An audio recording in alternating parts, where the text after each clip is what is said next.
diving headfirst into the manosphere to woo male voters ahead of 2028. But they'll have to compete with the digital bro world's new rising star, far-left activist Hassan Piker. And what I really want is whether it's social media influencers on Twitch, YouTube like Hassan Piker, or other kind of promoters of hate. You must always maintain revolutionary optimism. You must always continue to organize. You must always continue to agitate, because the quicker we can create enough pressure that causes the American state to recalculate its suicide pact with Israel, the quicker we can save as many Palestinian lives possible. What's going on, everybody? I hope everyone's having a fantastic evening, afternoon, pre-noon, no matter where you are in the world. I'm Hassan Piker, and this thoughts on our broadcast coming to you live from not so sunny, but kind of sunny California, Los Angeles. It's partially sunny California, Los Angeles, folks. We're live and alive, and I hope all the boys, girls, and MBs are having a fantastic one, because today's a beautiful day. Today's a wonderful day. Today is April 14th, Thursday, April 16th. My fuck, I said 14th. Thursday, April 16th. Hi from Nairobi, says Persian Queen. Hello, hi. It's Thursday, April 16th, 2026. I'm a little fucked up. Sorry. I've been all around the world, all around the United States of America. You already know, going from one stolen land, Quinnipiac land, stolen Quinnipiac land, stolen Algonquin land, and now finally back in the home front, on home turf, on home territory. It's stolen Tongva land. That's right, ladies and gentlemen. You already know what it is. We got the soundboard back. I'm gay and Lebanese. Had to wear a nice shirt today because I have a very special guest coming on later. My queen, Amy Goodman. That's right. She's going to be in the building later. We're going to be talking about her new documentary that just came out, celebrating her long and storied career as an investigative reporter, a journalist, overall great person, and an icon, someone that has been unbelievably influential in what I do. You know, I try to have a mere fraction of the impact by the time I'm done with my career. If I could have even a mere fraction of the impact that she has had over her life, I will have accomplished my mission. So don't show her the soundboard. I will be showing her the soundboard. I'm sorry. It's going to happen. All that white hair in your beard at the age of 34 is getting to you. Too much stress, I assume. No. I mean, it's normal. It happens. But also, maybe, perhaps, it's because of chatters like yourself that are deeply parasocial and try to pull on strings that don't exist, that, cause me to have a little bit of accelerated aging. No, I had it there at 34. Yeah, I think it's normal. Also, I don't really mind it. People say you can kind of see it on the sides, and it's like coming in the middle as well, because I have a red beard. I used to have a red beard, and in my experience, I think maybe some people with like more red beards can also explain this, but like I think the parts that are red they turn gray faster, maybe. I don't know. I got a white hair in my beard when I turned 29, and I loved it. But I personally don't care, guys. I'm a political commentator. Okay, it's time that I get a little bit. It's time that I age a little bit, And the best you can hope for is age like fine wine. In any case, ladies and gentlemen, as you guys know, I'm a chud ass loser. And I have nothing going on in my life. I ended the broadcast last night. I went and I hung out with some friends, went to dinner, and it was a wonderful time. Got to see my New York homies a little bit, chop it up. And then I got back to my hotel, went to sleep for a couple hours, woke up early, immediately rushed to JFK, got on an airplane, took some photos with some Hasanabi heads that were on the flight. There's that. Got off the plane, came to home base, and here we are. That's pretty much it. I took a shower. I pooped. I took a shower, and I'm here. I literally don't do anything. I don't do anything at all. I just slept. I slept the entire flight. That was pretty good. Yeah, paid chatters is not a meme anymore. Yeah, I saw that. Like, that's a little bit unethical, but it's fine, I guess. I don't know. Chuck Park basically took me reading a chat comment or telling him to look into the candidate and use it as promo. Like, that's pretty crazy. Were any secret stalker photos taken on the plane? I don't know, because I was sleeping.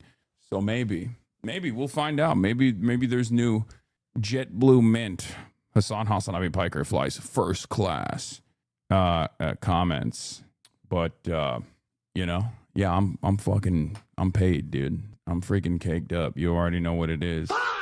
Yeah. Okay. So, where was I? All right. Yeah. But big day today, as always. Oh my God, that's the post I got age shamed on IG. They put a fa in Invincible. Nice. Okay. Laura Loomer was on the flight with you. Who knows? Yeah. Fox News keeps posting hit pieces about you on Facebook. Yeah, it's awesome. I think they're going to help me radicalize the proletarian vanguard of the olds, right? The olds. But we got some really good news on the flight, and I'm gonna be talking about that, obviously. The Iran War Powers Resolution obviously it failed in the House. We'll be talking about that. We're going to talk a lot about congressional ineptitude today. Seems like all this negative press is actually helping the left flank. Yeah, I think so too. I think so as well. There was a very fun Nation article that someone wrote that didn't seem to be all that like positive about me, but the article still came out cool in my opinion. But yeah, Trump versus Pope. New Abdul poll shows our boy surging. Trump wants Cuba next. Israel, Lebanon, ceasefire, question mark. 7 Senate Dems vote to continue sending bombs to Israel. War powers fails. Situation monitored. EF Day 48. Amy Goodman in the building. Get in now. You don't want to miss this. It's going to be good. I obviously, you guys know this already. I'm a big fan of Amy Goodman, and I'm actually very excited to share that experience with all of you and like go through her work and get to talk to her about, her journey, her life story, how she became who she is. And I'll talk about, how important she is to me. Are you going to play Peak Modulator today? Yeah, with Amy Goodman. I don't even know what that is, but yeah, I'm going to have Amy Goodman of Democracy Now! Play Peak Moda. What time will Amy be on? Your camera angle on the road has become better than this one where you look like a floating head. Lamau, lower the camera and zoom out a little bit. Yeah, the problem with this camera angle is that this desk setup is different. I mean, we can go back to this one, which is not great either, right? We can do this. But again, the camera angle on this is, first one makes your head look giant. Good, that's why I'm doing it. Amy Goodman is the one with the chimpanzees? No, dude, that's Jane Goodall. I mean, I kind of understand why you would think that. No, that's Jane Goodall. She passed away recently. And no, Amy Goodman is Democracy Now! Jesus Christ. But yeah, I like the old style better. We can see the fried chicken bake in the back. This is a more professional setup. That's why I like this angle. That's why I'm going to continue this angle. Yeah, it's funny. You saw like an old white lady and you were like, damn. The left. Fox News has another clip compy on me. This time it's my queen, Laura Ingraham. We'll obviously be taking a look at that as well. Fox News put the crosshairs on me again. Another day, baby. Another day, another hit piece. The hits keep coming. And I personally like it. Maybe I'm a glutton for punishment. Maybe I personally think that this is not bad, but good. The line of demarcation being drawn. People openly coming out and contesting this worldview, trying to disparage it aggressively. I feel like having this battle, having this conversation on the boundaries of a Twitch streamer is a good thing, because a Twitch streamer has a lot more liberties as opposed to a politician. A politician is limited in the response that a politician can give. I am not. I talk for 8 hours a day. Therefore, I can talk and talk and talk. My Fox News brainwashed MAGA father probably hates your guts. Hard to get through to that guy. What is this? Hassan Piker is a heterosexual paid partnership. Yeah, I saw this. Yuck. I don't know. Is this a Benny Johnson meme or something? Like someone posted Benny Johnson as a heterosexual and it was a paid partnership. Is that why? Has this kind of counterfactual opposition tactic ever truly worked to move the dial? This kind of stuff, these kinds of conversations taking place is good because it moves the Overton window in our direction. Okay? I don't think I'm coping when I say this. I mean it. I sincerely believe it. I think these kinds of conversations happening in mainstream media, especially if there's like a back and forth rather than slapping on, rather than just like slapping it on to Bernie Sanders and then having him in the midst of like an election campaign turn around and be like, oh no, I don't like Cuba or whatever, right? Like that is unproductive. You don't get to the meat of the story. You don't get to explain your position at all. You're forced to take a quick and easily digestible stance. There are some who excel in that field. Zoran Mamdani obviously is very good at finding like liberal adjacent responses that are very fast, that get to the heart of the issue, and that plays a big role in entering collective consciousness, getting people to really think deeper about these issues. I sometimes have the ability to do that as well. Like I joke about it, but like the whole, I'm a lesser evil voter. As a harm reduction voter, I would vote for Hamas over Israel. Like that really pisses off conservatives, but they don't really have a decent message against that other than just going, oh, you're a terrorist, right? So, that's a really good conversation to have, right? And politicians can't do that. They don't have the bandwidth to do that. They don't have the time frame to do that. Yes, I heard the Northern Line cruise got canceled, dude. Please. I know. I got it. Okay. Jesus Christ. Oh my God. Okay. I'm trying to get a word in edgewise over here. And you're like, you're like one of the reporters on the press pool with the Pope. Okay. It's just like, hey, did you hear Trump said this? Trump said this about you. Trump's talking mad shit about you. Pope. Question about Trump. Are you guys doing drama? Like, okay, I heard the fucking Northern Line cruise got canceled. I'm devastated. I'm sorry. I was going to go. I was one of the secret guests, actually. Okay, so I knew about it already. Far-left streamer Hassan Piker continues sympathizing with America's enemies, this time seeming to mourn the loss of the Soviet Union at Yale University debate. When I studied Russian, one of my teachers lived under Joseph Stalin. Every time the phrase Soviet Union was said in class, he would always say, thank God it no longer exists. Someone should explain to him that the Beatles back in the USSR was a parody. I'm not defending this guy at all, but in some aspects, his statement holds some water. The whole region fell apart. No one knew who had control over the nuclear weapons-grade uranium and plutonium and all the other conventional weaponry, and it took quite some time for all those new countries to get their feet underneath them. But I do not lament the dissolution of the Soviet Union.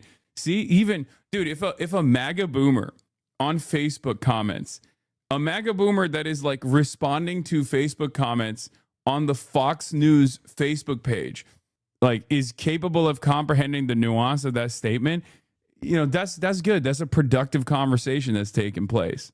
Okay. It's such a radical take. It triggers reflection. Yeah. It's also not exactly an indefensible point of view, right? Almost like the hate tweet. Yeah. The Nation wrote this article and it was kind of fire. But I don't think it was like very positive on me, but I still liked it. We'll read that as well. But yeah, from my perspective, having these sorts of issues, like I'm willing to tank this stuff, right? I can tank the damage, because if these sorts of questions are brought up in front of congresspersons without broad awareness shifts taking place, they have to be very fast on their feet, and they have to address things in a very black or white manner. And it's going to be difficult. It's going to be difficult for them to address complex geopolitical points of view, or they have to keep account of where the public is, right? Nowadays, you can say whatever the fuck you want about Israel for the most part, right? Because like the public's on your side. They can call you an anti-Semite, terrorist, whatever. It doesn't matter. But that didn't used to be the case. And even if politicians who had, similar points of view, for example, to people like ourselves, they didn't have the same bandwidth. They didn't have the same allowance to be able to openly say this kind of stuff, right?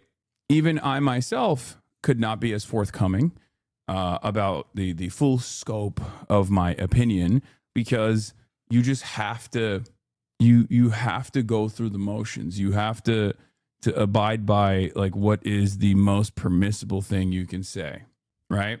Yeah, Norm Finkelstein got ultra canceled for his honesty. Yeah, that's why I will always respect people who are bold and will stand on their principles and say the truth no matter how unfavorable it may seem at the moment and at the time, right? You've said this in the past. One of your biggest streaming regrets was saying you're a socialist. Do you still feel that way? I don't really give a shit anymore. We're almost a decade in at this point, What are you going to do? One of your biggest streaming regrets was saying you're a socialist. Do you still feel that way? I don't really give a shit anymore. We're almost a decade in at this point, What are you going to do? It is what it is, all right? Jesse Waters and Laura Ingraham obsessed with you. Red Scare propaganda bothers me most because it's an excuse to blur the line between socialism and communism. Yeah, I mean, it's just, there is a tide shift, okay? There's a tide shift that's taking place, and we're in it. One day, certain statements that are used to disparage you will be seen as a marker of your bravery and your honesty, will be seen as a marker of your consistency, right? For the longest time, even saying that you were a socialist was immediately grounds for antagonism. People would hear that and go, "Oh, I can't take this guy seriously at all. This is dangerous. This is danger, danger, danger." Right? Bernie Sanders ate it for many, many years, but he ran as a disruptor, as a unique candidate in 2016, and said he was a democratic socialist, and now we're living in the aftermath of that brave decision. Sometimes you meet the moment, sometimes you're there, but I don't know. I have a more stoic approach to this sort of stuff. I don't cry over spilt milk. Listen to this clown. Hassan Piker roots for America's demise. Stoic Lamau, you're trash. Thanks, chatter. All right. Yeah, we'll start off here, and then we'll look at some of the Fox News hits, and then we'll talk about how those hits haven't actually worked, because we now have evidence. New Emerson poll came out in the state of Michigan, and it's got some really good, really juicy tidbits in it. Really good stuff. Not to spoil it ahead of time, but here, we'll start off with this. We'll start off with this Nation piece, okay? The monk fit? What do you mean? Inside Yale's Hassan Piker spectacle. The Twitch streamer's invitation to debate at the Yale Political Union drew the ire of Laura Loomer, Rick Scott, and Turning Point USA. This was written by Zachary Clifton, who I guess is a Yale student. It had been 6 months, almost to the day, since Florida Senator Rick Scott gave a speech at Yale Political Union when, on April 14th, the oldest collegiate debate society in the United States heard from Hassan Piker. Piker is a left-wing online streamer who said in a March 2025 live stream, if you cared about Medicare fraud or Medicaid fraud, you would kill Rick Scott, the former CEO of a healthcare company who had overseen $1.7 billion of settlement for Medicare and Medicaid fraud. This was apparently the relevant criteria for what Piker would later call maximum punishment. For the first couple of days, even from that point, I'm like, oh, maybe. I mean, he's a really good writer, so even if he's a hater, I'll give him credit, For the first couple of days after the Yale Political Union announced the event, it seemed as though it might pass without any serious backlash. Then Laura Loomer got a hold of the event's advertisement. Loomer complained that parents were paying nearly $100,000 a year to send their children to a communist indoctrination camp, where they were being taught to destroy America by a Muslim communist streamer who was, she noted, captured on video saying America deserved 9/11. Senator Rick Scott saw Loomer's post and reshared it. "This is wild," he wrote. "I spoke at Yale Political Union last year. Now they're hosting a guy who said I should be killed." At least he gave a little bit of the context. Sure. So one of the things that I find fascinating, hold on, I gotta do the paywall thing, the paywall remover real quick. But one of the things I find, well, not even fascinating necessarily, but like one of the things I find very annoying is the Republican retort to any sort of nuanced conversation on ideas that they are antagonistic to immediately resorts to, oh, you're a danger. You're a danger. I don't want to hear what you have to say at all. I'm not even remotely intellectually curious. You're a bad guy. You're a terrorist, right? And I feel like political discourse perhaps always was like this. And, you know, on our side, we certainly have our fair share of this as well. As a matter of fact, many people in this community will actively demand I tar and feather anyone that is remotely to my right. And I still try to maintain like a more decent, more open-minded posture that factors people's social conditioning and their background into their decision-making, into their ideology, and try to be as charitable as possible. However, like for a lot of these people that talk about debate, for almost every single person that says like, you know, they love debating, for all the debate purgatory out there and all the celebration of meeting interlocutors in the marketplace of ideas, none of it is about the actual ideas. Like almost none of it at all is about the ideas. And that's a very frustrating concept, right? And I kind of hate that. I don't know why. It's like we can have a conversation about, like we should be able to have a conversation about why certain ideas are bad and why certain ideas are good, instead of trying to utilize the language being used and weaponize that against your opposition, against your ideological opponents. And we do it, and they certainly do it as well on the right. And it's very frustrating because it automatically destroys any sort of productive conversation. And I guess it's partially because debates are fucking boring, right? Debates are boring. Drama is exciting. Lol, you just gave it away now. Haters will do it more. I mean, okay. That's an unchanging fact about my career, at least, right? So that's, you know, I think Iran cast you in their latest Lego music video. That's a lie. They did not do that. You're lying to me. I've seen this one already. I was not a part of this. How dare you? Like, if we're going to have a real conversation, it shouldn't be around like what you want to shove down my throat or what you want to warn others about, right? Like, let's have a conversation.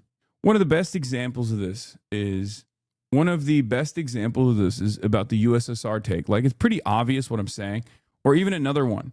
The other highlighted moment was like when I was talking about, you know, if a dictatorship is inevitable, as you say, rather have it be a proletarian dictatorship rather than a bourgeois one.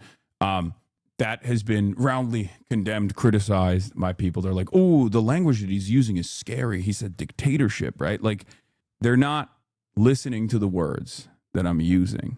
Like, that's a response. That's a response to someone else. That's a retort. If you rob it of its context, then it makes no sense. Anyway, just something that I've been increasingly more frustrated by. I expect it from the right, obviously, the likes of Rick Scott and Laura Loomer. They're going to be disingenuous. They're going to cry. It's bad faith. But I get very frustrated when liberals do it as well. When they do the most bad faith interpretation, robbing the clip of its nuance, the statement of its nuance, of the context. If it's a retort, they just act as though I just said that, you know?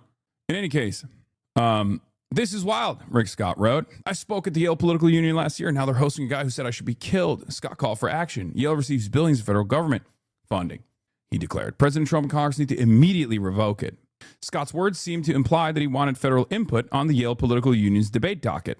But the group makes those decisions independently of the university, and it does not appear that anyone defrauded by Scott's company was given any say about Yale Political Union's decision to host Scott last October. Yeah, Scott's victims that were defrauded in his Medicare fraud scheme should have had a say on whether or not he was allowed to participate in the Yale Debate Union, right? This spectacle, the announcement, the backlash, Scott's rallying cry finally made its way back to Yale when reporters at the Yale Daily News reached the president of the new Turning Point USA chapter on campus who called Piker's language anti-American and added, more pointedly, that it was antithetical to Yale's mission to promote free speech. Before the YDN had received those comments about what was American and what wasn't, who could have free speech and who couldn't, the discussion about the debate had been about Piker's past words, about Scott, about 9/11, about anti-Semitism. But the Turning Point USA chapter president had come along and added free speech to the spectacle. Then Piker weighed in.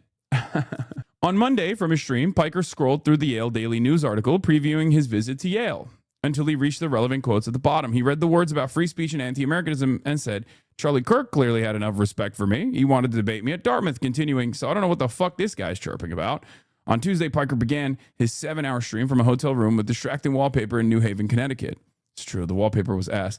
He talked for more than 4 hours about the news of the day. Then around 6:45, he left and got into a car heading for the Sheffield Sterling Strathcona Hall. 400 students sat around me, eyeing the hall's exit door and back room entrance, longing for a glimpse of Piker's arrival. The crowd thought they had spotted him entering a few times and clapped for rank-and-file Yale political union members whom they mistook for Piker. Piker finally walked in about 20 minutes later after leaving his hotel room stream and was, according to a post by Stop Anti-Semitism, orgasmically welcomed by the audience. Piker on Wednesday reshared Stop Anti-Semitism's characterization of the crowd, asking, "Did you bust?" A question that was viewed almost 400,000 times. Piker's team, who had arrived before him, started a new stream that was being watched by 15,000 viewers. I don't know where they got this from, because that's not what happened. We were just streaming contiguously, and it had 33,000 viewers. Excuse me. The numbers are wrong. And would go on to be viewed more than 600,000 times. He passed. Doors open. Yeah. Okay. He passed through one of the aisles and climbed to the stairs of the stage, finally settling in a chair between the Yale Political Union's president and its speaker. While he was being introduced, several onlookers noticed that Piker tucked the Zinn behind his lip, uncapped a dark, shiny pen, and made notes in the margins of his prepared remarks. For a moment, he hadn't yet looked up at the crowd. Then he did. I'm sad to see Senator Rick Scott did not make it. The stomping was almost immediate, as the applause had been when Piker entered the room and when he had been introduced. At the Yale Political Union, approval is stomping and disapproval is hissing. And on this night, there was a raucous, near constant demonstration of both, sometimes before the end of a sentence, sometimes before the sentence had begun. What Piker had come to argue was not exactly the resolution as it had been advertised to the people in the room and the streamers at home, and the American empire. Piker instead argued something adjacent. He argued that the United States is already in terminable decline. He asked, how do you end something that's already in the process of dying? He quoted Lenin. He quoted Mao. He said Benjamin Netanyahu was the real American president. He said the U.S. maintained roughly 800 military bases abroad, each representing not just a presence, but a possible place where it might stage invasions. Then he called the fall of the Soviet Union one of the greatest catastrophes of the 20th century, and the hissing was deafening. His comment about the USSR had gone viral by the next morning. According to X's own count, there were more than 59,000 posts about the speech. The people who had most loudly used free speech to explain the importance of tolerating campus speakers seem to have set that aside. Yale is poison, more than one post said. Yale is disgusting. Hello? Hi? Hello? Oh my God. Little ladies here. Little ladies here. Hi. You smell so good. Okay. Hi. Did you go out or no? Okay. Goofy. Anyway, stop hitting her. I will never. Here, Kai Cam is not exactly getting her, but it's fine. She don't fuck with you anymore with all that traveling. She gets so sad when I'm leaving. Like, she gets like depressed. It's kind of funny. I don't know why.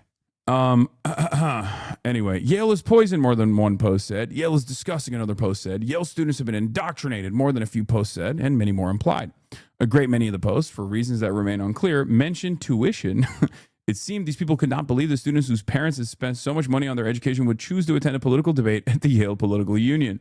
When Piker's speech ended, 5 students split speeches between the affirmative and the negative. The first in the negative, Kaishan Kwek-Rup, spoke deliberately, taking the resolution at face value. He glazes him a little bit.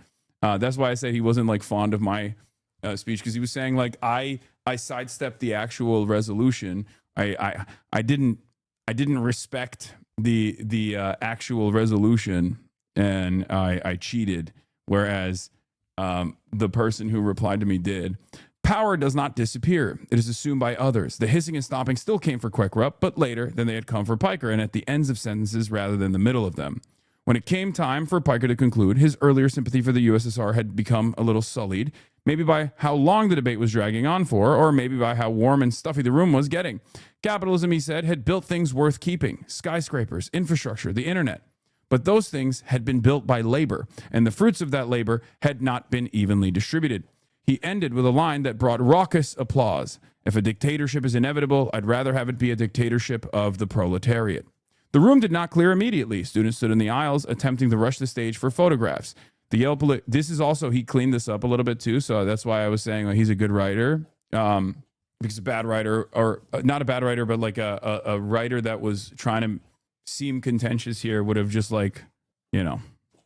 chopped it up. The room did not clear immediately. Students stood in the aisles attempting to rush the stage for photographs. The Yale Political Union's president, a member of the Party of the Right, told me he was pleased with how the night had gone. In recent weeks, he said the union had hosted figures from across the political spectrum, including Kevin Roberts, one of the architects of Project 2025. We have people on the right and people on the left, he said, and they stayed until the end, and they asked questions, and they were respectful. By then, the members who had already voted 54 to 31 in favor of the resolution. For 53 students at Yale and Assam Piker, who also got the vote, the American empire was something to be brought to an end. The event had drawn to a close. Piker had left the Gothic Revival Hall. The federal government had not cut Yale's funding. The people who had used free speech to argue that a private institution should not allow a speaker to speak had not mobilized soon enough. But everything that had made the spectacle matter remained intact, and certainly did not conclude with the vote. Zachary Clifton is a writer and student at Yale University. He's written for Salon, Oxford American, Yale Daily News, National Civic League, and more. So it's a good piece. It's more so talking about like all of the spectacle surrounding the event rather than, the meat of it. But dictatorship of the proletariat has some oxymoron in it. No, man, it doesn't. It literally is the same as tyranny of minority versus tyranny of majority. It's the same principle. Mob rule is democracy. Okay. In America, we think representative democracy is mob rule. We call it tyranny of the majority. Well, guess what? Saying tyranny of the majority actually hides the inverse of that, which is the case currently, which is the tyranny of minority. Okay.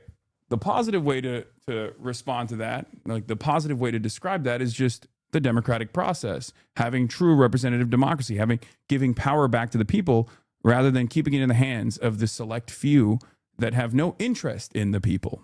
Okay, that's it. Zoran did an infinitely better job, a more liberalized version of that as well, and we can talk about that in a second. But just wanted to do this real quick. Wait, hold on. Yeah, Zoran hit the CBS airwaves, and he said something not dissimilar, but one that is infinitely more palatable for regular liberals, right? Let's hear what he has to say. What I find is that New Yorkers ask me less about how I describe my politics and more about whether my politics includes them.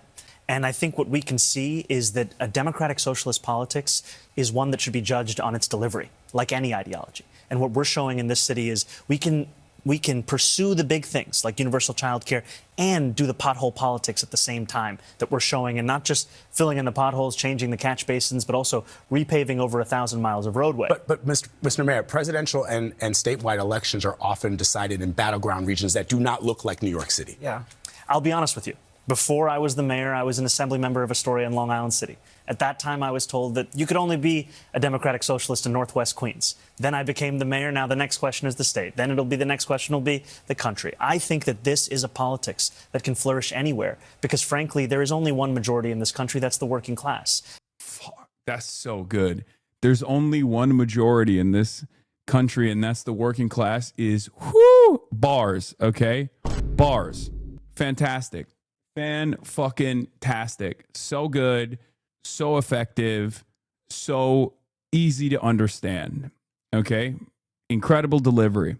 Now, of course, this delivery would be less consequential if he also wasn't a very popular figure of government, right?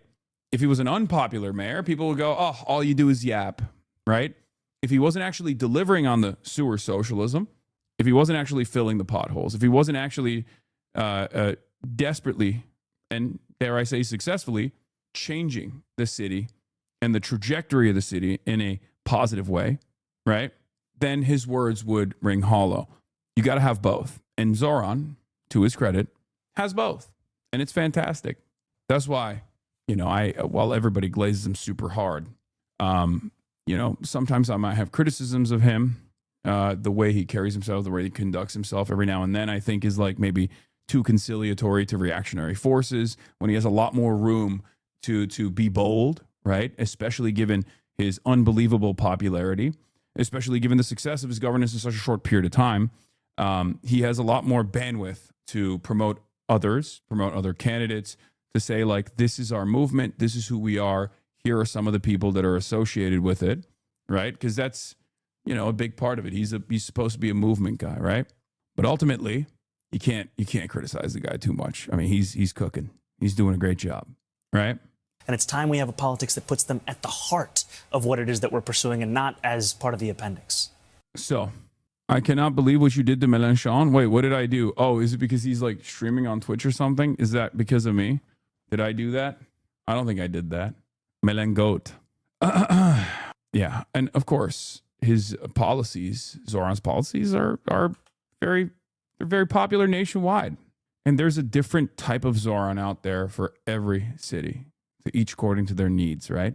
So, you know, that's where we're at. But before we talk further about Zoran's tax policy and the hubbub surrounding it and the anger surrounding Zoran's actually pretty solid tax policy, Fox News has decided to put me in the crosshairs once again, as I talked about earlier. They're doing like multiple daily hits at this point, which I personally appreciate. I like it. I'm excited for it every time, because while that might not get all the MAGA boomers to listen to what I have to say, right?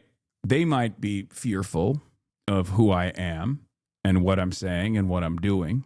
There are definitely boomers on the other side that have a negative opinion of Fox News and have a negative opinion of right-wing politics, Trump, who hate Trump just as much as I do, who will hear some of these words coming from the mouth of a Fox News host and go, I kind of like what this guy has to say. There's a negative polarization that takes place in these moments, and therefore I welcome this stuff, right? Now, if I was a different person, if this was a different time, if, for example, I did not have the opportunity to reach my own audience organically, and that, you know, I was limited to whatever mainstream media was saying about me and I had no way to retort, obviously this would be devastating. If the large majority of people only encounter what you have to say through a negative filter, they're going to develop a negative attitude. But that's not the case any longer. A lot of people have access to the internet. A lot of people are actually interested in getting or incorporating independent outlets into their media diet, even old people. And therefore, when this kind of stuff happens, people don't just watch it and go, well, I'm horrified.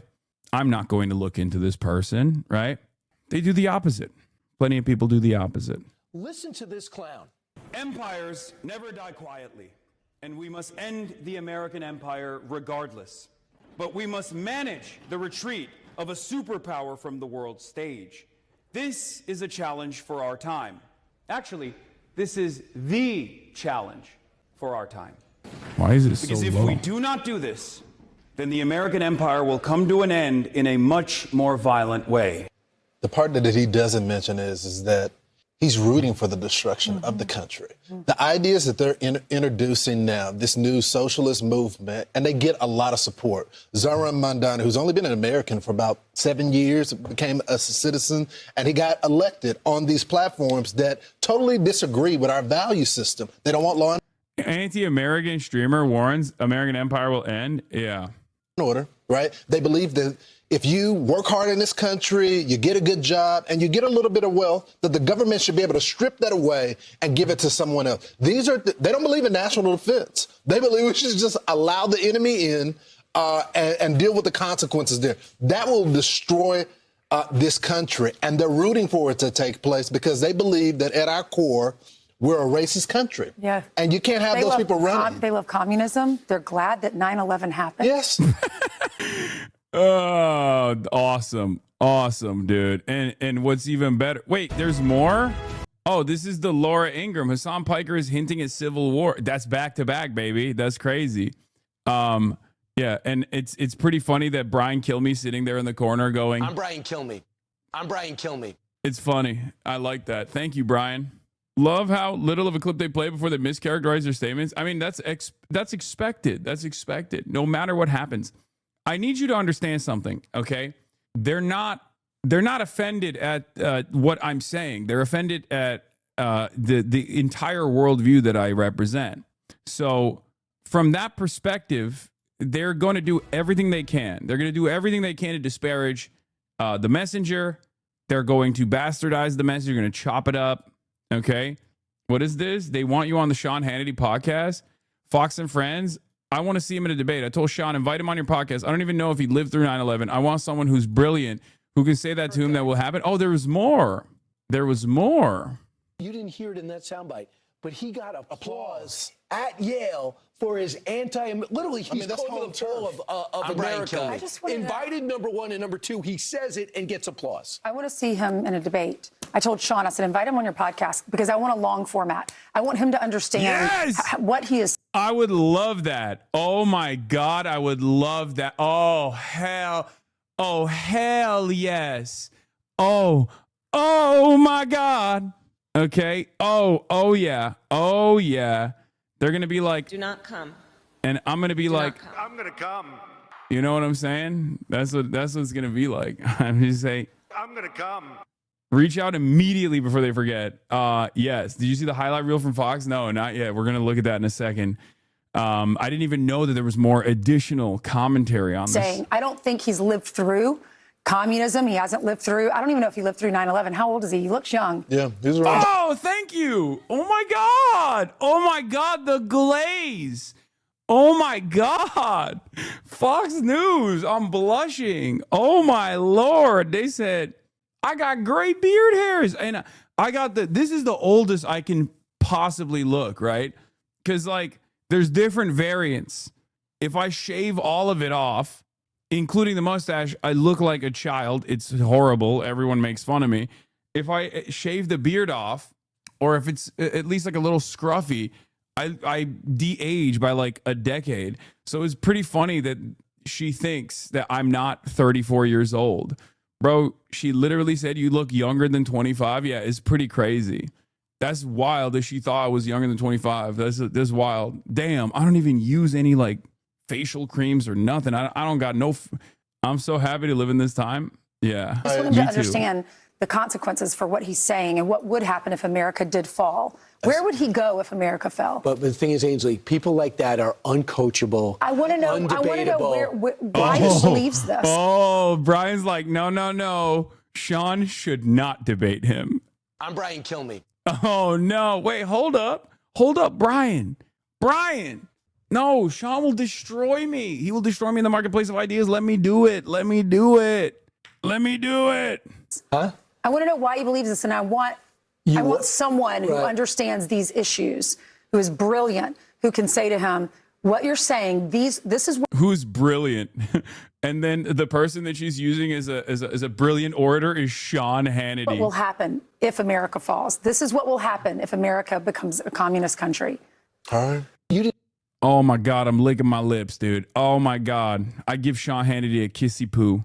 Yeah, Sean Hannity, known brilliant person. Oh my Lord. All right, then there's more that we got. You shouldn't debate him. Such a bad idea. He'll make you look so bad and destroy your position. Yeah, that's what I mean.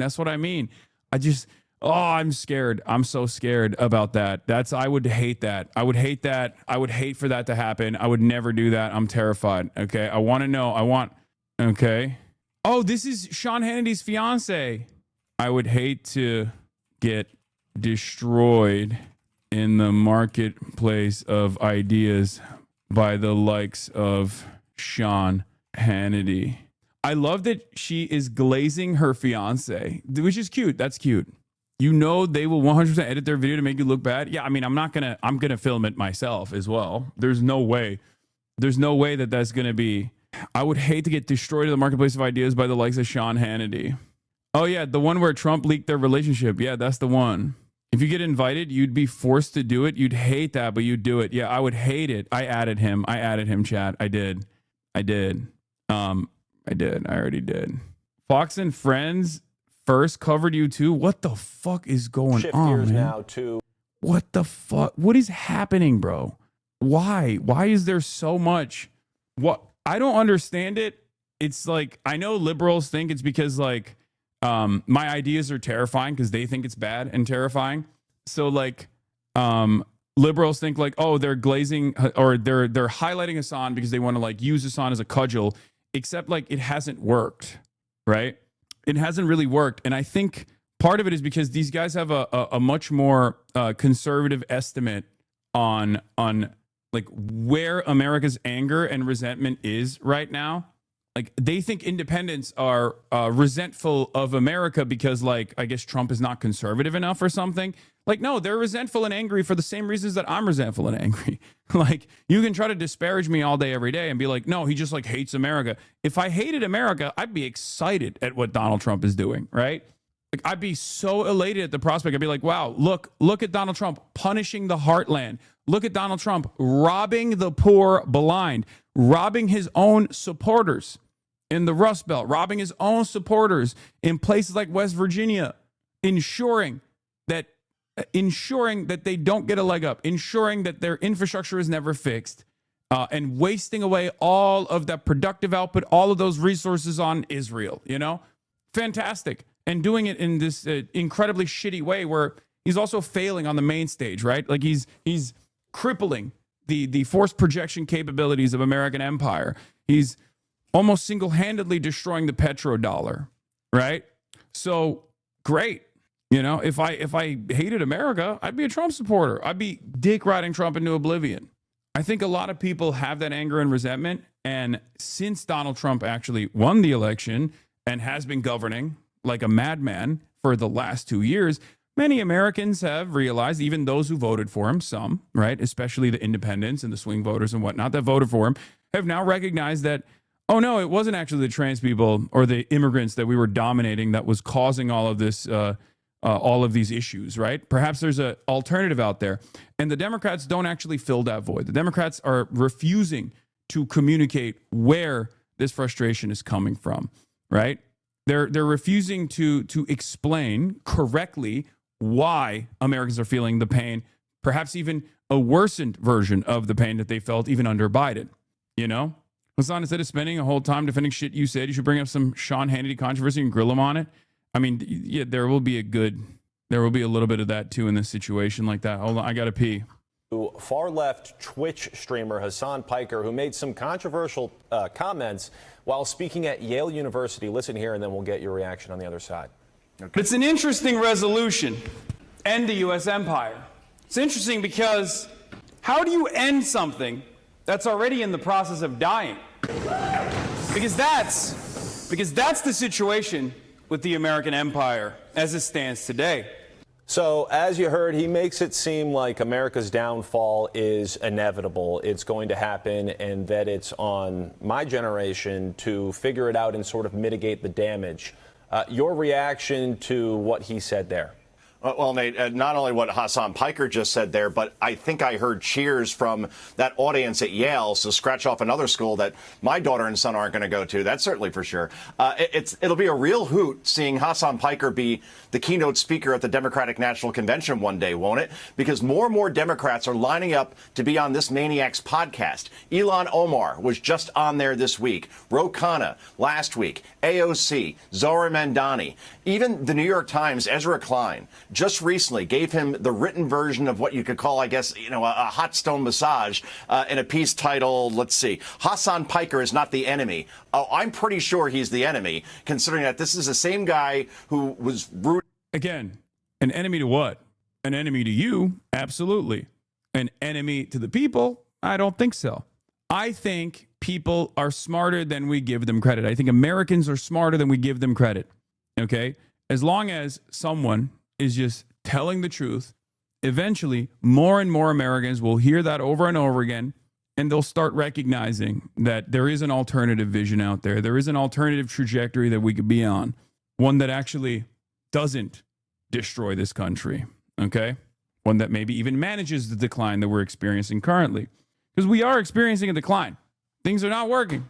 Donald Trump was able to identify that pain, was able to identify that resentment, and then he channeled it to unproductive outlets, vulnerable populations. He took that anger that people were feeling at a time when the liberal side was seemingly communicating that there was nothing to be angry at all, that the system was fine, that we were just going to do business as usual politics, right? So put me in front of people, coach. I think the more they see it in an unfiltered manner, the more they hear this message in an unfiltered manner, the more they will recognize that while some of these concepts might come across as foreign, right, at first, to the uninitiated or to those who have been taught to hate these sorts of concepts, right, who have this unnecessary antagonism towards the word socialism, the word communism. They don't even think about it. They're like, this is an enemy thing. This is an enemy thing. It's fine. Those labels are unnecessary at the end of the day. I just want you to have healthcare. I want you to have a better future. I want you to have education. I want I want this country, the wealthiest country on the planet, to do better for all of its citizens and not just work at the behest of these lifeless, faceless, parasitic corporations that have loyalty to no one but generating profits. Okay?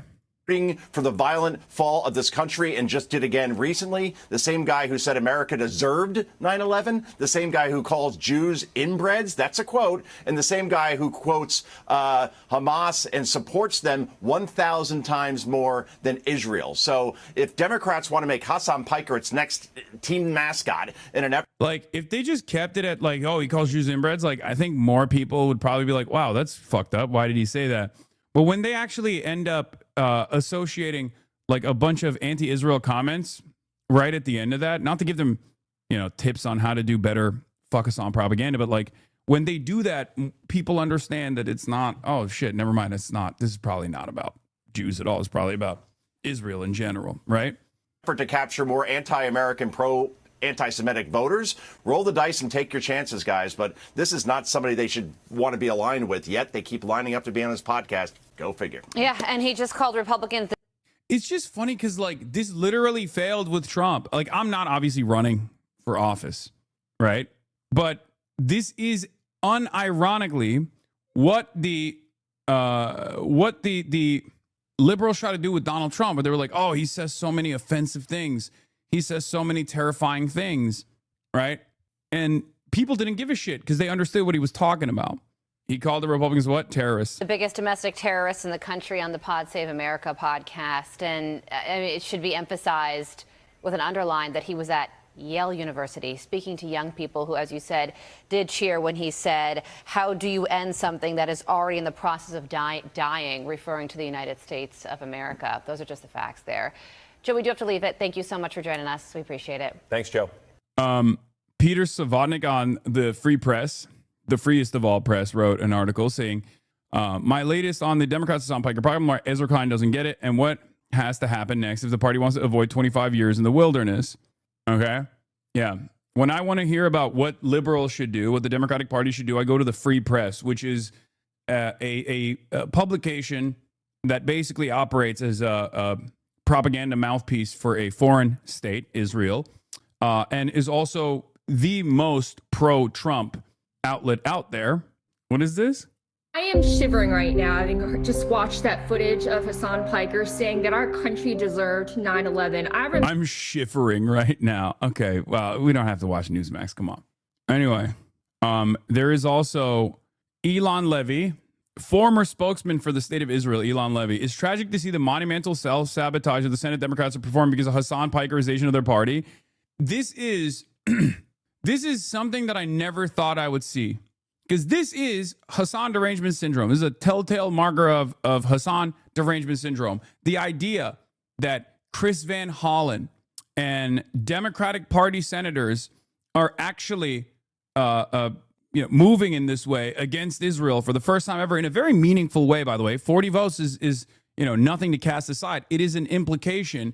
It is basically the clearest example. You might say it's too little too late, and I agree with that, but it's the clearest example that this is now going to be a partisan issue, right? It's over. Like, Israel is losing the Hill. Israel had complete dominance in the Hill. Israel has to now move to just the White House and just the Donald Trump. That's the last bastion that they have of Israel defense. When they lose the uniparty approach to Israel in the Hill, well, things are going to change dramatically in American foreign policy and certainly in the way that Israel conducts itself in the region. But the idea that someone like Chris Van Hollen is taking this approach now not because of the events that have unfolded, but because he knows who I am and I've been able to convince him, is so idiotic. And the expectation, or I've heard this statement before, right? Like I've heard people say shit like this before. It's usually like Ethan Klein fans, you know, people that have no understanding of politics whatsoever, people who treat politics like drama that surrounds like certain villains and certain characters that they watch and consume the content of. I wouldn't expect the motherfucking a former spokesman of the state of Israel to say such a thing, right? Like this is a legitimate war criminal, right? Like an adult. And he's calling this the Hassan Pikerization of the party. Israel's your bravest, most dependable ally. We're crossing off your most wanted list, fighting your wars. You're spiting yourself, he says. It's so strange that they think like I am responsible for this, or they would rather associate my name with this initiative. It's very, very strange. Okay?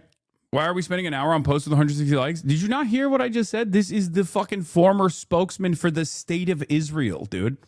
Like, this is a person who was doing press releases for the apartheid state during the peak of the genocide. And his assessment of the situation is not that like Israel's actions have caused a serious fissure in the Democratic Party, which they previously had tremendous control over, and they've lost that control in a very meaningful manner. And by the next election cycle, hopefully, inshallah, Israel will completely lose control over the Democrats. They will no longer be able to dominate the Democratic Party as they did in the past. Because this kind of stuff was unthinkable, okay? And even then, it's too little too late. But it doesn't matter. It's still fairly significant. It's like moving the needle in the right direction. It takes a long time. It should be faster. It's an injustice that it's not fast enough, that our politicians are not responsive enough, that the fact that Chuck Schumer is still, voting against this provision to block the bombs, like it's unbelievable to me. But it's a huge deal in comparison to where this like previous bills like this were regarded by the Democrats in the Senate. Okay, I'll get to that in a second though, because Eitan Nechin, who actually is fairly sympathetic to anti-Zionism, he did a wonderful piece on Adam Friedland recently. He said it would be more substantive to not It would be more substantive to not to of the Ben-Gvirization of the Israeli government since he's in power and Hassan Piker isn't. Just last week, Smotrich announced the goal of the war is to expand Israel's border. The Dems aren't going to subsidize the war for the settlers. Yeah, Eitan Nechin is a Haaretz reporter in New York, and he actually recently wrote he recently wrote a piece about Adam Friedland. Yeah, but he's right. He says it's probably a lot smarter to point to Ben-Gvir's impact on the Israeli government, and even Benjamin Netanyahu's impact on the Israeli government, and what the Israeli government has done that has caused this kind of backlash from the Democrats, previously loyal allies of the state of Israel, than some random fucking Twitch streamer. And he's right. This is very much on Bibi. Yup. But for Hosmer, apparently it doesn't matter who's leading Israel and what policies they're enacting. It's in war or otherwise. Must be nice to live in a world where actions don't have consequences. Yeah. What you cooking on the top left? Chicken. Rotisserie chicken. So yeah, that part was really stupid. So this was one of the Fox News hits, but the hits keep coming. Here's the Ingram angle. The commie and the billionaire. That's the focus of tonight's angle. What an evolution for the Democrat Party. Now, in the JFK era, it was pro-life and patriotic. In the Clinton era, it was anti-illegal immigration. Yeah, except you guys opposed all of that even back then. So why are you bringing it up now? This is the same. I guess this, in some respects, is not dissimilar to like the Democrats going back to like the George W. Bush era and being like, well, at least they were a competent party. At least they weren't run by the orange man, and Democrats are doing this. Republicans are now doing the same thing as well. Now, you had never heard this from the Republicans, though. Republicans normally don't do this. Okay. Why are they doing this? Because they're retreating. Because even a fucking Twitch streamer can cause the Republican propaganda apparatus to retreat, to show that there are moderate Democrats out there, to no longer call Nancy Pelosi a fucking communist. When they see someone who's actually saying communist shit, they turn around and go, yeah, actually, maybe there are some moderate Democrats. They were glazing Elisa Slotkin the other day. Okay. They were glazing. Elisa Slotkin the other day saying, like, of course she's not going to go on this mean man's podcast. Like, this cuts away at their bravado. It shows that they are also paper tigers. This is important to acknowledge, okay? Because I think, genuinely, this plays a formative role in combating the ratchet effect, okay?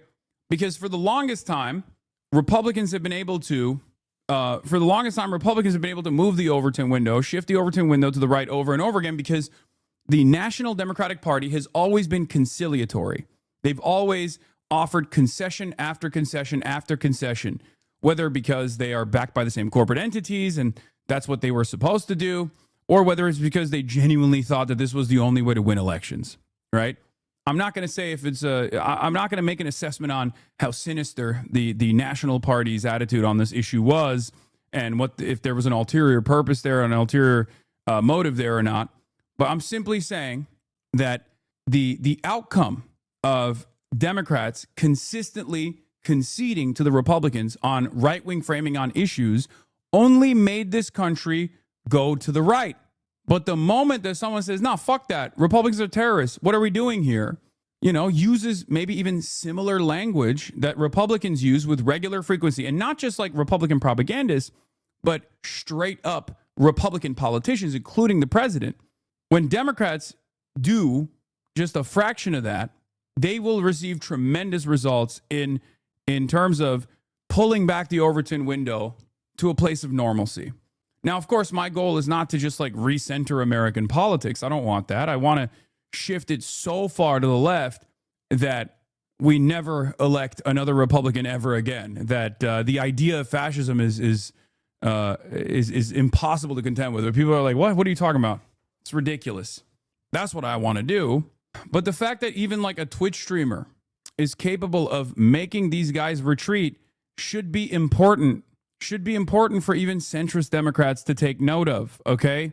Because this is the exact opposite of the method that they've applied and lost on over and over again. This is the exact same reason why they lost to Trump twice. Not once, but twice. Because they were far too forgiving of the insanity of the Republicans. They did not fight back against the Republicans. They did not actively try to sever the ties that Republican politicians have with Republican voters, okay? And that's the reason why Republicans got away with saying whatever the fuck they wanted about the Democrats for years. And that conversation got only more toxic and more violent as time went on. And Democrats could do nothing but just sit there and cower. But the moment that you have someone that speaks a similar language to the Republican Party from the actual leftmost position possible, they immediately retreat and they immediately start glazing moderate Democrats. When have you ever heard them glaze moderate Democrats before? Anti-deficit spending.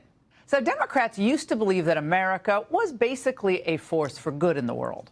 But now, the left's new golden boy Twitch streamer doesn't even try to hide it. 34-year-old Hassan Piker not only hates America, he's hinting at a civil war. Empires never die quietly, and we must end the American empire regardless. But we must manage the retreat of a superpower from the world stage. This is a challenge for our time. Actually, this is the challenge for our time. Because if we do not do this, then the American empire will come to an end in a much more violent way. I love the applause he gets at Yale. Glad I went to Dartmouth. Of course, he presupposes that we are... Does she think Dartmouth wouldn't be just as excited to receive me? That's so stupid of her. Yale is more conservative than Dartmouth. What are you talking about? I mean, these are elite Ivy League institutions. Most of the people there are not going to be receptive to that message in any way, shape, or form. An empire, which we are not. Piker either doesn't know his history, maybe Rutgers didn't teach that, or purposely distorts it for effect. America's not an empire is so funny. Like, who believes that? What are you talking about? At this point, there's not even a handful of people in positions of power or in the think tank orbit that still maintains the position that, like, liberal interventionism is a force for good. Okay? Also, elitist, shitting on a state school. You notice that? Again, this is how they operate. But it's irrelevant anyway. It's slipshod, lazy thinking that is par for the course for this once great party. Who needs to read? Who needs to understand the sweep, the arc of history, when you can just go for maximum Marxist shock value? This is so insane. America deserved 9/11, dude. I'm saying it. And he not only celebrates 9/11, but he mourns the fall of the USSR. The fall of the USSR was one of the greatest catastrophes of the 20th century. Not only was there incalculable harm done to every single country under its banner, child prostitution, skyrocketing suicide rates, life expectancy plummeting, but America was no longer contested around the globe. And it is precisely because of the end to that multipolarity that we saw accelerated neoliberalism. I love this. I love when they bang the that's the new applause. Ooh, the aliens are actually impressed by the word multipolarity. Very revealing, as was this exchange. When you say Hamas is 1,000 times better, do you actually mean that? Or is that a rhetorical move or like a solidarity signal? I do mean it. I think it's a rhetorical move because it frustrates a lot. I love that they've, I guess like at this point, at a certain point, they have to like give up on the cheap shots and actually get to the meat of it. Okay. But this is just posting my W's. Like, I have no issue with this. Okay. At this point, Fox News viewers watch you as much as we do. Yeah. Yeah. Your grandparents are getting a very quick, short summary of at least some of my high notes, my highlights. This turns into a highlight reel. The moment that they don't like, the moment that they're not trying to do the cheap shots that are not resembling my worldview whatsoever, and actually showcasing some of the things that I believe, I'm happy with that. You know, this is a little bit more productive. People, I've also said I'm a harm reduction voter. I'm a lesser evil voter, and therefore I would vote for Hamas over Israel every single time because I'm looking at the situation as a paramilitary organization that has like a political party as well. Well, Piker's not a socialist. He's not a progressive. He's a communist. Hassan Piker is the ultimate privileged Nepo baby. Wait, that's cool. They're also now, again, another rhetorical retreat. Not only is Laura Ingraham glazing moderate, centrist, neoliberal Democrats, she's also separating communism from progressives and socialism. Okay? Again, that is another rhetorical retreat. It almost feels like the politics that I am representing is forcing Republicans to take a more serious look at what the broad scope of the broad scope of ideological representation within the Democratic Party. Have you noticed that? Again, this is not a bad thing. This is a good thing. These are the same people who say Jeff Bezos is a communist, Nancy Pelosi is a communist. All of a sudden, when they hear someone say communist things, they turn around and go, actually, Bill Clinton was pretty good. I mean, he wanted to protect America. He wanted to glorify America. And that Hassan Piker is a communist, very different than socialist or progressive. Great. He cut his teeth as an intern at the Young Turk show, which his uncle, Cenk Uygur, founded. What he learned there was how to get attention, and he's getting a lot of it. Nothing is off the table, including resurfaced comments about property owners who choose not to rent out their empty homes. He said, quote, kill them, kill those MFers and murder those MFers in the streets. Yeah, then they go back to this and it's like, okay, ask me, do I believe this? Is this a sincere policy perspective? No, it's not. Okay, let's move on. The streets soak in their bleeping red capitalist blood, dude. And he's gotten so much traction among younger voters that he's plotting. I like that she added dude, but she wouldn't add fucking in a video game. To take over the whole party. I think we do have a real opportunity to make some significant changes and build a real left caucus in the party and hopefully maybe even bully some other Democrats into coming on board with positions that they previously would never have the moral courage to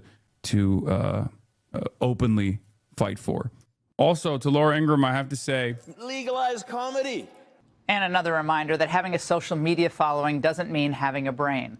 But it's not just the Gen Xers who are moving hard left. One of the Democrat Party's most prominent donors, billionaire Tom Steyer, is now the frontrunner for governor of California, and he's a total fanatic. I'm very straightforward about this. ICE should be abolished. You really can't reform an organization which is absolutely wrong and criminal from top to bottom. Yeah, he's even more open borders than Gavin Newsom, if that's possible. Be sure to like and... Yeah, and then the rest of it is... Wait, I don't understand why it says, like, they're hinting at civil war, but this one actually banged for them. Fox News Clips, this one got a lot higher view count than their other clips that usually don't get this level of view count, so that's good, that's cool. And they're obviously very mad. Pays there for the Middle East. I think he'd be happy there. This guy's in big trouble. He needs arresting for blatant treason, calling for the fall of this great country. Piker's a sick individual. Do not give $1 to Yale. Yale should be closed for what they're doing to America. These people need to be addressed by courageous patriots. He should be arrested. It's like, what happened? What happened to fucking free speech? None of y'all believe in any of that shit, okay? It's crazy. It's unbelievable. Yeah, Nick Sorter did the whole, we must end the American empire. He got mad about it too. Obviously, I guess like this is, they're reposting banger after banger over and over again. Rick Scott goes, Hassan Piker hates America, glorifies terrorism, and his call for me and others to be murdered. He should not be given any type of platform, let alone a college campus that receives federal funding. Not realizing that, again, this is exactly what the Democrats failed at, okay? Democrats tried to do this. Liberals tried to fucking do this in 2016 and even leading up to 2016 and certainly after 2016, and it failed. It failed. Trump is president. I don't know why I mean, fuck it. Like, I don't want them to stop because it's beneficial. It's beneficial to this movement. It's beneficial for me personally to get my message in front of as many people as possible. This is creating unnecessary friction. And it's also demonstrably a failure. At this point, yeah, we are close to Trump talking about me. Literally everyone except Trump has talked about you. I'm honestly shocked he hasn't yet. In some ways, I don't want that to happen because I feel like I'm going to get assassinated after that happens. But yeah, sounds like you're soft launching a presidential run. I'm not even interested in fucking running for a local office, dude. That's the funniest part about all of this is that, like, they're treating me like I'm running for president, but I'm not. Like, I don't think America's ready for a person like me to be in a position of power, okay? It's not going to happen. I also personally think that I have a lot more impact doing this where I can highlight other candidates and help out other candidates and work to build a movement rather than spend all of my time, all of my energy on trying to win one fucking race. And there's no guarantee that I win regardless, right? So it's very silly. Just know, if I'm even entertaining a run for any position whatsoever, that means that American politics have already moved in our direction so severely, that I'm running as a fucking moderate. Anyway, you could just grift for millions of dollars every 4 years like Jill Stein. Why would I do that? Right, because AOC and Bernie don't campaign with others. Buddy, I've seen a fraction of what it takes to do even one day of campaign rallies, okay? Do you know how much time and effort is expended on running? Everything in your life is about winning that race, okay? I wouldn't be able to cover the news. I wouldn't be able to promote other candidates. I wouldn't be able to do the necessary background research on other candidates. I wouldn't be able to adequately fundraise for other candidates. I'd have to be fundraising for myself. Like, you guys don't even understand. Like, it's just not, it's a complete time suck. It consumes every aspect of your life. There's also limitations on what I could and couldn't say regardless. It's just not, it's not possible. And on top of that, there's no guarantee. And on top of that, I don't even want to do it. Like, it's silly. People have always, throughout my career, told me what I should and shouldn't do, what I should do instead, right? Oh, you have all this money. Why don't you start a charity? You have all this money. Why don't you, why don't you build socialism? Why don't you build Medicare for all? And it's like, there are certain things that I'm good at and certain things that are within my power. And I'm trying to maximize my utility. That's it. That's what I'm trying to do. Inner Heaven, thank you for the 50 bones. At the end of the day, that is what I'm doing. I'm maxing out on my utility. I'm very good at one thing and one thing only, and that is going live every day and yapping and talking about the news and trying to help out with movements both all around the world and also certainly in the United States of America, and move this country's politics in a more productive direction that is better for the working class. That's I don't hide that intention at all. I say it. Sometimes people disagree with my methods. There are plenty of people who disagree with my methods, actually. There's even people to my left that disagree with my methods. But this is who I am. This is what I'm doing. And I'm radically transparent about it, too. So much so that people actually, people will take advantage of that radical transparency. Now, one of the positive news hits that has come out of this in the last couple of weeks of like endless smears that I in this community and the campaigns that I align with have withstood is the fact that there is a lot of increased attention, increased eyeballs on some candidates. One of them is Dr. Abdul El-Sayed. Now, you already know, I went to Michigan before. I went to Dearborn. I worked out with them. We had kebabs. And then a couple weeks ago, I went to Michigan to MSU and University of Michigan, Ann Arbor. And I stumped for Dr. Abdul El-Sayed.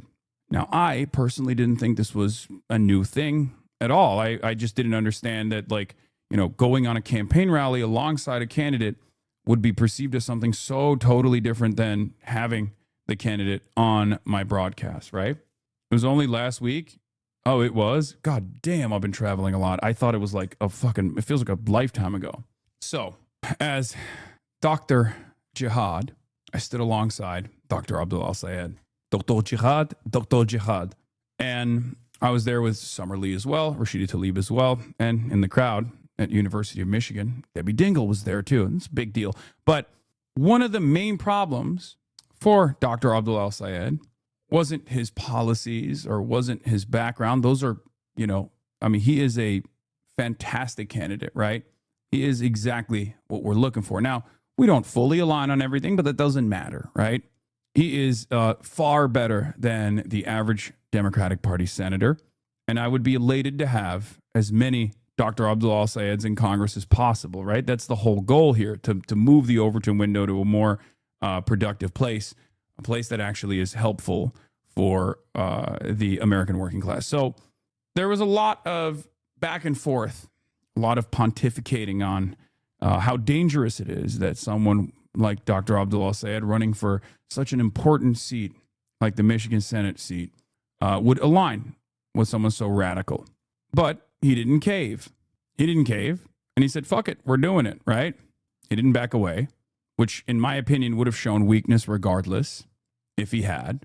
And it turns out, as I had suspected, it's actually been quite fucking beneficial. Ladies and gentlemen, there's a new Emerson poll in the Michigan race.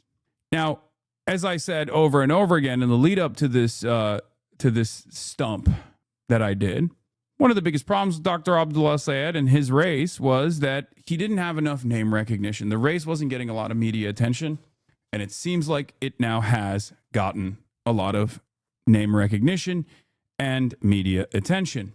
And in that time frame, some people might even call it the Piker bump, but probably not. It's not, once again, it's not me. It's not even us. It's also the candidate, right? It wouldn't work if Abdul El-Sayed didn't have the proper policies that communicate to the actual economic anxieties of the working class, right? Michigan Senate Dem primary with crosstabs shows Dr. Abdul El-Sayed at 24%, up 8 points from the last time that Dr. Abdul El-Sayed was polled on this exact same poll when he was in third place. Mallory McMorrow only gets a 1.2% bump at 23.6%, and Haley Stevens has dropped 3 points at 13.4%. And the not sure is still at 35. Now, Emerson is huge because Emerson actually is one of the few pollsters that has actually factored in the increase of youth voter participation. Okay? This is why it's a big deal. Okay? This is not an internal number. This is not an internal poll. This is a legitimate pollster, an independent one, that is looking at this race, that has developed a very reliable reputation so far, was one of the closest to Zoran's victory in the New York mayoral race as well. One of the pollsters that got it fairly right, and even then they weren't able to weigh in youth voter participation as well as what came out on election night. Okay, this is huge.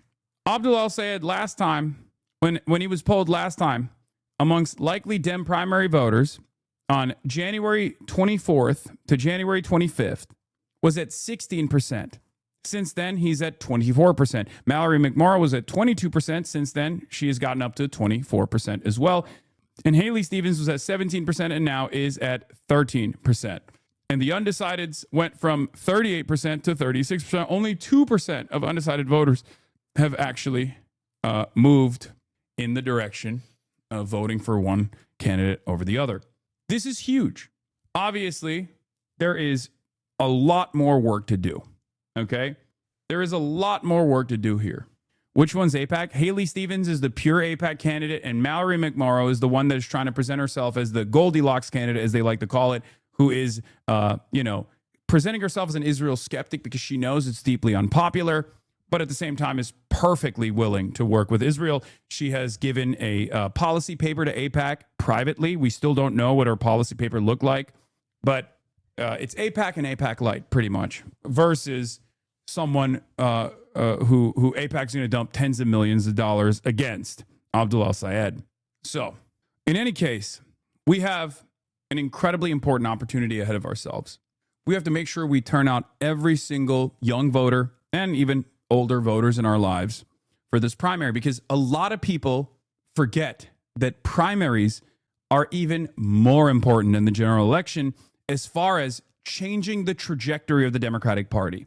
So if you're frustrated when you see stuff like, why did Chuck Schumer vote to send Israel bulldozers or send Israel dumb bombs when he's supposed to be the leader of the party? Why are there still 7 Democratic senators at a time when this is a 90-10 issue? You still have 7 Democratic senators that are signing off on sending Israel $500 million worth of tools and weapons so they can continue their apartheid, so they can continue their genocide at a time when the overwhelming majority of Americans are recognizing that Israel's doing a genocide and that they don't want to contribute to it with their tax dollars. There are still Democrats out there who are putting Israel first, who are putting the interests of this foreign entity, this very violent foreign entity, against the interests of the American population, against the needs of the American population. So if you're wondering how that happens, why there is no real Democratic representation in the Democratic Party, it's because we don't participate in the primaries. It's because we lost that opportunity with Bernie Sanders in 2016 and also in 2020. So you have to work within the Democratic Party's primary system if you want the Democrats to resemble the actual, if you want the Democrats to be more responsive to your needs, you have to participate in the primaries, okay? The primaries will change the direction that the party is heading in, and the general is just about, whether fascists win or not, okay? Is it going to be fascism or fascism light? Or if you vote in the primaries, is it going to be fascism against socialism? I've always had this attitude. Dan, the Twitch CEO is being asked about me at Semaphore. It's really funny. But look, here's the thing. A lot of people talk about voter apathy. A lot of people talk about, what the need, like why we vote for these do-nothing Democrats, right? Well, now you have someone to vote for.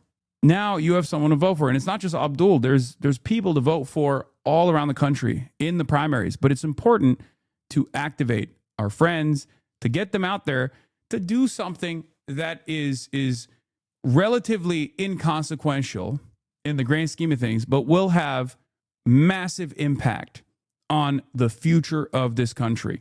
Okay? Just remember that. It's huge.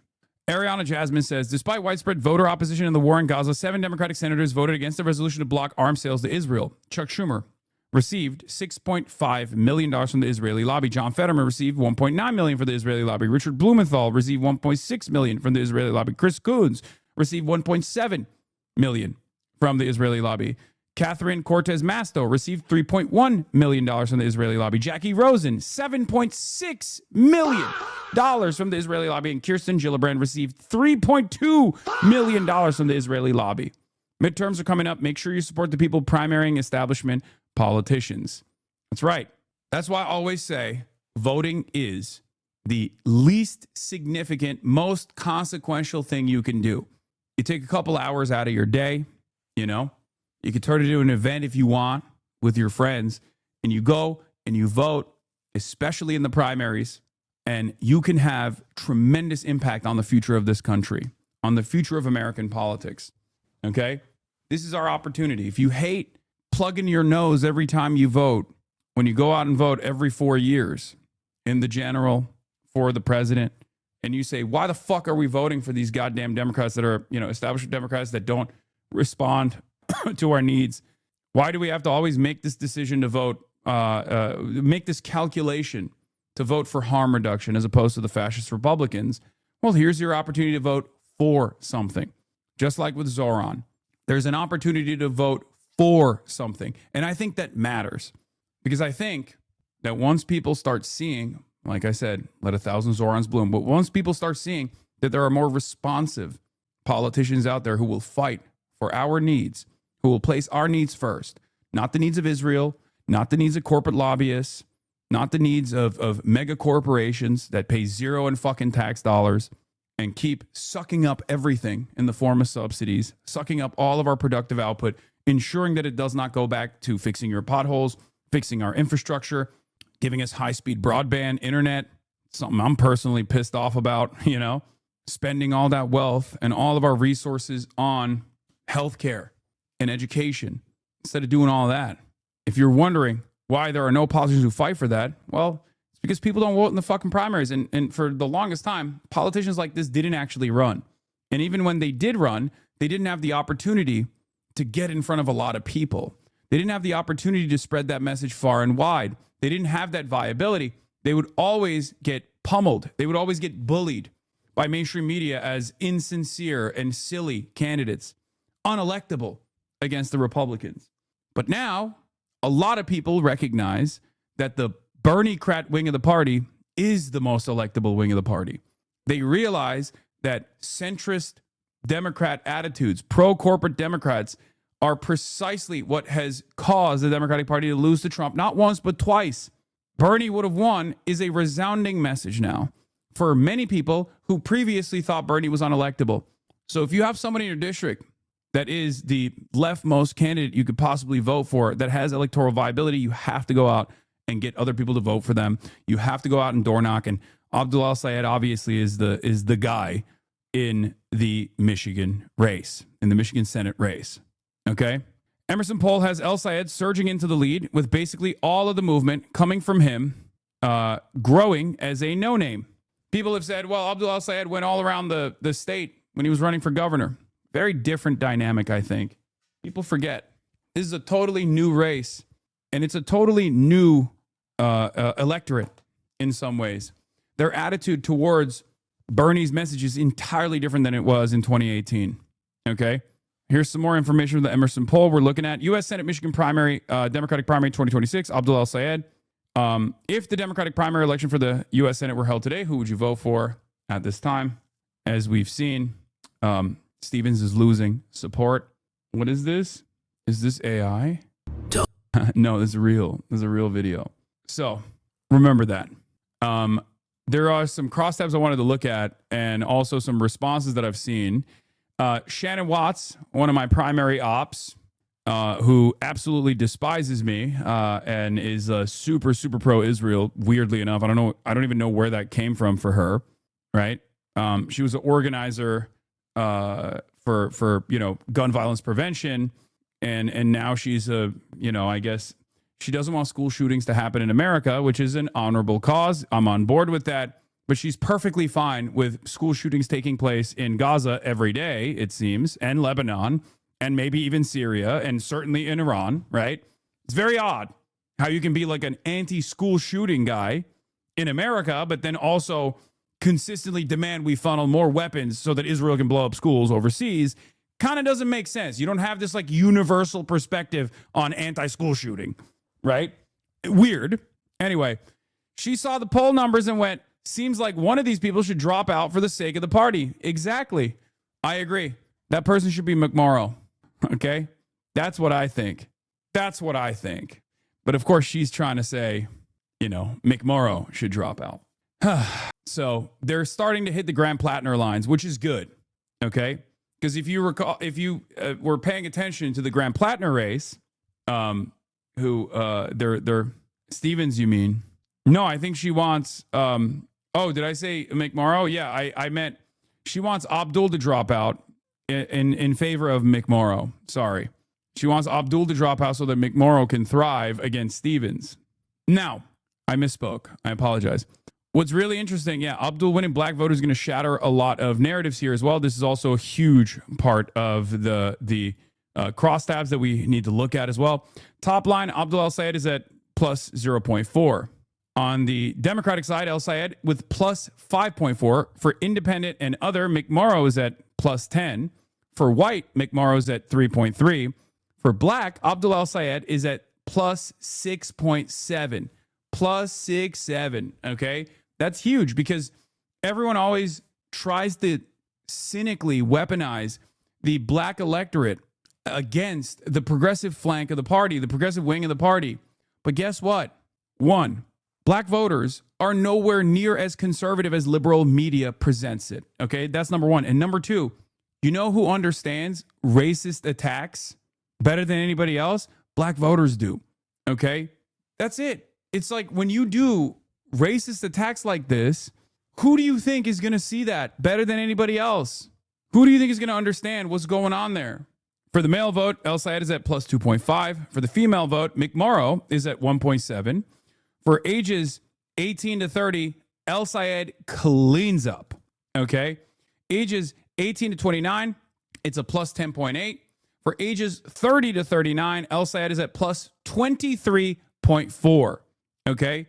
The millennial wing is going crazy for Abdul.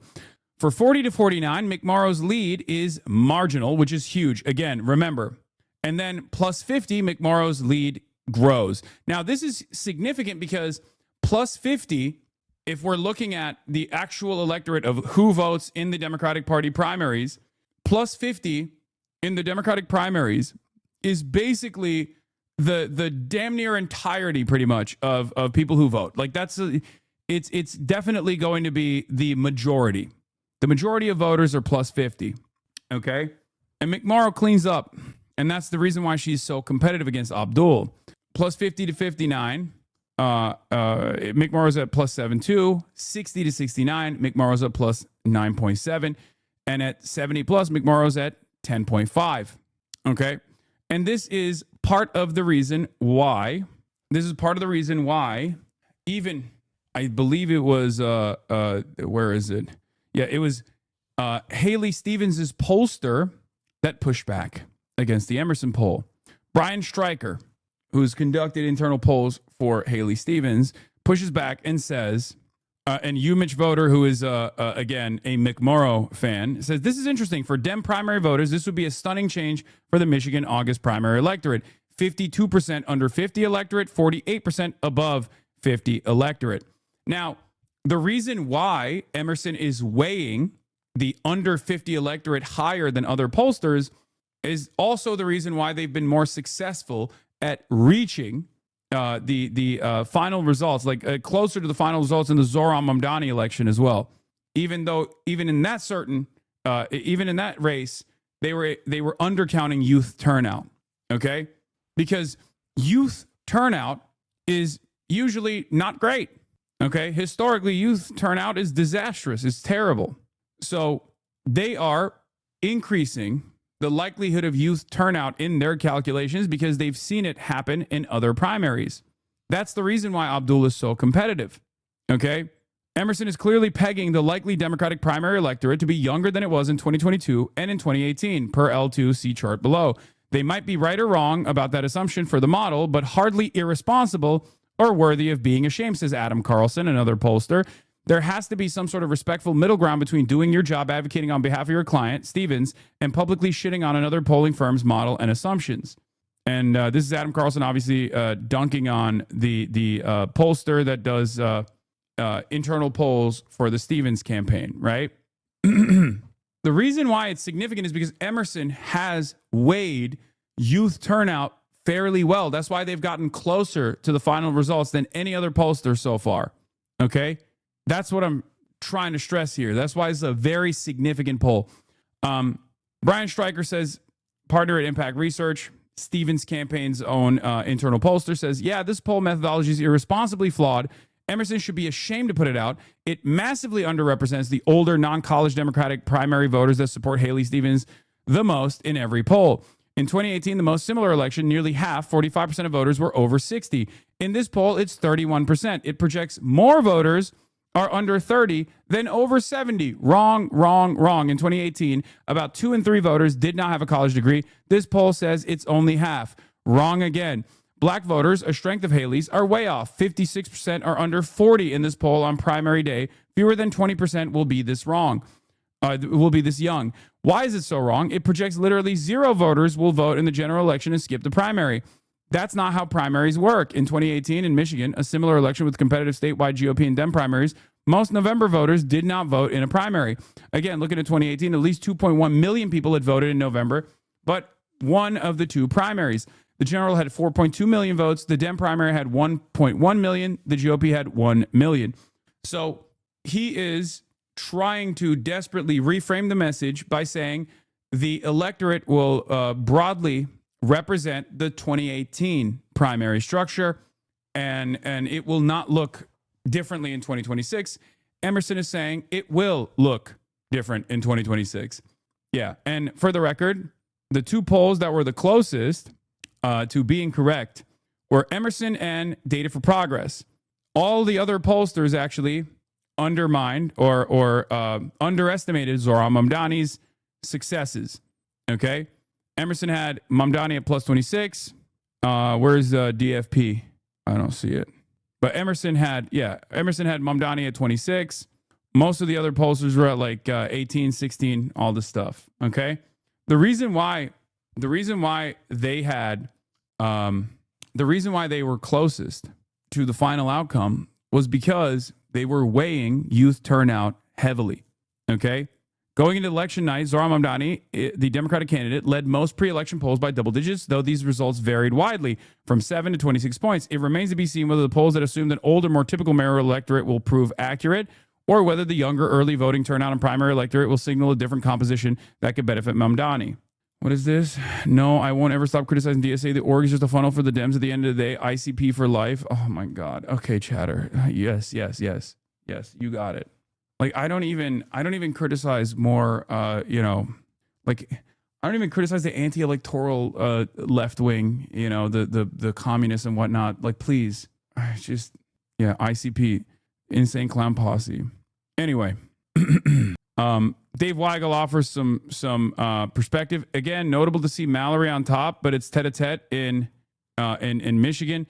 McMorrow's clearest path is convincing the moderate Dems that Stevens is toast, and she's the Goldilocks candidate who can win the primary, a non-Schumer pick without El Sayed's vulnerabilities. This is why the time graph about how Schumer is okay with McMorrow beating Stevens helped El Sayed. He instantly said he was the only candidate Schumer, who activist Dems now think is a loser, wasn't okay with. I wrote a bit about the early dynamics last year. The entire primary, basically, Dave says, El Sayed, I'm taking the most maximum left-wing position. McMorrow, I wouldn't go that far. Stevens, oh golly, I love manufacturing. I mean, Stevens is toast. We know that already. But the matchup is McMorrow versus El Sayed.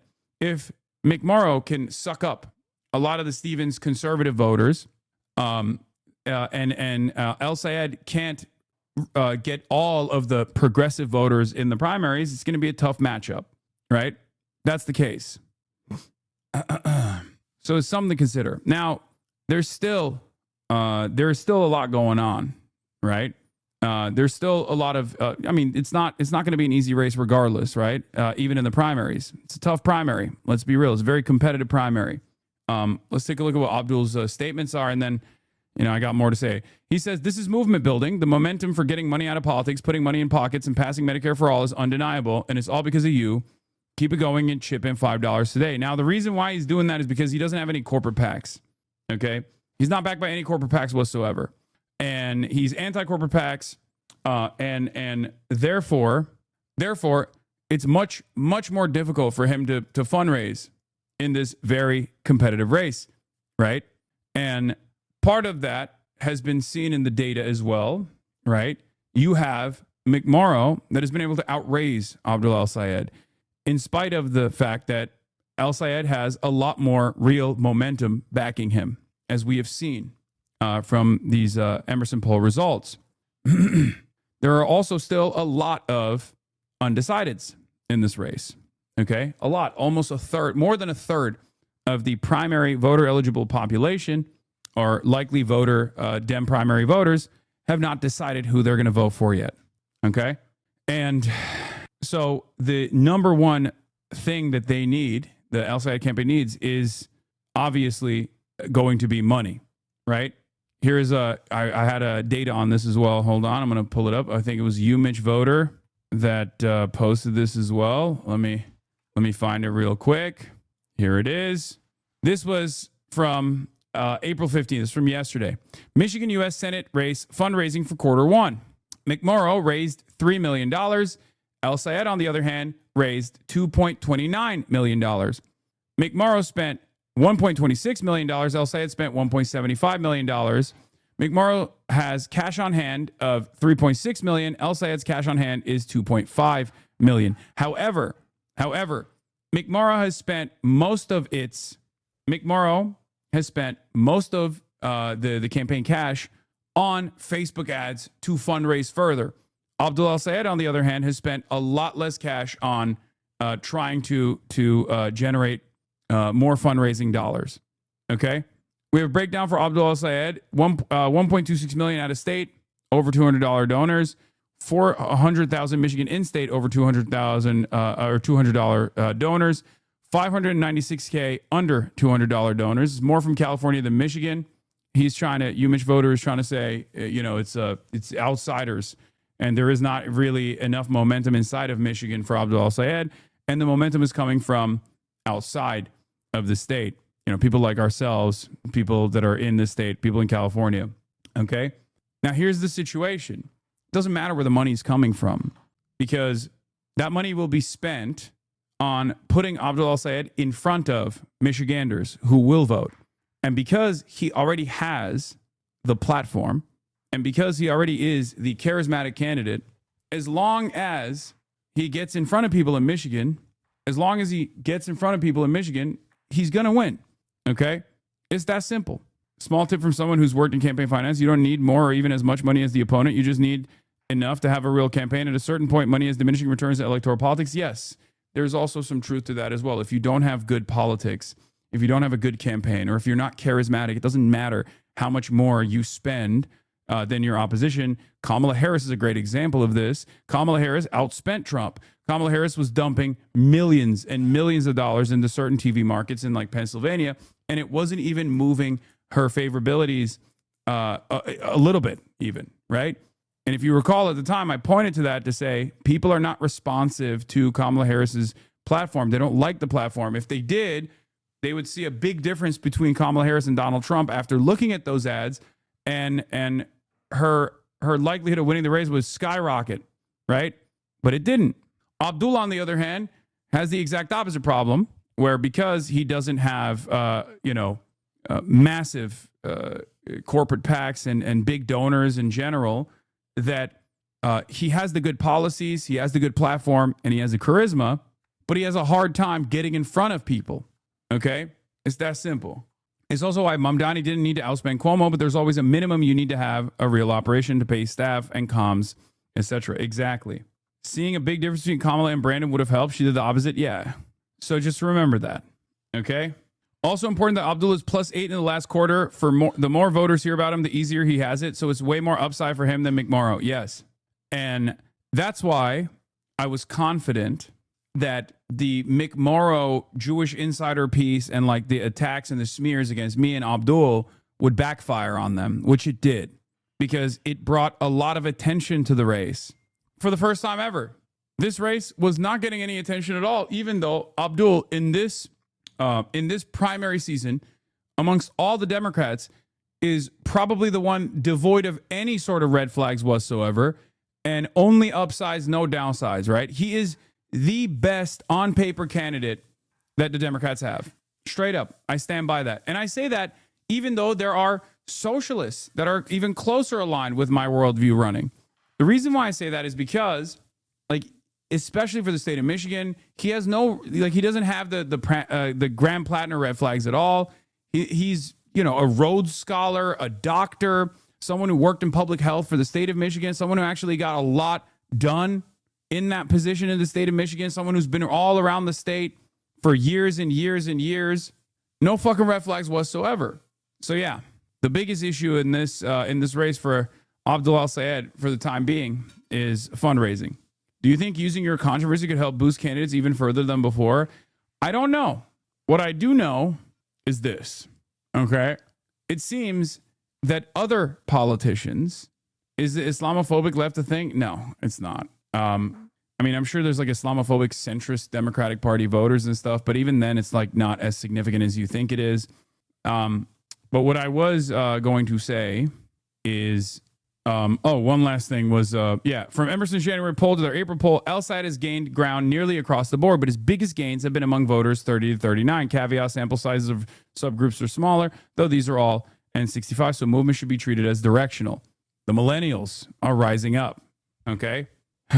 So, while I don't know how much impact candidates appearing alongside myself have, right? What I have noticed is other candidates who I am not even associated with directly, okay, using me mentioning them on stream, like Chuck Park, who's a progressive running for Congress in New York 6. Like even me responding to a chatter is being taken advantage of here by Chuck Park. Now, this is a risky thing for a candidate to do, for the record. Like, it's risky because this could backfire spectacularly. I could be like, who the fuck is this guy? But I at least know enough about his background and know that like a lot of people in my community are working on his campaign that I'm not going to do that, obviously. But the fact that like he's using this as a free ad is crazy, right? Queens. I know. Everyone always tells me check out Chuck Park. Yes, we will check out Chuck Park eventually. I promise. Why not this weekend? You can check out Chuck Park for Congress. That's me. At 2 p.m. on Saturday in downtown Flushing. Links in the bio. Hassan, you're invited. And Representative Meng, as always, you're invited too. Check out Chuck. Like, hey, yo, chill. Don't expose it like that. I mean, this is a crazy thing to do. Come on, man. It's brave. Damn, he might be out-mogging you. Bro is handsome. I agree. He is very handsome. Yes, Chris Rabb is another person that I'm excited about as well. Please, everybody. It's Jesus. Okay, calm down. We will get to all of this stuff eventually. Okay. So yeah, we got Oliver Larkin that's getting some traction as well. It's very exciting. And what is this? Oh, Shoykat Chakrabarty also looked at the House that just failed to pass a resolution to end Trump's war with Iran by one vote. The count was 213 to 214. Just one Democrat, Jared Golden, voted to let Trump keep waging the war. Hayır, beş. Ya gittikten sonra. Shoykat says way more Dems than Golden want to continue this war, but they know it's politically toxic to vote for this war. So Dem leadership gets Golden to be the one to vote to make sure this fails. He's not running for re-election, so he has nothing to lose. That's how this works. Okay, rotating villain. Remember that. Our goal is to ensure that there are less rotating villains in Congress. Okay, for the love of God, please pronounce his name correctly. What, Shoykat Chakrabarty? I am pronouncing his name correctly. Am I not? Yeah. Yes, Indians and Indian names in general, I think. I'm Bengali Hindu. You are pronouncing his name correctly? Yeah, I am. It's Shoykat, isn't it? Yeah, it's Shoykat Chakrabarty. Strange. Trump posted. Oh, God. Anyway, in any case, he's absolutely right about this. Okay. He is absolutely right about this. And you know, we have an opportunity to clean the ranks a little bit and force the party to be more responsive. And I think Democrats recognize that fear, which is why they're leaning into the right-wing attacks. Here's a clip copy from Fox News of all the times I've been mentioned in like the last 24 hours, I think. The left's new golden boy Twitch streamer doesn't even try to hide it. 34-year-old Hassan Piker not only hates America, he's hinting at a civil war. A noted far-left influencer is declaring the Republican Party the biggest terrorist on earth. Brett, good evening. Hassan Piker is unapologetic for his controversial comments on a range of issues. An anti-American far-left commentator who is named Hassan Piker. Now that he's being highlighted, Democrats are flocking to him. She's not out there on Hassan Piker's show, right? For example, right? The man to his left is a very controversial guy. Hassan Piker insults just about everyone. Where if you go back and listen to some of the things that he says, Carl, this guy's not going to wear well. Their so-called Joe Rogan of the left, Hassan Piker, is back in the headlines, this time for calling Republicans terrorists. Piker has a controversial history. This is an aura edit, dude. This is crazy. Yo, this is crazy. We gotta do like a newer version of the intro song. Maybe not with this music, maybe with something else as a copyright free potentially, but god damn, this is We've been showing you this all week. You don't give somebody like Hassan Piker this kind of attention, this kind of platform. It only rewards the kind of rhetoric that I just described. Hundreds of students lined up and packed into these rallies, and they ate up the anti-war, anti-capitalist, and anti-establishment messages. That's him, Hassan Piker. They should stay away from him. God damn. This goes fucking hard, dude. Holy shit. Damn, this shit got me pumped up and I'm in it. You know what I mean? Holy shit. Is always great.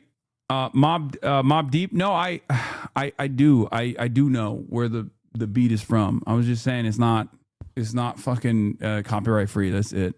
So this part of the VOD will be muted. Okay? It's just missing the Aussie lady going, Hassan Piker. Anyway. It's like how the right is warning the left to stay away from me. If they cared, they'd not say a thing. Yeah, I know. It's awesome.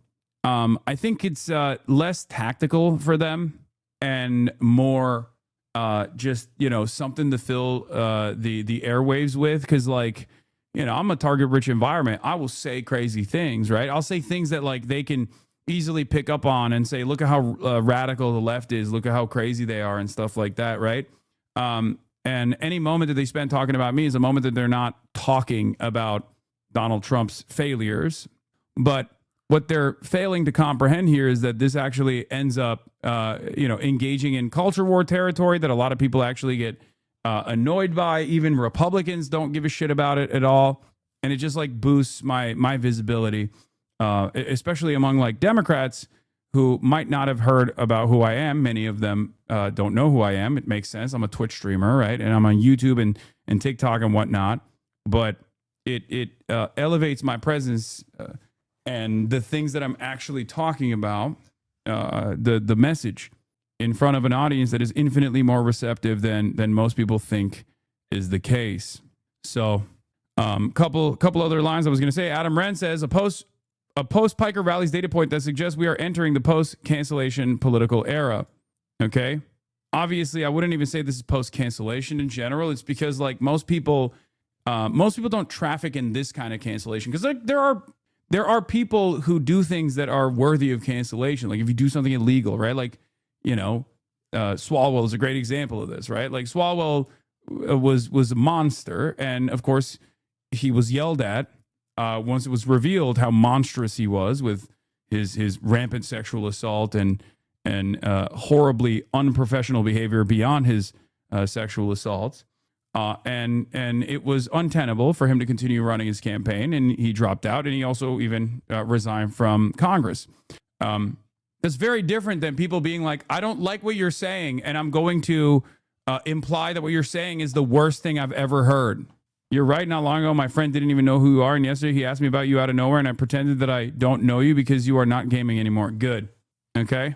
I see a GOP super PAC that won't disclose its donors until after the primary, running ads about how Abdul is too progressive for Michigan. I wonder what that super PAC, a GOP super PAC, would be. I wonder which one that would be. Pay close attention to who the GOP wants. Okay, pay close attention to who the GOP wants in this race. They do have a tendency to miscalculate, obviously, as they're doing with elevating my profile as well. But more often than not, they will figure out exactly who is easier to beat, who has a easier go at it, and then they'll try to pump that candidate so that they have a easier race in the general. Okay, what is this? Official Lady Bunny. The DNC and establishment are going to have to realize the effect of Hassan increasing visibility of their candidates and making people volunteer and participate in the election process. After Kamala lost in 2024, the Dem Party decided that it has a problem reaching young men that they would have to address. We needed Joe Rogan to the left, they said. Now that Hassan Piker, a handsome bodybuilding lefty with millions of followers, has been campaigning for Democrat Abdul El-Sayed in Michigan, the results have been astounding. Yet many in the Dem Party are bashing him, refusing to go on his podcast, digging up his past remarks to make him sound radical or a Hamas sympathizer. Hassan voted for Kamala in 2024, so he's no Hamas sympathizer and he's hardly a radical, or GQ wouldn't be profiling him like his Uncle Cenk Uygur from the Young Turks, a progressive news outlet. Piker will always tell you to vote for the Dem Party, no matter what he says during the campaign. He recently made headlines saying he'd vote third party rather than Gavin Newsom in 2028. Yet centrist Dems are furious that anyone famous even express sympathy for Palestine, even if they fall in line for the Dem candidate every 4 years. And in one interview, Hassan actually called Georgia Senator John Ossoff his dark horse pick for 2028. I have no idea what that even means since Ossoff isn't progressive. Sure, we take those. We take those. Yeah, the Michigan GOP doesn't want the Dem nominee to be Abdul, by the way. This was very funny. This was a very funny moment where Clay Travis goes, Michigan Republicans should consider voting in the Democrat primary for Abdul El-Sayed. He's a crazy left-wing radical that I don't believe can win in the Senate, in the state. It's an open primary. If Mike Rogers wins for Republicans in Michigan, the Senate is secure. Michigan GOP, Michigan Republicans, do not do this. Why did the Michigan GOP profile urge? I was watching Midas Touch and my dad overheard it and got angry. They were saying America was getting rolled over by Iran. So he asked, is that the Hassan guy? He's 60. Why is Michigan GOP's Twitter account telling Michigan Republicans not to vote for Abdul El-Sayed in the primary? It's an open primary. Just do it. He is the weakest guy. He is the guy to beat. He's so easy.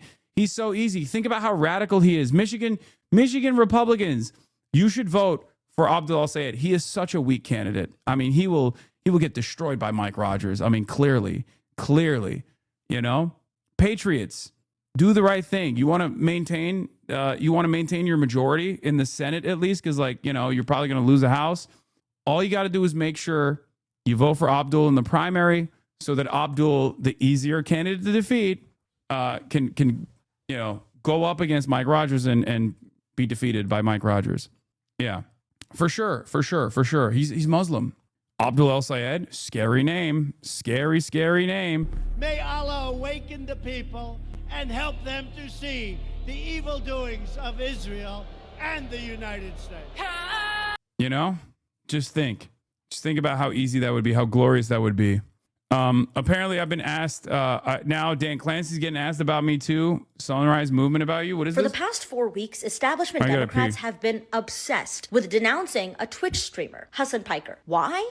It's simple. They're terrified. Think about it. The corporate wing of the Democratic Party hasn't been offering anything new or interesting to its voters for almost 2 years now. These corporate Democrats have spent weeks freaking out over a Twitch streamer. Not because he's pro-Palestine, that's just the surface. It's because he and his millions of viewers demand more from these Democrats. Hassan is calling out the party's inability to inspire young voters, to organize labor, or to stand up against corporate interests. And deep down, these corporate Democrats know that he's right. Remember what happened to the Republican Party after the Bush era? The Tea Party and Trumpism destroyed their old guard. And the establishment Democrats in office right now, they watch that collapse up close. And they know exactly what it looks like when a party loses control of its base. So when they go after people like Hassan, like student protesters, AOC, Zoran, or even Bernie, it's all based on a craven interest in self-preservation. They see the next wave of progressivism coming, and it's the beginning of the end of neoliberalism and do-nothing Democrats. I've read about what happens to political parties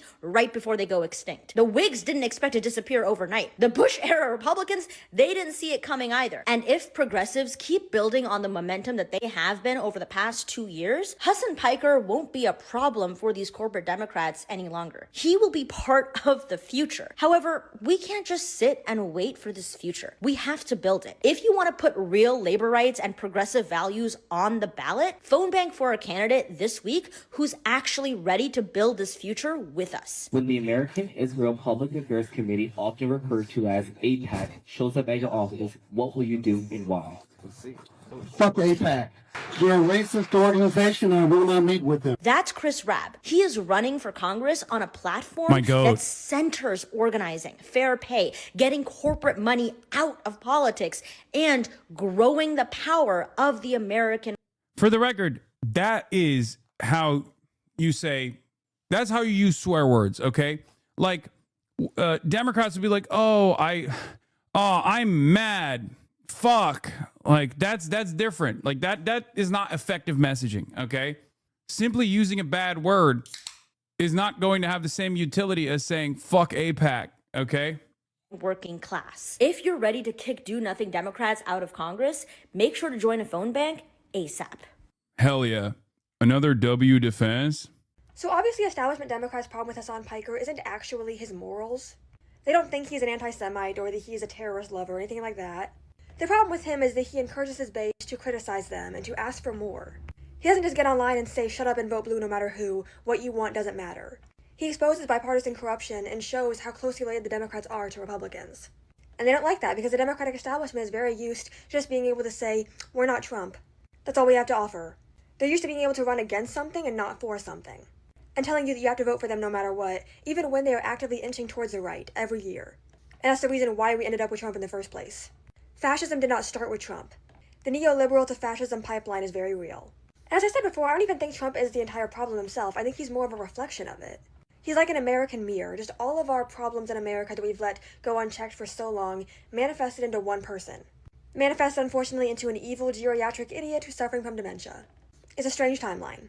But that being said, I find it so frustrating when liberals hate on Hasan Piker because they will, ignore so many other issues.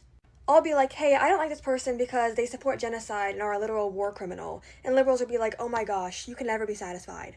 That's the problem with you leftists. You just engage in purity politics. You expect everybody to be perfect. As if genocide is, a minor issue. But then they'll turn around and say that Hasan Piker shouldn't have a platform and try to, ban him entirely. Is that not purity politics?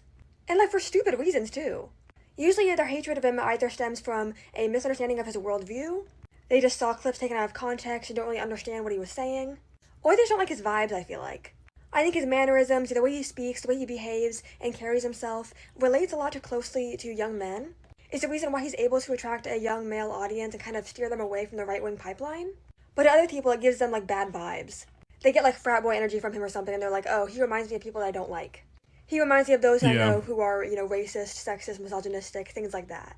Even though he's not at all. I'm just like, you can't hate on me for not liking war criminals and turn around and be like, Hasan Piker is a danger to society. He's a real threat over here. Holy viewbots. Even more yeah, this is all viewbots, baby. Yeah. Keep coping. Keep coping, little man. strange because I will see those same liberals in the comment sections, people like Candace Owens and Tucker Carlson agreeing with them. People being like, oh my gosh, is Candace Owens becoming smart now? I can't believe I agree with her. Tucker Carlson actually has some good points, guys. They'll start siding with Candace Owens and Tucker Carlson just because they're no longer in support of Trump. Even though their worldviews are still problematic. And it's how are you still willing to embrace somebody whose worldview is deeply problematic and so different from yours, just because they have the same enemy as you? But then you're going to see Hasan Piker, somebody who likely has your worldview, and also shares your common enemy, Donald Trump, and treat him as an enemy. It makes no sense. I don't get it. So obviously establishment Democrats' problem with Hasan Piker isn't actually his morals. They don't think he's an anti-Semite or that he's a terrorist lover or anything like that.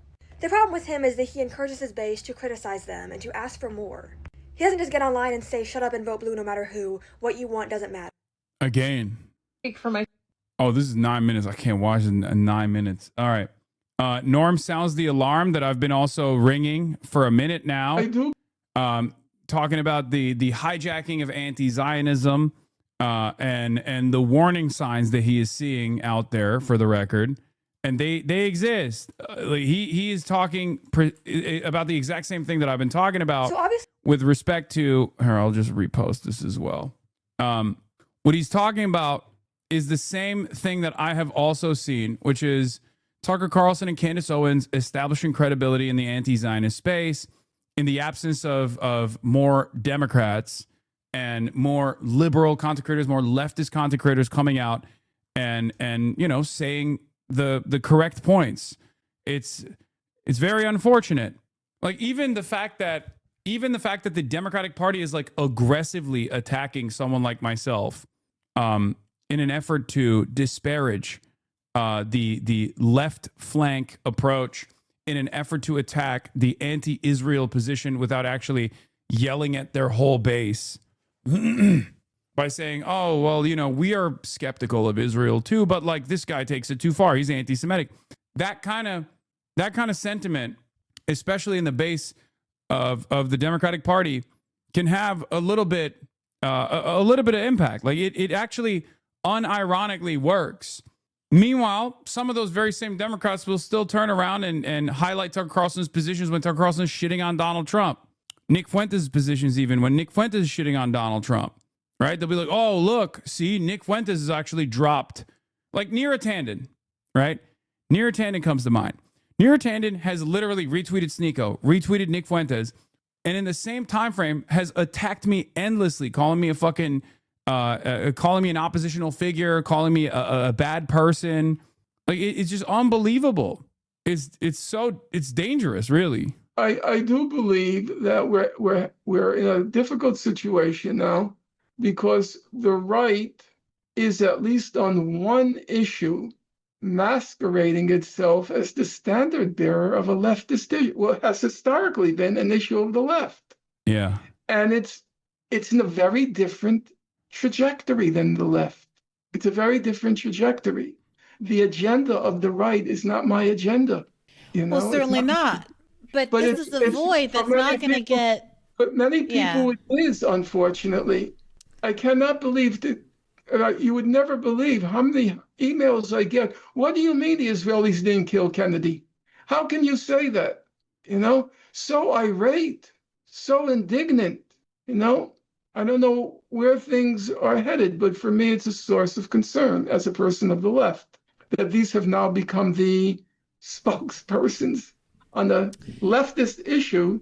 Now they have if I can use the term, they have hijacked the issue, and I believe they can take it in places which are grounds for concern, though it's not the priority now. The priority, as I said, ICE is not knocking on the doors of Jews.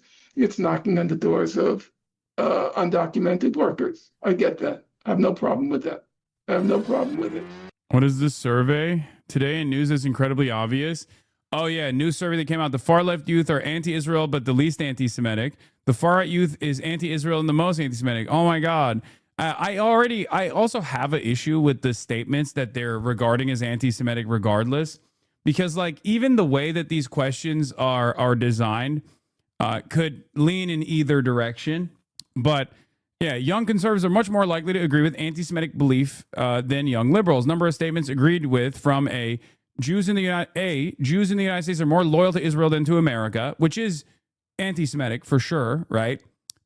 B, it's appropriate to boycott Jewish American-owned businesses to protest the war in Gaza, which once again could be anti-Semitic or it could not be anti-Semitic, right? It could be anti-Zionist. That one is the one I took issue with because it's like purposely obscured, right? It does the same exact thing, like tying Jews to Israel. Okay, if you ask the question sincerely, if you were like, is it okay to protest or boycott Zionist institutions, right? Institutions that are fundraising for the IDF, for example, institutions that are doing fundraisers for the IDF or doing fairs, like where they're selling stolen land, illegally occupied in illegally occupied territory. That's not anti-Semitic at all. That's perfectly fine. It's perfectly valid, and more people should do that, right? Simply claiming that this is, a Jewish institution and people are like attacking it because it's a Jewish institution is an obfuscation that is dangerous, a conflation that's dangerous, right? Tying Judaism back to Zionism. And then C, Jews in the United States have too much power, which fair. That's also, certainly anti-Semitic. So they polled the voters, all voters under 35. Okay. And amongst the extremely conservative, it was a much higher percentage, right? You can't claim to defend Jews while you constantly attack Adam Friedland. True. This is like saying white people have too much power, which is kind of true. I mean, that's not the point here. In any case, this obfuscation, this false conflation, this false framing still serves the purpose of anti-Semites, because they can just go look at everything that people in the media are saying. What do you think? Right? Because people, by and large, at least to my knowledge, very rarely are actually just targeting a Jewish institution. Like, it is an unbelievably rare instance, right? Like if there's a synagogue that gets tagged or something, right? Like that's unbelievably rare. What is actually infinitely more commonplace is people protesting outside of synagogues because inside of the synagogue, they are doing a settler fair. This is a very common thing that happens in Jewish institutions, right? Or people protest outside of places that have done fundraisers for the IDF. That is a very common form of protest. Problem is, the media will look at that protest and slap on this insane sentiment that they're just protesting against Jews or protesting outside of a Jewish institution, a Jewish place of worship for no reason. Okay? It's bullshit. Can you give a brief explanation of settler fairs? Yes. West Bank settlers will go and do a pogrom in a Palestinian village in occupied West Bank. They'll do this with the backing of the Israeli occupying forces. Okay? They'll throw Molotov cocktails. They'll kill the animals, the sheep, or whatever animals the Palestinians have, and they'll drive the Palestinians out of certain villages, and then they'll build settlements on top of these villages. This entire process is completely illegal. Okay? It's immoral, it's gross, it's repugnant, it's Nazi shit, and also it's illegal. Okay? It's illegal under international law. It's illegal under domestic laws as well. Now, the problem is, or not the problem, but rather what happens after is now that they've acquired new territory illegally, okay, through this unbelievably violent and morally repugnant process, they'll come to the United States of America and they'll sell that new land that they have illegally acquired, this new territory, which, only a few months ago would have housed Palestinians that have lived there for centuries. Okay, they'll bulldoze their homes and they'll start the process of rebuilding settlements on top of it. Then they'll sell those new settlements as land that you can purchase to American Jews in American synagogues. This is a process known as settler fairs. Okay, it's insanely illegal. It's unbelievably illegal. And it's also heinous that these institutions, these places of worship, synagogues and other Jewish institutions, will open their doors to this illegal process, and the media will play along with the narrative that these anti-Semitic protesters are attacking a synagogue or protesting outside of a synagogue. It's insanely frustrating. And they've never really caved on that point as well. They do it all the time. Like, the media defends synagogues that are engaging in settler fairs all the time. They will falsely smear and present every single person that protests outside, even if they're Jewish, even if they're Jews that are protesting. And by and large, there are a lot of Jews that are anti-Zionists that are protesting these events. They'll say they're all unbelievably anti-Semitic. They're attacking a synagogue. And most people will just remember that Judaism is tied to Zionism. Like, that's the takeaway for many people. That's what you're teaching the uninitiated. Okay? And no, it is not a fringe thing at all. These fairs actually take place all the time. This was one of my biggest points of disagreement with Zohran Mamdani. Zohran Mamdani was anti-settler fairs. Zohran Mamdani has actively talked about settler fairs and their illegality. And yet, when he became mayor, when there was yet another settler fair that was taking place in Queens, in a synagogue in Queens, there were anti-Zionist protesters outside of the synagogue, and they were protesting. And some of them were chanting, say it loud, say it clear, we support Hamas here. On the other side, you had the pro-Israel protesters that were waving the Kahanist flag, Meir Kahan's flag, the JDL flag. JDL is also a state designated terrorist organization. They were talking about how they were going to rape and kill Zoran. They were going to rape and kill Palestinians, like all this insane, heinous nonsense. And Zoran and AOC and numerous others in New York politics, Letitia James, universally condemned the protesters that were saying, say it loud, say it clear, we support Hamas here, rather than the far worse and illegal action that was taking place inside of the synagogue. It was ridiculous. Imagine selling Ukrainian land in a fair inside of a Russian Orthodox church in the United States of America and suspecting or expecting everyone to be okay with it, or you're an anti-Christian racist. Yeah, anti-Russian, you're Russophobic, you're anti-Christian Orthodox. At that protest, my friends got rape threats. Yeah, it was fucking insane. It was so unacceptable. Again, it's it's in the rear view now, so I'm not going to spend too much time on it. But that was a big point of contention that I had with Zoran as well, because I think that was no longer Zoran being conciliatory to cynical people with the hopes that they'll like get off his ass, which they never did. But the reason why I thought it was unbelievably bad as a message of like what you choose to focus on. Okay, and this is where I said, as a lesser evil voter, I will once again repeat my harm reductionist credo. Hamas is 1,000 times better than the fascist settler colonial apartheid state, and the real harm happening here is that another illegal stolen land sale is taking place at another synagogue. For the record, I don't expect an elected U.S. politician to come out as pro-Hamas, but it's clear that many people see the pro-Palestinian cause as at least discardable if they're going to make a fuss about this instead of the Kahanist flag-waving Zionist or the illegal synagogue land sale. It's crazy.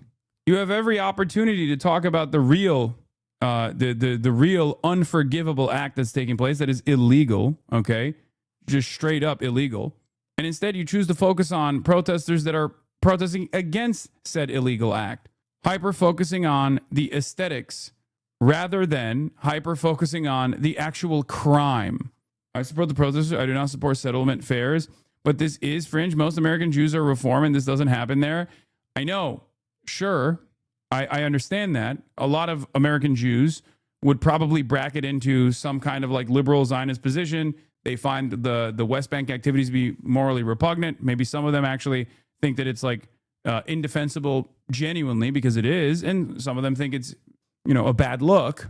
But ultimately, it's happening, right? And not only is it happening, it's happening at a Jewish institution. And when you have New York politicians not focusing their efforts on stopping that from happening, but instead focusing their efforts on, the language being used by people who are on the right side of that protest, it's no longer just like unproductive or conciliatory. You're basically aiding and abetting at that point. Anyway, this is, again, bygones be bygones, I guess, but still, okay? But you're implying it's happening everywhere, man. It's happening all across the country. It is. You said it's happening everywhere. I don't know. Seems fringe. No, it is not brother. It's happening in synagogues all across the country. It has happened in synagogues all across the country. What the fuck are you talking about? It should happen 0 times. Okay. It's kind of like the age-old adage, you fuck one goat and you're called a goat fucker for the rest of your life. It's kind of like that, Oh, it's just a couple synagogues that are doing illegal land extraction and land sales. Like, how dare you make it seem like it's way more commonplace? It's like, well, it's happening. And not only is it happening, but also people choose to fucking defend, or people choose to attack the people that are protesting it. It's ridiculous. It should happen approximately 0 times. It's not just fringe. It's a heinous crime. Anyway, there was also this guy, Ed Elson, who I also retweeted. I didn't even realize clips are no longer the byproduct of the main product. They're the main product. No matter the size of the show, they drive the ultimate reach. Now, technically, what he's saying is correct, but he actually did this thing that I didn't even notice when I was retweeting him. He just looked at my live concurrent viewership, and then he looked at my VOD viewership after the stream is over, and he slapped that on as though that was my average live stream viewership versus clip viewership.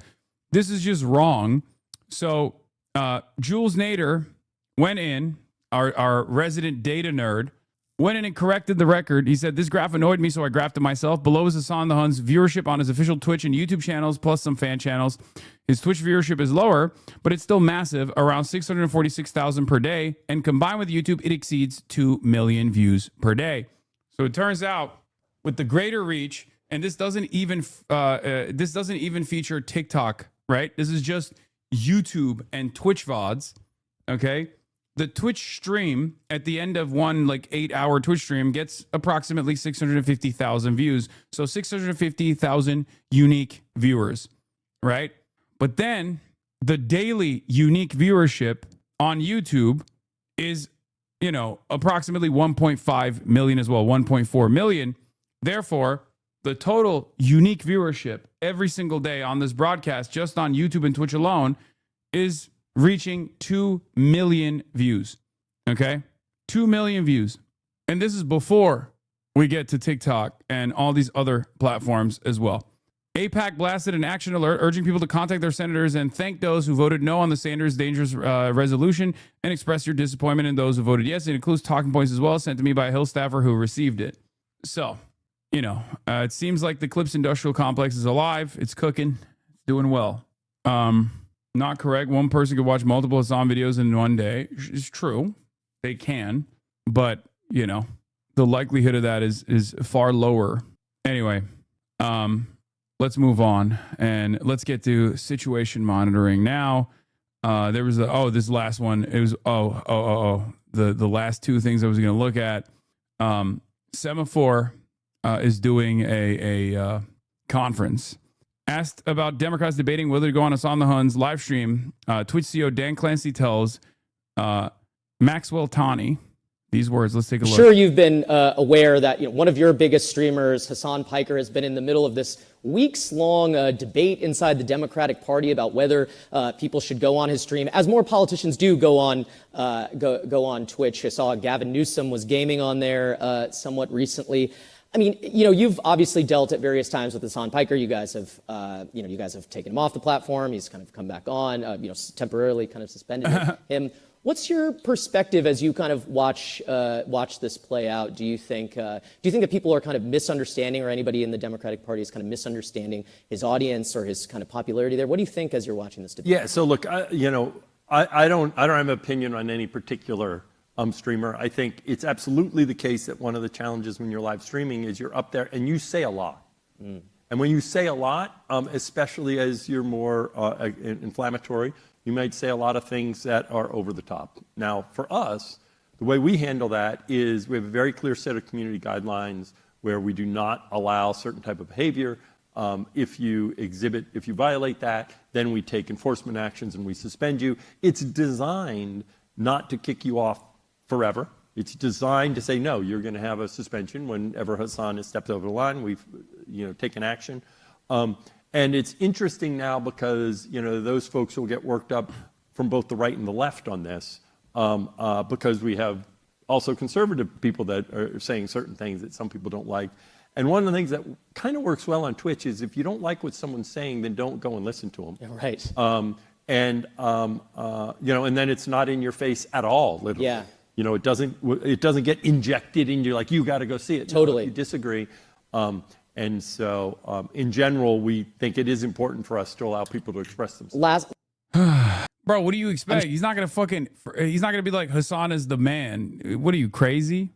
And also, not only is it, it's good that he's not saying shit like that. Okay. And yes, I have been, justifiably banned due to pressure campaigns. And also unjustifiably banned due to pressure campaigns, oftentimes coming from the far right. But I don't, it is what it is. You just got to fucking play ball to the best of your ability. The reality of the matter is, if you're looking at like inconsistent standards, obviously Asmongold has a shit ton more violations of the terms of service than I do, right? I mean, he basically traffics exclusively in racial animus and horrible things that he says about the minority populations of the country, entire swaths of like migrant populations he calls parasites. Did you ever cover the Roach crashing out about his ban and doubling down? No, I didn't even do that because there was a lot going on in the world that was far more consequential than whatever fucking Asmongold was saying and doing.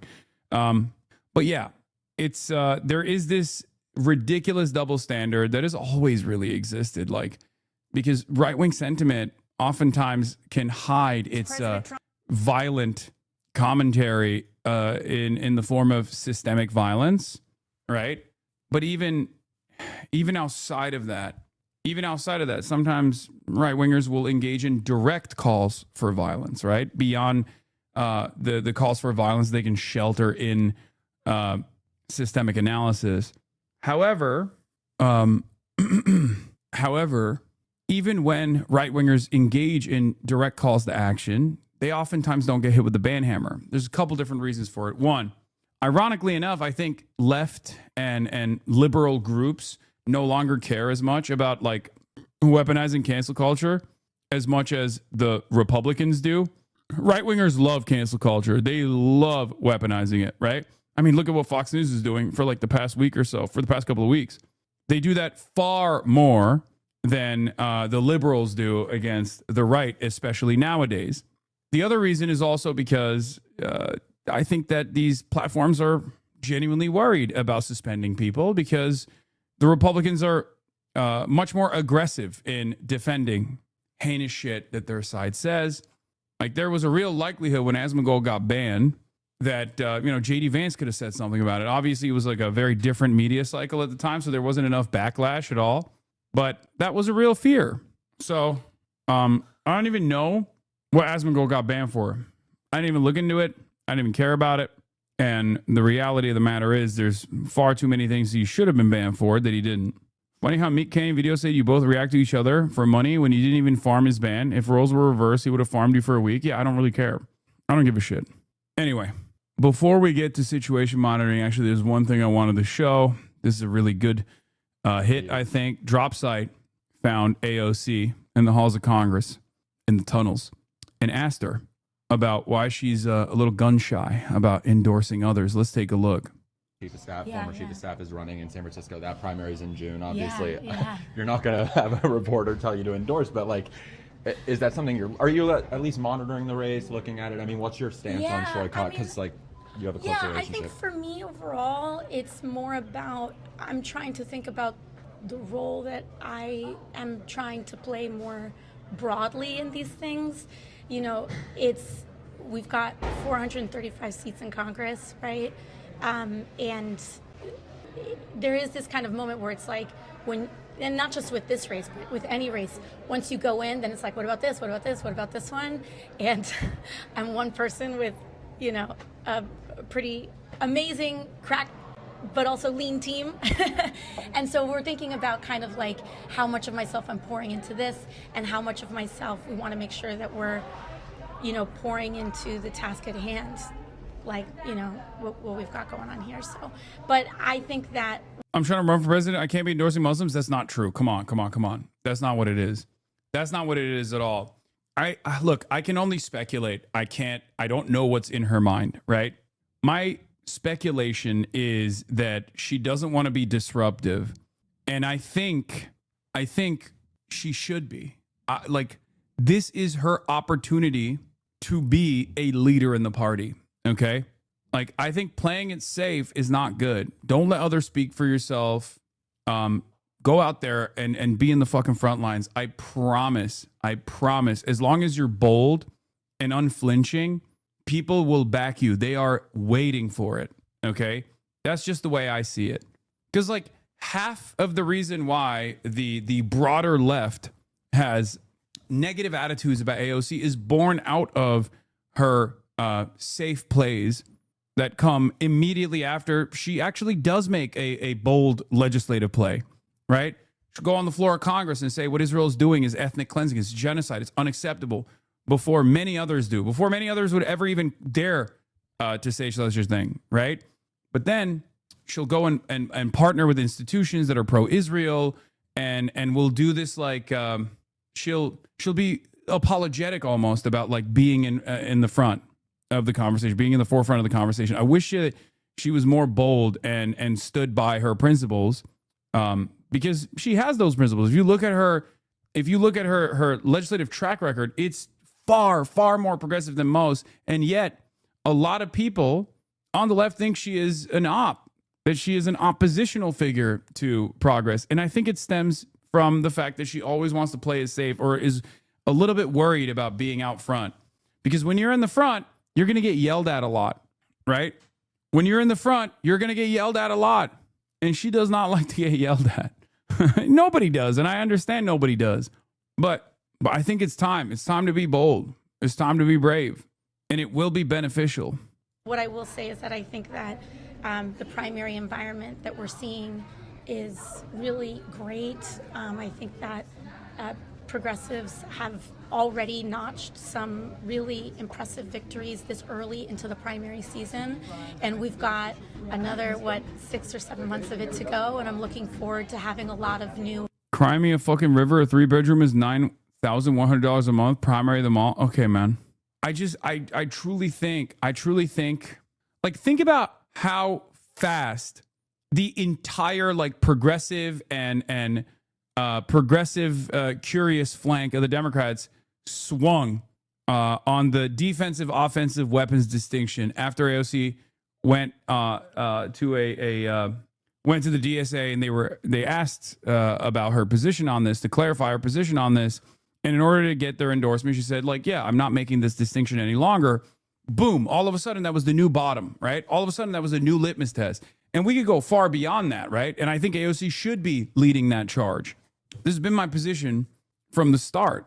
And I wish that some of our representatives, some of our movement representatives in Congress were less gun shy and were more unapologetic, because I think there is a lot of upside to that kind of communication strategy.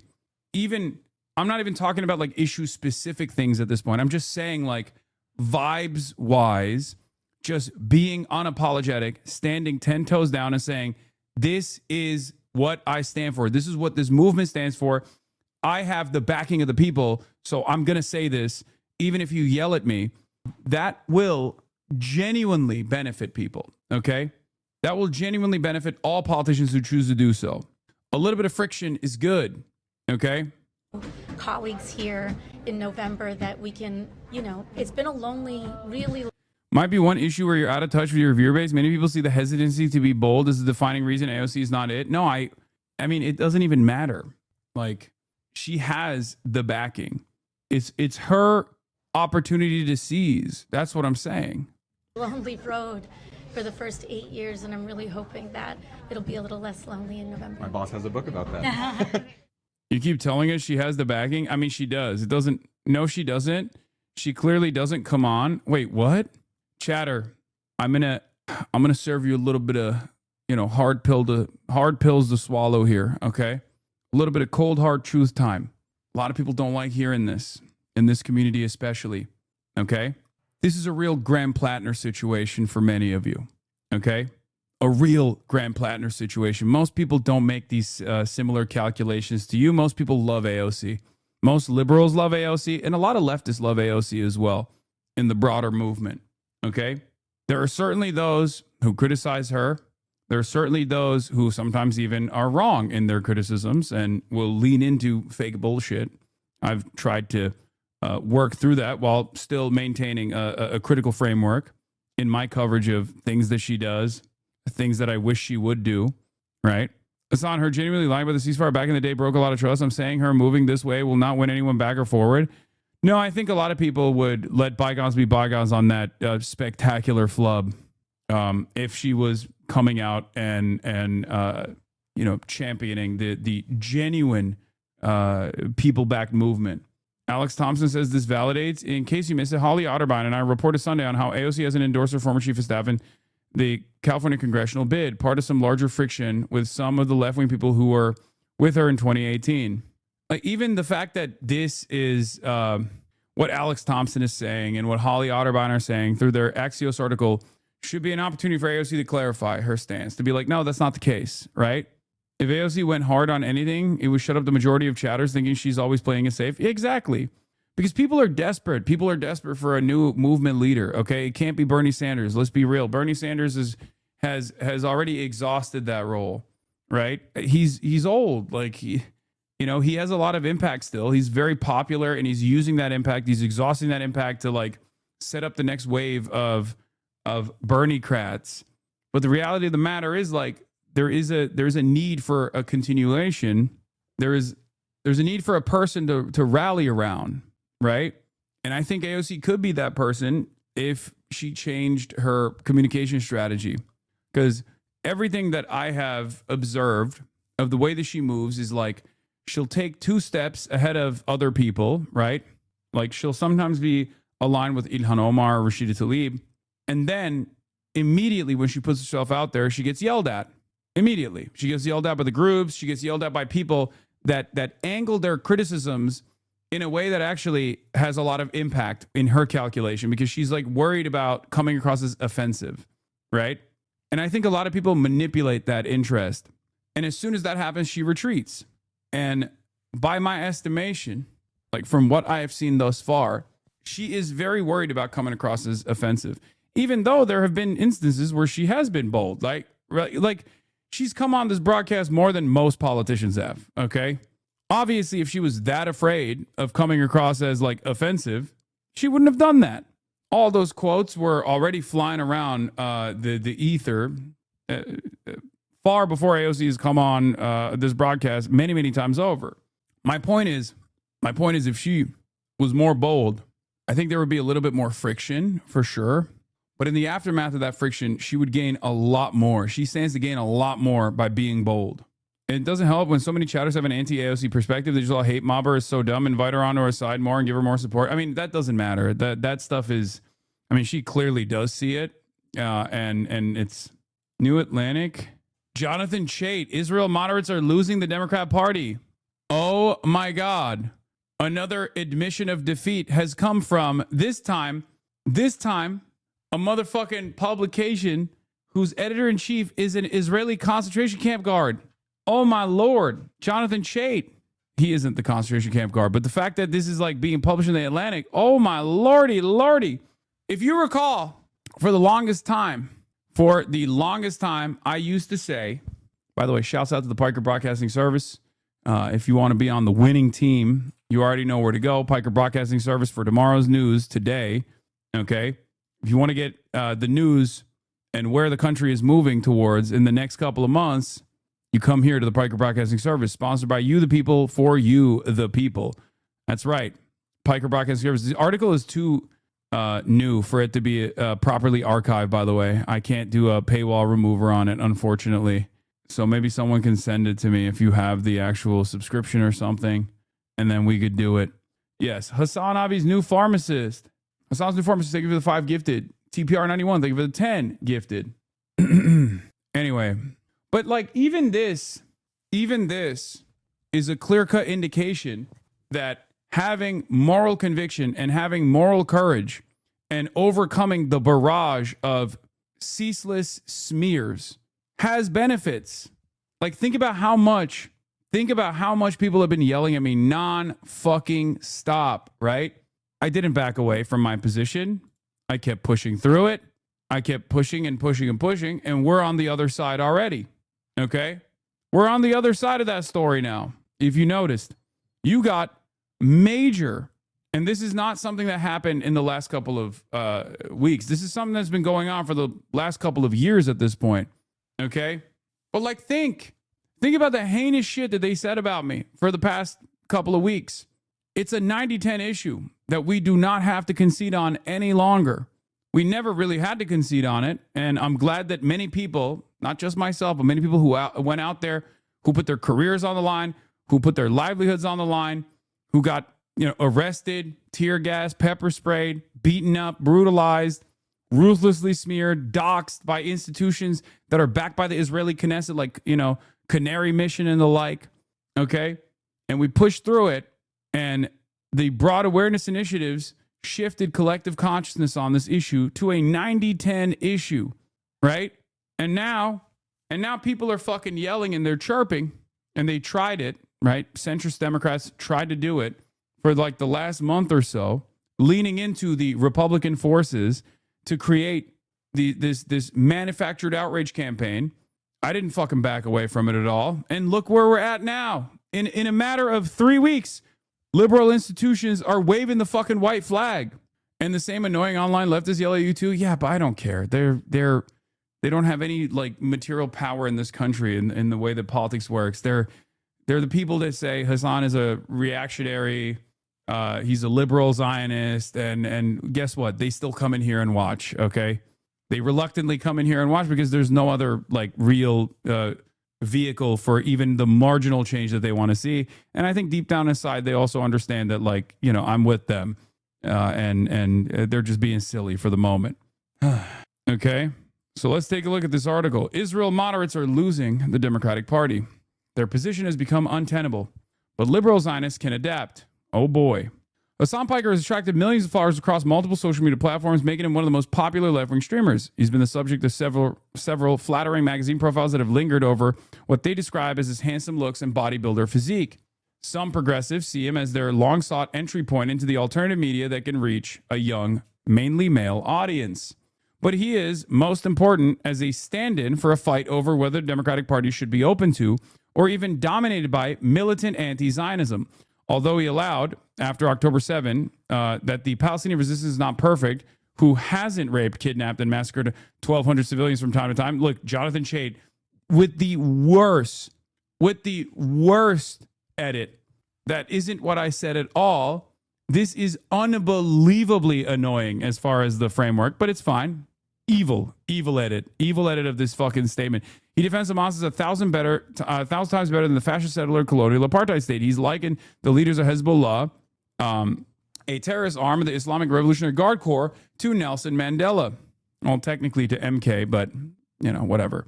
A debate over American policy towards Israel is likely to divide the party in the next presidential primary cycle, and even more clearly than Medicare for All divided it in 2020, even as many voters aren't invested in the debate at all. The Democrats' establishment opposes terrorism and backs a two-state solution. Piker and his allies want to cast that position as de facto support for the status quo, which is a single state controlled by Israel. If the establishment party has any hope of holding on to the party rather than surrendering it to the Piker wing, it will need to defy that characterization by recognizing that facts on the ground have changed. Political morals and public opinions are pushing in the same direction, ending American financial support for Israel. For decades, the Democratic Party's consensus on Israel has combined diplomatic, military, and economic support, including several billions in annual aid and a friendly push for a two-state solution. In theory, Democrats have supported the national aspirations of both Israelis and Palestinians while giving themselves room to condemn Palestinian terrorism, along with the excesses of Israel's occupation and West Bank settlement project. The theoretical case for a two-state solution remains as sound as ever. Sure, okay. The trouble is that the Palestinian side has rejected repeated attempts. Oh my fucking God. Yeah, it's the Palestinians that are no partner in peace, okay? Classic. There is very little difference between this position and just unfiltered Zionism, okay? It's in the same direction. It's a continuation of the single solitary state that is Israel, that remains sovereign over this territory, that will continue destroying Palestinian lives, okay? This is Jonathan Chait desperately trying to put the cat back in the fucking bag when the cat's out of the bag. Toothpaste out of the tube, Jonathan. Oh my fucking Lord, dude. What a silly approach. It's so indecent and so immoral because it tries to actively disparage the Palestinian side as aggressively as ever, while saying that the dynamic has changed. Okay, so if the dynamic has changed and we're no longer in, January 2024, you can't really write this article while claiming that you recognize that the dynamic has shifted. Because I assume his main thesis here is going to be, if we don't find a more manageable solution where we can maintain liberal Zionism and defense of Israel while still criticizing the excesses, Hassan and his militant anti-Zionist wing are going to come across as the morally righteous position. Now, there's a little bit of truth in that admission. We are the morally righteous position. It's correct. And not only do we maintain the morally righteous position, we now maintain the majority popular position. Okay? Even Jonathan Chait in this very moment cannot acknowledge that. Okay? It's fucking over. But it is unbelievably cynical for someone to openly admit that they're losing control over this conversation when their primary goal is to still maintain some semblance of aid for Israel. And this is purely about tactics, like how we, liberal Zionists, must communicate our criticisms against Israel so we can maintain our support for Israel at a time when people are demanding no support for Israel.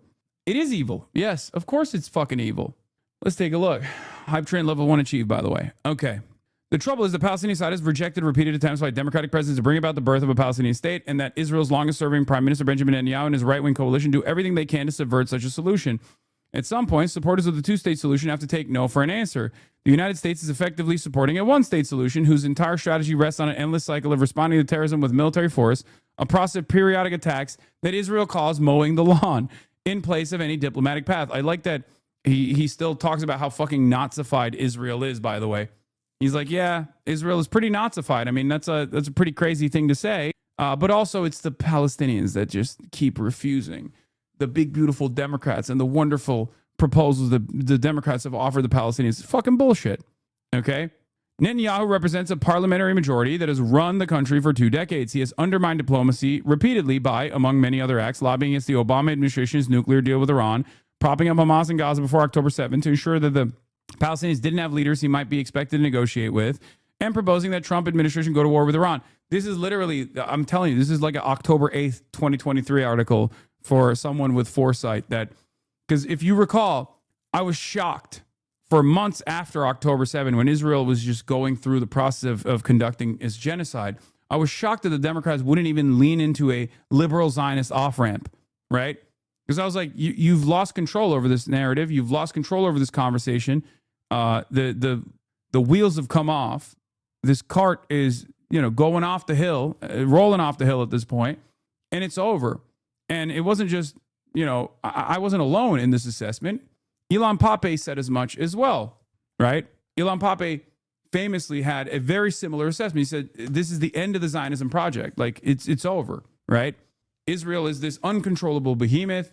It's engaging in heinous acts of violence.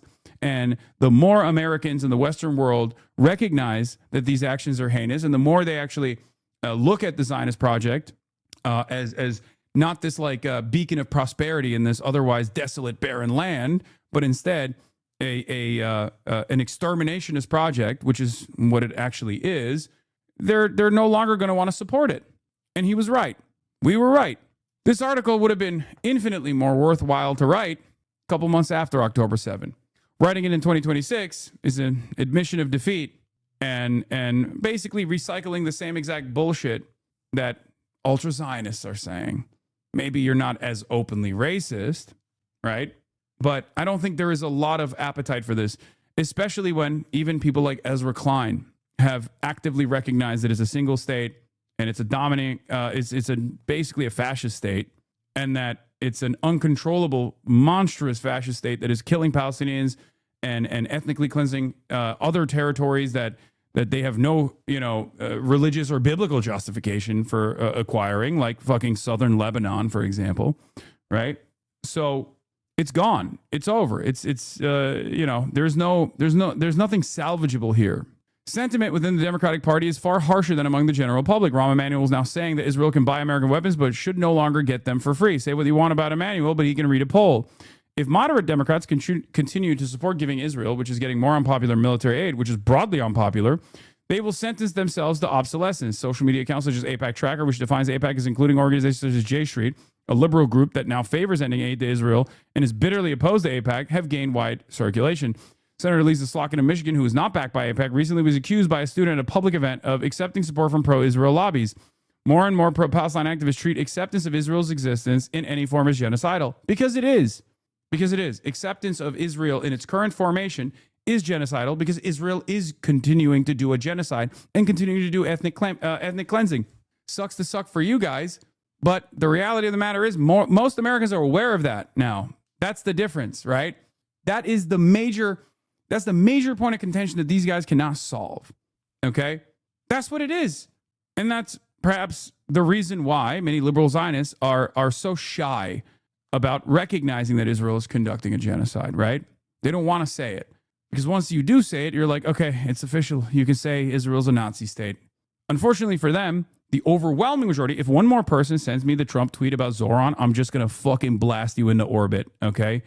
I saw, okay? I promise you, I am aware that Trump tweeted about Zoran, okay? Yes, he's destroying New York. Shut the fuck up. I'm going to put you on Artemis 3 and send you on a one-way trip to the sun. Jesus Christ. The most essential task for liberal Zionists is to separate their ambitions from a stubborn realities of Israel's government. Liberal Zionists can say that they oppose the status quo and favor two independent states, but as Israel's willingness to trade land for peace recedes further into historical memory, those pleas sound detached from reality, because it is. The traditional democratic posture is becoming outright impossible as long as the party continues to support sending billions of dollars to Israel every year. By 2028, 2 consecutive presidencies are likely to have incinerated political capital attempting to leverage the American alliance with Israel. If a Democratic president is going to succeed Donald Trump, not only must he or she, woke, emerge from a primary electorate that is likely to be highly skeptical of Israel, but the candidate must also win over a November electorate that is highly skeptical of foreign aid of any kind. The winning alternative to embracing uncompromising Palestinian nationalism will not be the reviving the American partnership with Netanyahu or one of his would-be successors, the most plausible of whom, Naftali Bennett, opposed any Palestinian state. It will be pulling up the stakes from the Middle East and letting Israelis and Palestinians figure it out for themselves. Renouncing unconditional aid to Israel may seem like a full-scale surrender to the Piker wing of the Democratic Party, but Israel can survive without American assistance. Even Netanyahu has proposed weaning his country off the American... Oh, this is just like... I'm just realizing this is literally just the J Street press release. This is just associating my name with the J Street press release so that it gets, better... It gets more eyeballs and more attention in the algorithm. Because if you were to just recirculate the J Street press release, people would be like, okay, I read this already. Who cares? Anyway, but Israel can survive without American assistance. Yeah. More important, to equate the withdrawal of the American subsidy with left-wing position misconstrues just how radical the latter has grown. Anti-Israel activists such as Piker are calling for more than an end to aid for Israel. They're demanding an arms embargo, which would prevent Israel from even purchasing defensive weaponry from the United States. Which is the truth, which is what should happen, which is the right move here. And cultural and economic boycotts of Israel, but not any other human rights violator. The anti-Zionist left sees Israel not merely as a recalcitrant and overly aggressive power, but as a fundamentally illegitimate state that is the source of unique evil in the world. I mean, because it's true. Piker's reference to Israel as a settler colonial apartheid state reflects a fashionable ideology that imagines Israel as an alien Western power that must be expunged so that the land can be turned over to its natural inhabitants. Now, this is the position of some anti-Zionists. I would go so far as to say I'm a much more reasonable and much more pragmatic person. That's why I say I am in favor of the dissolution of the apartheid, recognizing the realities on the ground that Israel is the singular sovereign state there. For a state that offers equal rights and representation to all the Palestinians, a right to return to all the Palestinians that were forcibly pushed away from their ancestral homelands, and reparations, and the creation of a Truth and Reconciliation Committee that takes a cold hard look at the war crimes that were committed, so that Israel could prop up its apartheid state that is engaging in a genocide. Okay. I think this is the bare minimum. I think it's and the mechanism for how we bring this about is the public pressure, academic boycotts, cultural boycotts, as I've also mentioned, and also a full-blown embargo of not just arms sales, but also all full-blown embargo of arms sales and potentially sanctions on the state of Israel as well. Right? That's my real position. That ideology propels activist groups that are pushing the party leftward. Every major pro-Palestinian activist group refuses to criticize Hamas and either endorsed or justified the October 7 attacks. Students for Justice in Palestine, the umbrella group organizing campus protests, called the October 7 attacks a historic win for the Palestinian resistance over the facade of an impenetrable settler colony. The Palestinian youth movement asserted, we have a right to resist in our own land. Within our lifetime stated, we defend the right of Palestinians as colonized people to resist the Zionist occupation by any means necessary. These things come across as like scary. And they certainly were scary on October 8th. Once again, it's 2026. And a lot more people, especially armed with the knowledge of what Israel has done before October 7 and what Israel has done since October 7, are much more understandable of the mere reflection of the legal right of occupied peoples. Because remember, this is simply This is simply a regurgitation of the international humanitarian rights of unoccupied peoples and their right to resist militarily against an occupational force. So this is just a matter of international law that's being reflected. You could say it's scary, but the reality of the matter is there is a legal right for the Palestinians to resist militarily against the Israeli occupation. It's true. What they do in the process and some of their methods might be a violation of the rules of conduct, but the reality of the matter is they still broadly have that legal right. They retain that legal right, as a matter of fact. And they have exercised that legal right, especially when Israel started doing its genocide post-October 7 inside of Gaza. Same goes for Hezbollah in Lebanon. Anyway, among the leaders of the protests against the Democratic National Convention was Hatem Abudaya, the national chair of the U.S. Palestinian Community Network. On October 7, 2023, Abudaya wrote on behalf of the U.S. PCN, Palestinians have an internationally recognized right to resist illegal military occupation, and today's attacks from the Palestinian resistance should be understood as a legitimate response to the unending violence from Israel's extreme right-wing, racist, white supremacist, Zionist government and settler movement. Revealingly, the movement is focused on Gaza, to the point where Gaza is often used as a shorthand for its goals. Although Gaza has seen the worst carnage, it was also the staging ground for horrific mass attacks on civilians. Pogroms by Israeli settlers in the West Bank have no defensible rationale, yet they have received a fraction of the attention bestowed on Gaza. The most convincing explanation for this selective attention is that Gaza, but not the West Bank, is controlled by Hamas, and the pro-Palestinian activist network in the U.S. is in solidarity with Hamas. Or perhaps people do talk about the West Bank all the fucking time, and people still hit the Hamas lines against them no matter what. This argument is silly. I've never encountered a single person in this movement that does not actively talk about the pogroms in the West Bank. That is ridiculous. That's so ridiculous, especially considering that a big chunk of the people that are in the diaspora living in the Western world are either directly from the West Bank or have family members that are still living in the West Bank, some of which are living in Gaza as well. But like, there's a good chunk of people that travel in and out of the West Bank as well. So they have actually been on the receiving end of the Israeli occupation directly. They've experienced it. It's fucking ridiculous. They were born into that environment. Anyway, I like that he's doing a what about Sudan, but this time instead for the West Bank. And it's such a stupid argument to make because it's the same fucking forces. It's the same genocidal apartheid settler colonial apparatus that is doing the violence in both of those instances. There are plenty of Jewish people within our lifetime, and meanwhile, Nerdine had someone try to kill her. Yeah, exactly. The anti-Zionist left is pursuing what activists call an entryist strategy, in which members of a faction try to move into an existing party and convert it to their ideology. It's having some success. Earlier this month, Abdul El-Sayed, a Democratic candidate in Michigan Senate primary, invited Piker to speak at a rally. El-Sayed's two Democratic opponents criticized him for campaigning with Piker, but fellow Democrats such as Summer Lee and Rashida Tlaib joined the event.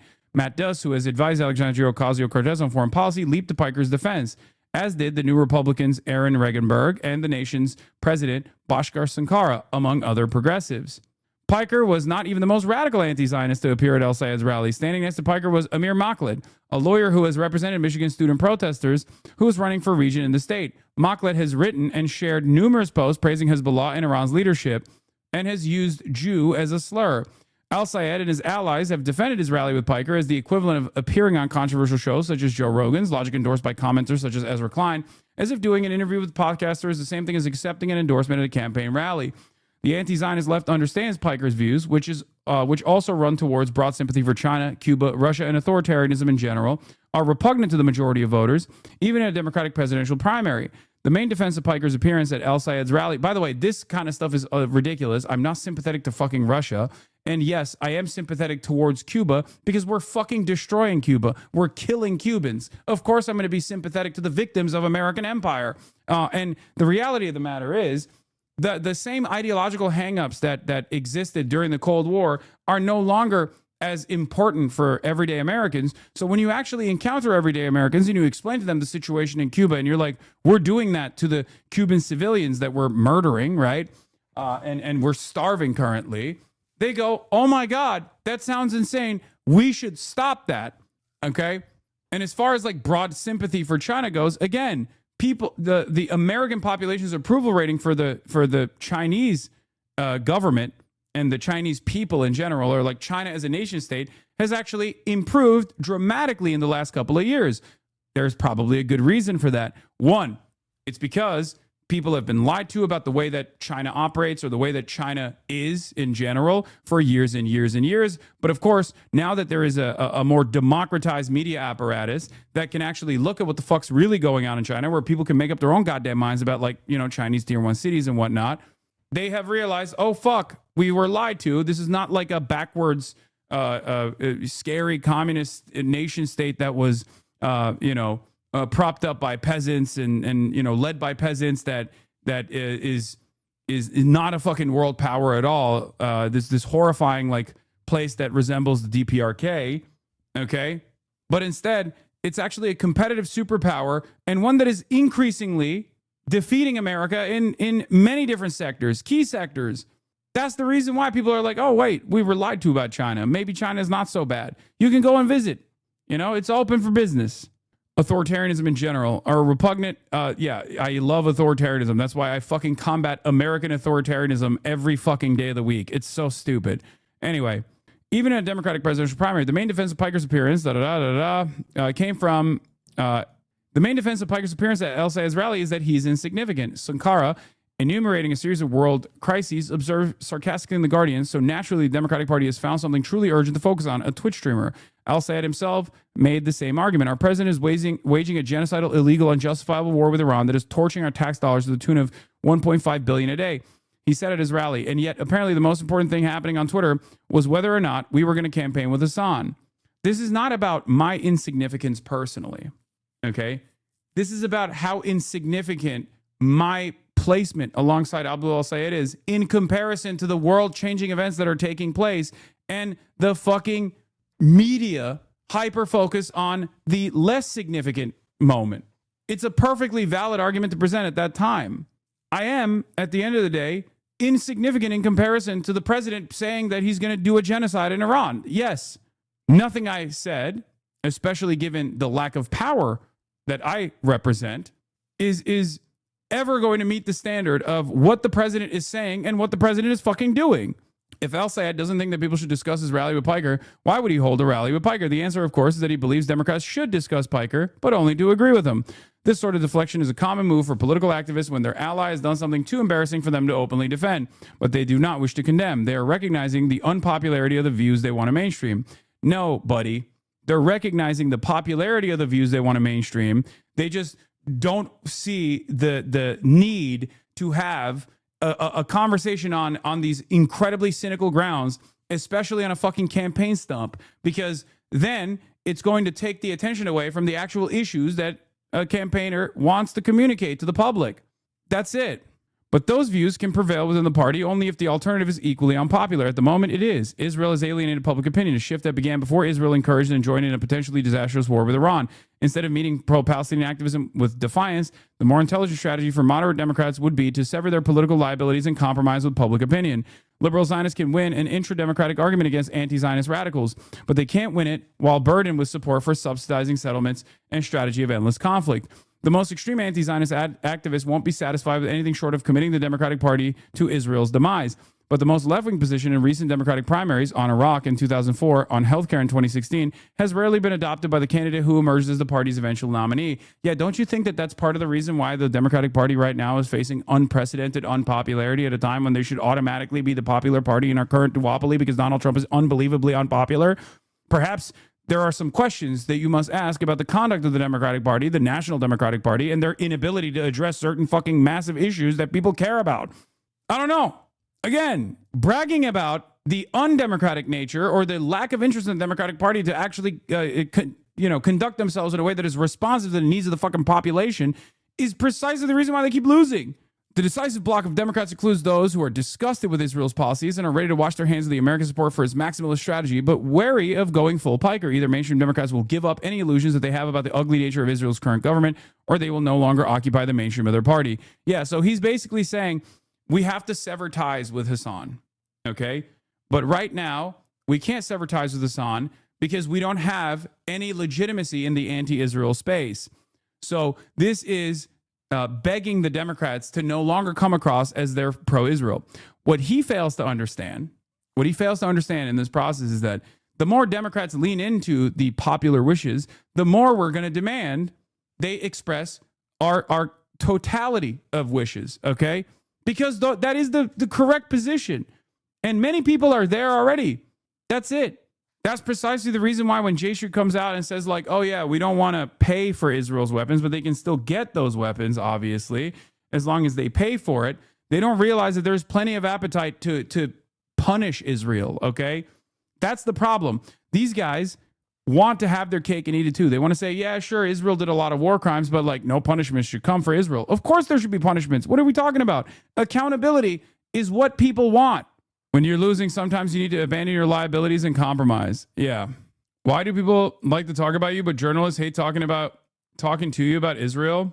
Well, one of the best parts about articles like this, what I was going to say is, for the longest time, whenever the media covered me, they would say, oh, he's handsome. They would rarely ever talk about my worldview, right? And I didn't have an issue with that because I jokingly would refer to that as terrorism insurance, right? Because like it's so silly to present me as like a dangerous radical terrorist when the very same outlets, these legacy publishers are writing very positive puff pieces in general about the space that I occupy. All right. Now they're forced to write about my positions. Now, of course, the overwhelming majority of people that are writing about my positions are writing from the most like cynical, most negative framework possible. They're trying to filter what people see about my worldview. But because I am a media personality with his own independent platform and one that is arguably much larger than like the Atlantic readership base, for example, they can't compete. They could do that towards, college campus activists, for example, because college campus activists don't have that megaphone. College campus activists can't go on CNN and defend their positions, right? So they got away with disparaging campus activists by talking about them in this incredibly negative framework. But they can't really do that to someone like myself because I have a louder megaphone than they do. I have a bigger platform than they do, right? And that's it. That's it. I'm still mad about the pogrom comments because on top of everyone also hating the West Bank stuff, I have a moral obligation to oppose our funding of the IDF specifically, who was much more involved in Gaza than in the West Bank, where the settlers themselves act with approval of the Israeli government, with I have little influence over. Best I can do is protest the Adelson family and stop going to Mavs games. Yeah. Anyway, one of your most impressive attributes is your ability to know who your enemies, political insiders, and journalists who can't really get away with being snarky. Yeah. Oh. Anyway, that was waving of the red flag to urge the Democrats to basically become the leaders of the anti-Israel movement in the country in an effort. It's literally what I tell Democrats to do, right? Not like limiting it in the way that Jonathan Chait wants them to, obviously. But I want the Democrats to become the true leaders in this movement in an effort not to cede territory and legitimacy to the likes of Tucker Carlson, right? That is my argument, ironically enough. Part of it, at least. Obviously, my primary argument is it's the moral thing to do. It's the right thing to do. And it's also the popular thing to do. But having said that, the Jonathan Chait article can be summarized as, if you don't want the anti-Zionist wing to win, you have to find a new way to entertain defending Israel. In order not to lose complete control over this conversation, you have to come across as like sincerely being anti-Israel. Okay? What is this? Actually, Hassan Piker is the Democrats' enemy. Democrats should go on a show and stand up for democratic values. Okay. Yeah, the billionaires and millionaires are offended. They're number one with their whole... Okay, I'm going to read the Trump criticism of Mamdani because if not, someone's going to kill themselves, I think, in this chat. Would you read Spiked? No, I'm not going to fucking read Spiked. Hassan Piker and the Hamasification of Democrats? No, I'm not going to read that shit. Sadly, Mayor Mamdani is destroying New York. It has no chance. The United States of America should not contribute to its failure. It will only get worse. The tax policies are so wrong. People are fleeing. They must change their ways and fast. History has proven this stuff just doesn't work. Thank you for your attention to this matter, President DJT. It's so funny that you guys lost your fucking minds. It's actually hilarious that you thought this was like an incredible criticism of Zohran Mamdani. Like Donald Trump, if he wanted to genuinely blister Zohran Mamdani, he would be saying he's a Mohammedan terrorist who's doing 9/11 with this tax. Okay. This is not even that serious. He's just, God, you guys are so fucking drama obsessed. I swear to God. The only reason why you're freaking out about it is because up until now, Zohran Mamdani and Trump have, been side by side with one another and on fairly positive terms. Yeah. Y'all are so funny. I'm pretty sure the administration just released the Second Avenue subway funding that has been held back this whole time. Bro's just chirping into the wind. Yeah. Drama obsessed, bro. He's the president. Yeah, but you need to read...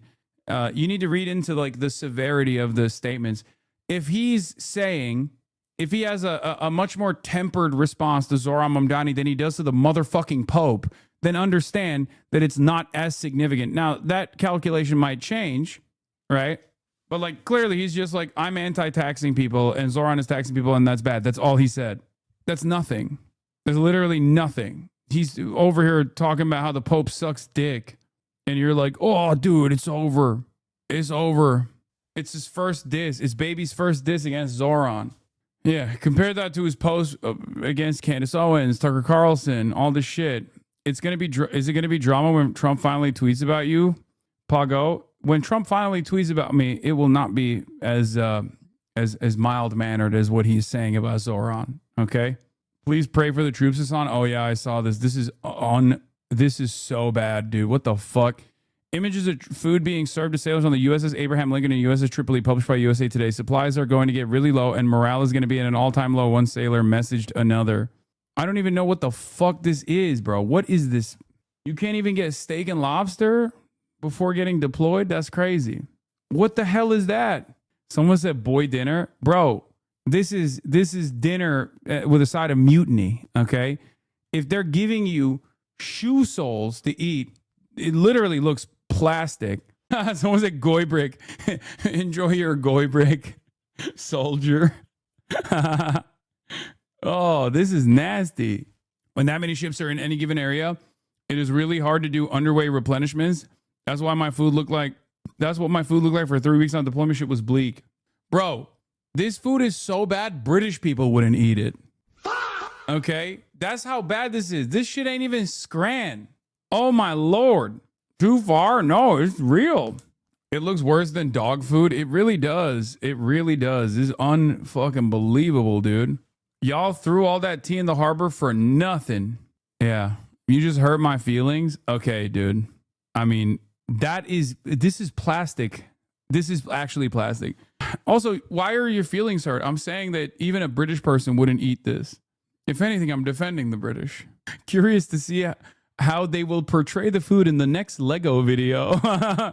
At this point, we're following along Operation Epstein's Fury by imagining what the Iranians will present this as in Lego format. Okay, great. I thought you were joking about Don Lemon being one of your peers now, but there he is on Twitch. Yeah, he is. Don Lemon. He's a brave warrior. Anyway, the Marines will starve due to lack of crayons. Don't worry. The Marines still got their crayons. Crayons are easier to transport, I think. USS Tripoli doesn't even serve. Yeah. USS Tripoli doesn't even have veggies. Families have put together care packages to send to float, but they haven't been delivered yet. These are the exact trays found on USN vessels, including here on the Lincoln in 2018. Oh, this guy's trying to fact check, saying like, look at the background on the table. Maybe my stainless steel comment was R-worded, but it sparked some debate. This doesn't look real to me no matter what. Where did you find the photo? Ha! Boom. 0-2 on this. Yeah. IRGC, meanwhile, is eating the finest Kubidae. Yeah. They're in those goddamn bunkers, dude. We have so much dominance of airspace, we can't even get a single supply drop. That sounds like winning to me. Even worse. No, I saw this already. Yeah. Bro, this is some shit that, ironically enough, like Americans would be making fun of for like, you know, what Russians are eating, right? This is literally the type of shit that you see about the ascetic forces of Russia, because they just don't have like the supply chain that they've established. They don't have the supply lines. Like they're running out of money. This is unironically something that the American side would post, or the Ukrainian side would post about the Russians. Fun fact, Elmo is actually short for El Muhammad. Oh my God. The word of the day is Habibi, says Sesame Street. Oh my God. Oh, this is going to break people's brains, dude. Salam alaikum, everyone. I'm Rami Youssef. Oh, what is salam alaikum? Well, salam means peace, and it's a way to say hello in Arabic. Elmo and I are here to wish all of you a happy Arab American Heritage Month. Yeah, Happy Heritage Month. I'm so proud of my Arab heritage, and I'm so happy to share this month with my fellow Arabs and Elmo. So. Oh my God. Oh my God. This is going to, oh my God, this is going to piss off. First of all, it's going to piss off every Zionist, okay? Because let's be real, Zionism is a very racist ideology, okay? It's also going to melt all the hog minds in general. Like the broader hog coalition are going to lose their minds. Someone needs to check on Jordan Peterson, okay? I don't even know if Jordan Peterson will remain barely alive as he has been. This is like current status is barely alive. I don't even know if that'll continue after this. I know he's like beefing with Elmo every now and then. So, thanks, Habibi. Oh, Habibi. Oh, it's an Arabic word for a special friend. Really? Well. Get away from him, Elmo! Heritage Month, Habibi. Wow. It brings me no pleasure to report that Elmo is Hamas now. Next episode, Elmo teaches you how to say the Shahada. Oh my God. Now repeat after Rami. Ashhadu an la ilaha illallah wa ashhadu anna Muhammad Abdul Rasulullah. Muhammad Rasulullah. Not Abdullah, right? Yeah, that is you missed you missed a word in there. Yeah. JP responded, "Go to hell." Trump out here starting on your boy. Yeah, that's fine. Abdul Rasulullah. Yeah, first it was Ms. Rachel and now Elmo. Both are Hamas now. Why do you think Elmo is red? He's part of the DFLP. Breaking news about Elmo. Gitmo. Saying special friend the way my conservative parents explain my gay uncle's boyfriend. Oh my God, that's true. Yeah, oh my God. Does this mean Elmo is both gay and Muslim? Oh my God, it's woke Sharia. Laura Loomer on rope watch after this. Yeah, this is woke Sharia through and through. He's saying Habibi, as in a lover. He's saying my love, my special friend. See, just ask President Trump if he had a falling out with Mamdani. No, not at all. He's going to ruin the city, however. His policies are no good, Trump said over the phone. There you go. I told you. What did I tell you? Frick did I tell you? That it was never going to be a sincerely held gripe because he loves Zoran too much. Okay? Sammy Gold had a take on Peter Savodnik's report saying Peter understands that what the median voter is most concerned about is whether Turkey recognizes Israel's right to defend itself. Yeah. Larkin LARPing as Zoran. I mean, that's a little, I'm not gonna lie, it's a little bit cringe, but it's fine, I guess. We'll let him have that. Can you and Marsh go to Sesame Street next? Yeah, I'm gonna link up with Elmo on Sesame Street. People would genuinely kill themselves if that happened. If Elmo, like, first they lost Miss Rachel, like at least Rami's like kind, you know, he's like a media figure. The most offensive trait from their perspective is that he's Arab, right? And he's pro-Palestine. But if I were to do it, it would, you know, first of all, it would never happen. Let's be real. But if I were to do it, that would be like, oh, wow, Elmo has actually joined Hamas. That's crazy. Elmo says he loves learning new medicine facts with Dr. Jihad. What is this? The influencification of establishment debt politicians will be the death of me. Becoming a TikToker won't win you an election, especially when you refuse the Israel-sized elephant in the room. Yeah, it's a good take by Sean.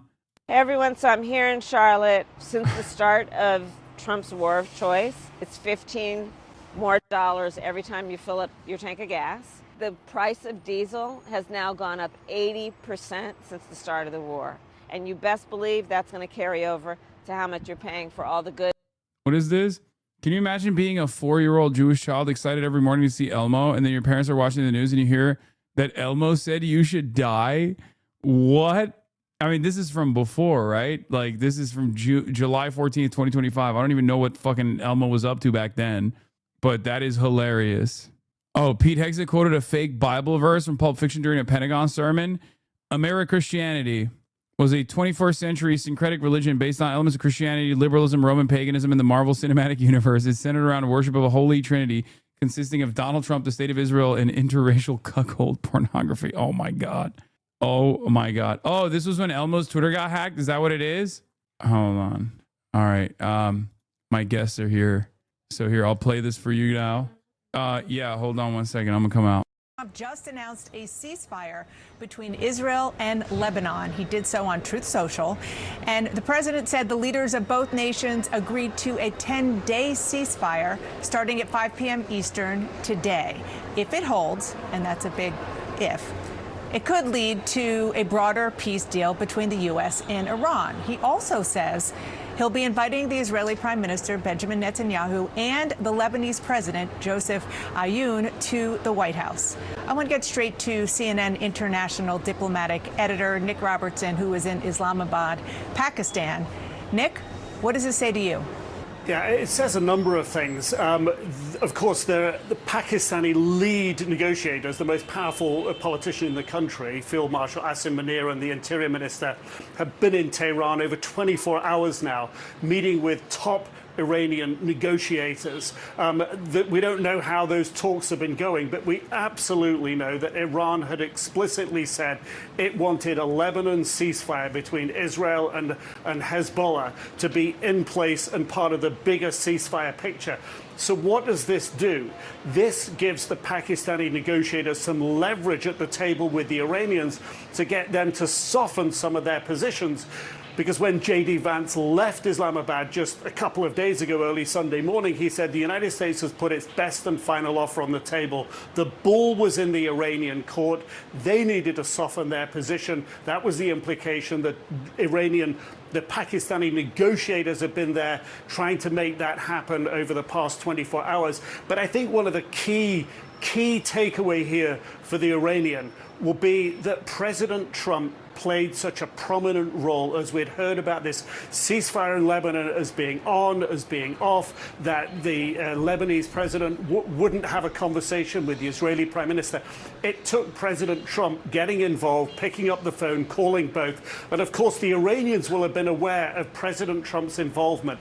And there's a huge amount of distrust between Iran and the United States at the moment. So the Iranians, left the talks here disappointed, feeling that the goalposts have been moved. So they're going to be looking at what President Trump has just done in Lebanon and trying to interpret that and trying to understand, is he also going to be as serious and as committed to meeting some of our aspirations, some of the Iranian aspirations about a long-term ceasefire? So I think the President Trump's high-profile involvement is also signaling. It's not just the event itself, it's that signaling that's going to be critical for the Pakistani negotiators in Tehran with the Iranian leadership right now.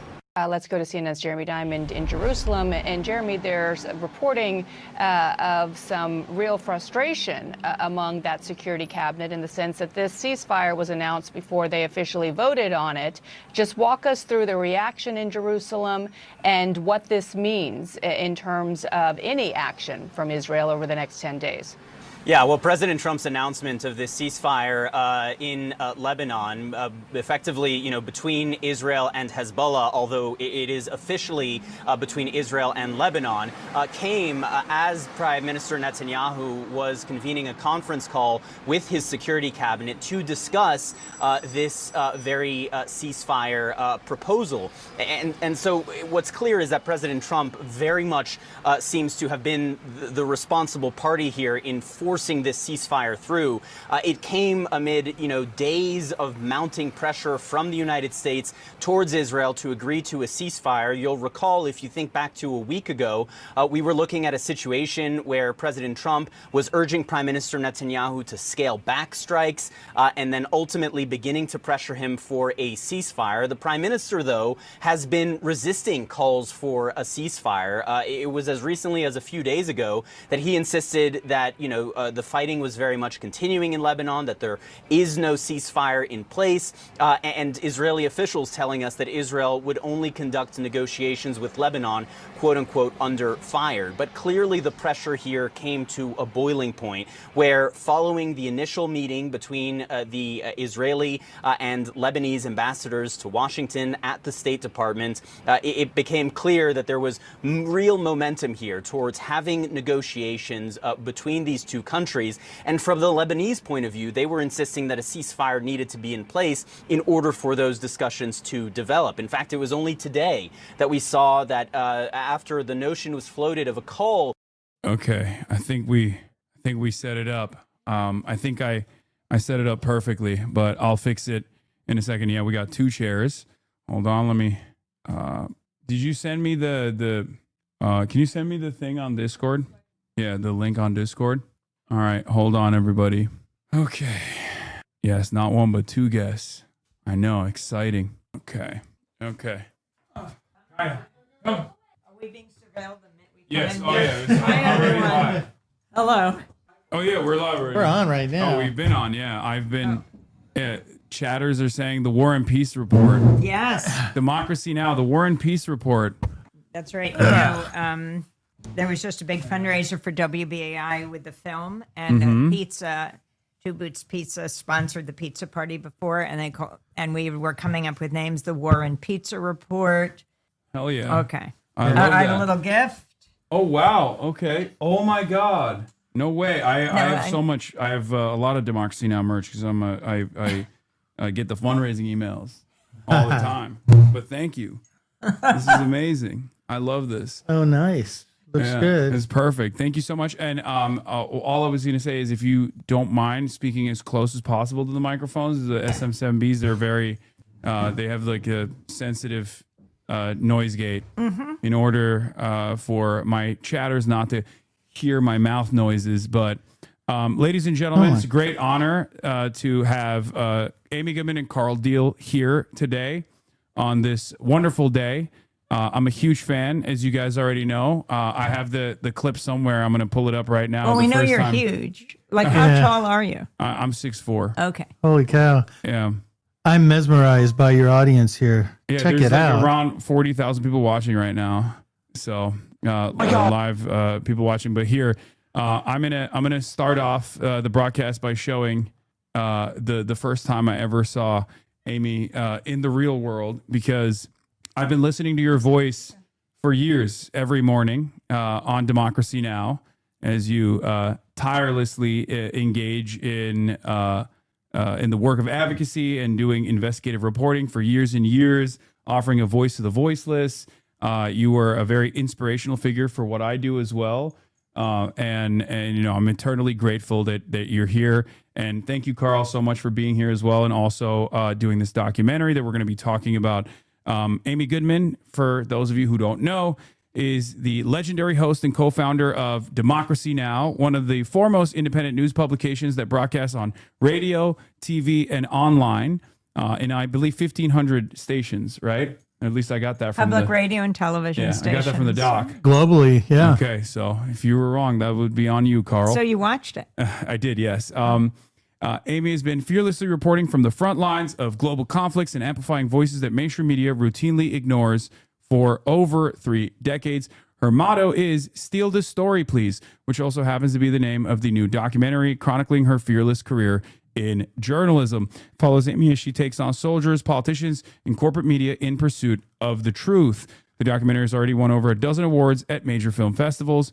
Also joining me is Carl Deal, the film's co-director and a former investigative journalist and a longtime documentary filmmaker whose work has consistently looked at power, media, and resistance from the ground up. In Steal the Story, Please, he turns Amy Goodman's story into a film about what independent journalism preserves and what the public loses when that space disappears.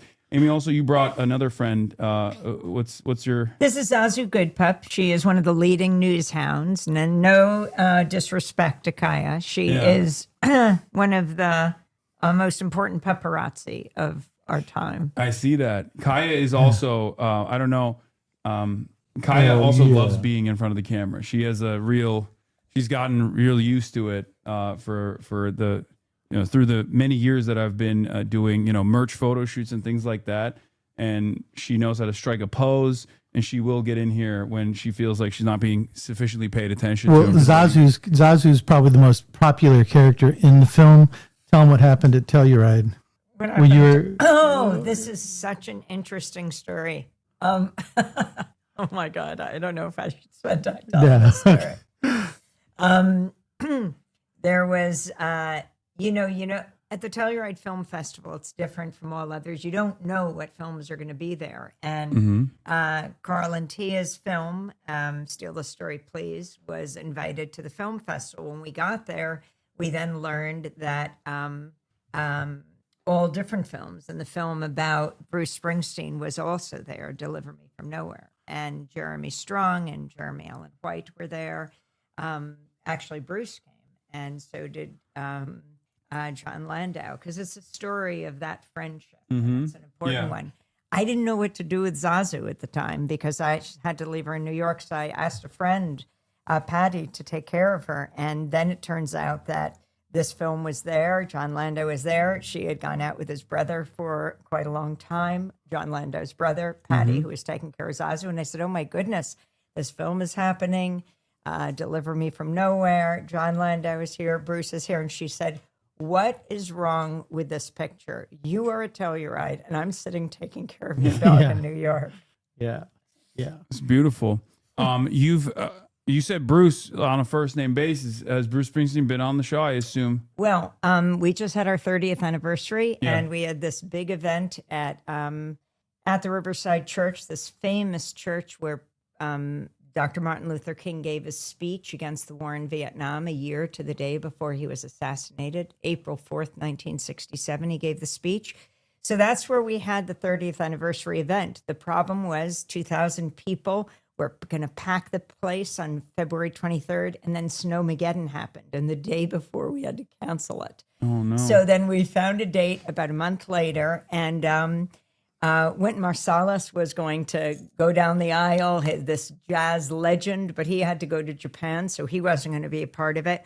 But Patti Smith rejoined. She was with us at the 20th anniversary, and now she could attend on March 23rd, as did Michael Stipe of REM and Hooray for the Riff Raff, the singing Palante, Ever Forward.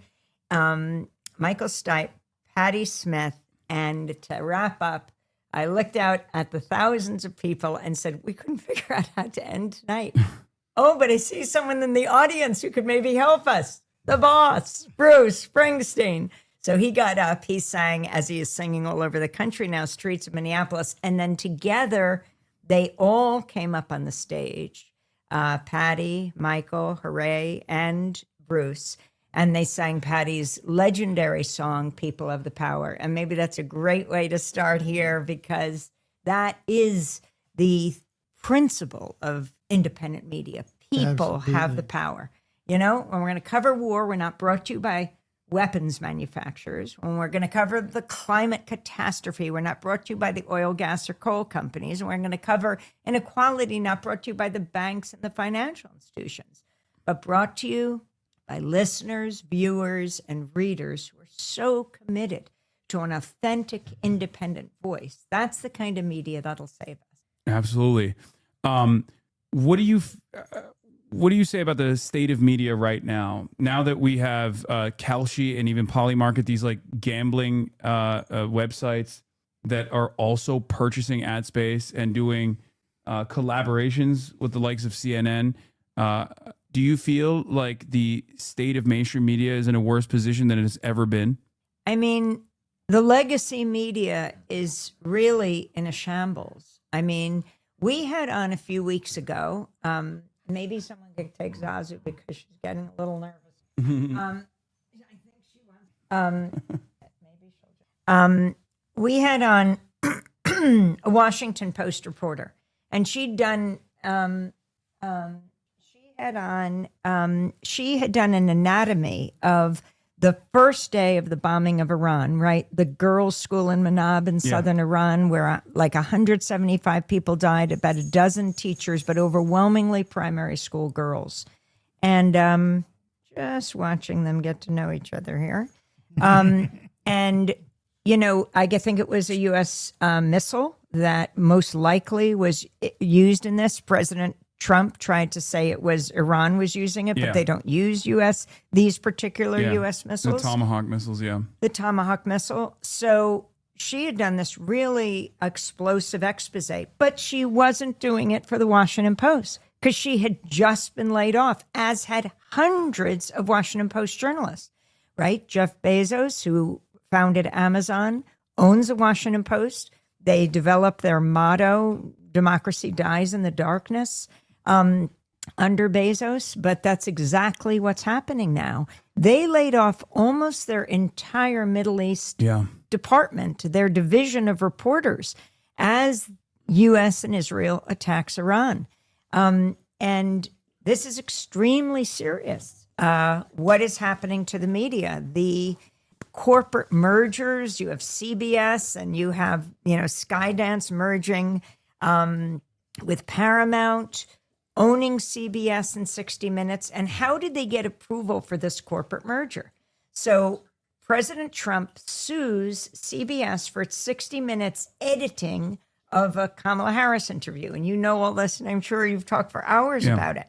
I don't think it would have stood up in court, but it wasn't worth it to CBS to fight this. Instead, they paid Trump $16 million, which supposedly goes to the presidential library. Why? They had much more to make in a $6 billion merger between Paramount and Skydance that had to be approved by Trump's FCC. And that's exactly what happened. And now Paramount is making the moves to take over Warner Brothers Discovery, and it'll be HBO, CNN, already owns CBS. But that's where Carl can pick it up, because Carl Deal and Tia Lessin have joined 1,000 other directors and Hollywood stars, and we'll take it from there in challenging. She's such a great host. She's such a great news host. See, you immediately threw it to the guest. You can just go back and take a nap if you want right now. Yeah, we got the real pro.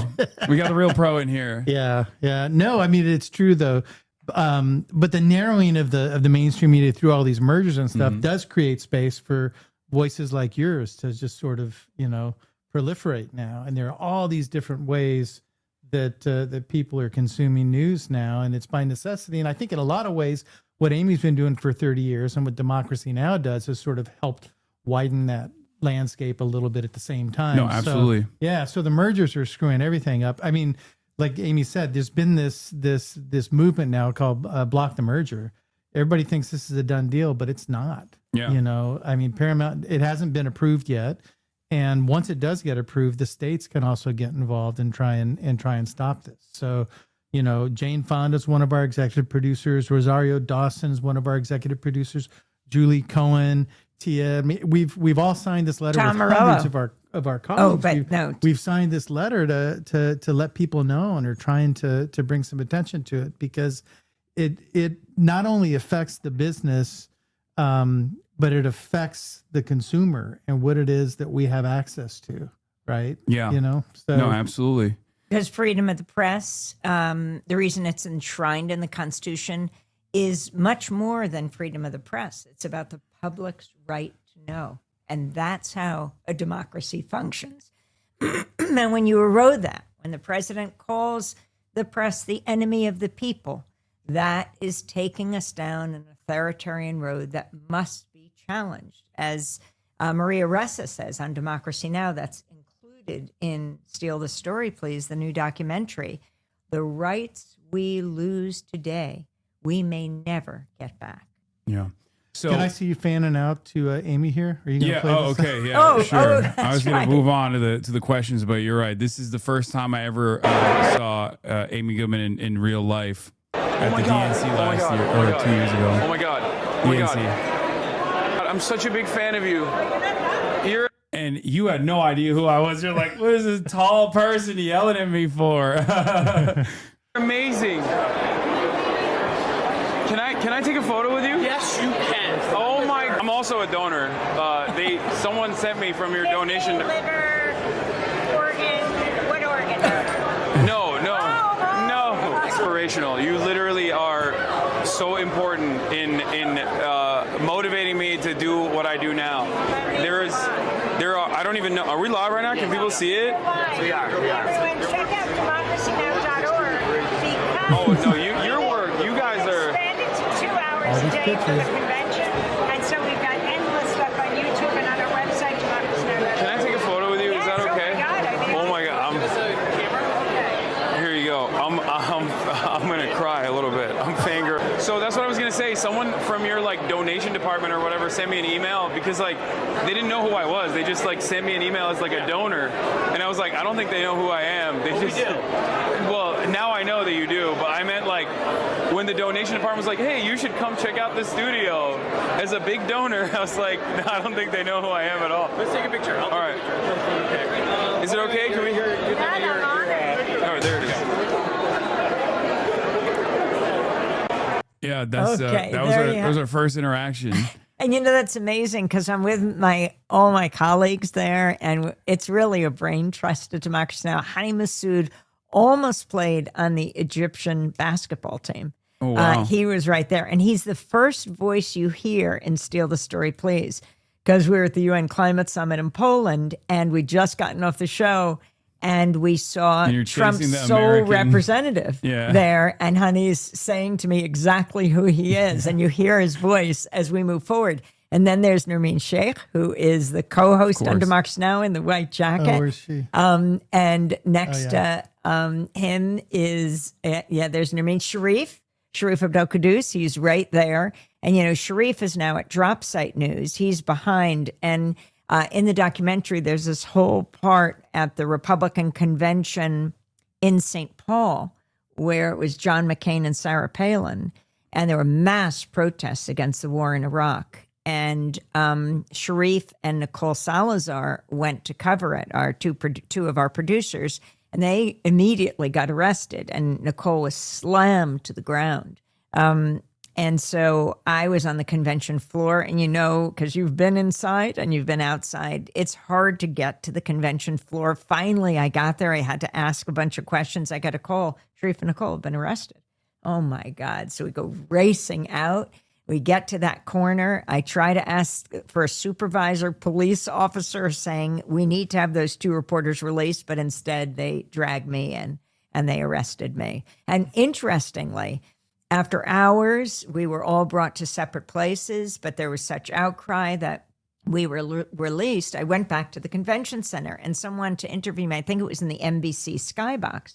And at the end of the interview, when the camera was turned off, the reporter said, I don't get it. Why wasn't I arrested? I said, oh, were you covering the protests too? And he said, no. I said, oh, okay. So I said, I don't get arrested in the convention center either. We got to be here. We got to be in the corporate suites to find out who's funding this. And we have to be out in the streets where the uninvited guests are. And that's what it is to have a media that is independent, that is not there just to bring you the voices of power, but is there to bring you the people, as Nermeen says, that are outside the frame and not only get them inside, but center them. Yeah. And look at this respect that you're getting here, Amy. I don't think Hassan's not talked for this long on his feet. No, of course not. I had a somewhat similar experience. I covered the protest the first day of the DNC. I was outside. I was at the protest. And then I covered extensively the uncommitted movement on the last day. And I was actually invited. I took advantage of the influencer route. And I was invited by I remember that. Yeah, the Creators for Kamala. And they actually were pretty good at like finding a space for myself because they couldn't like figure out exactly what I was doing. So I took advantage of that, like because they didn't understand what like Twitch streaming is.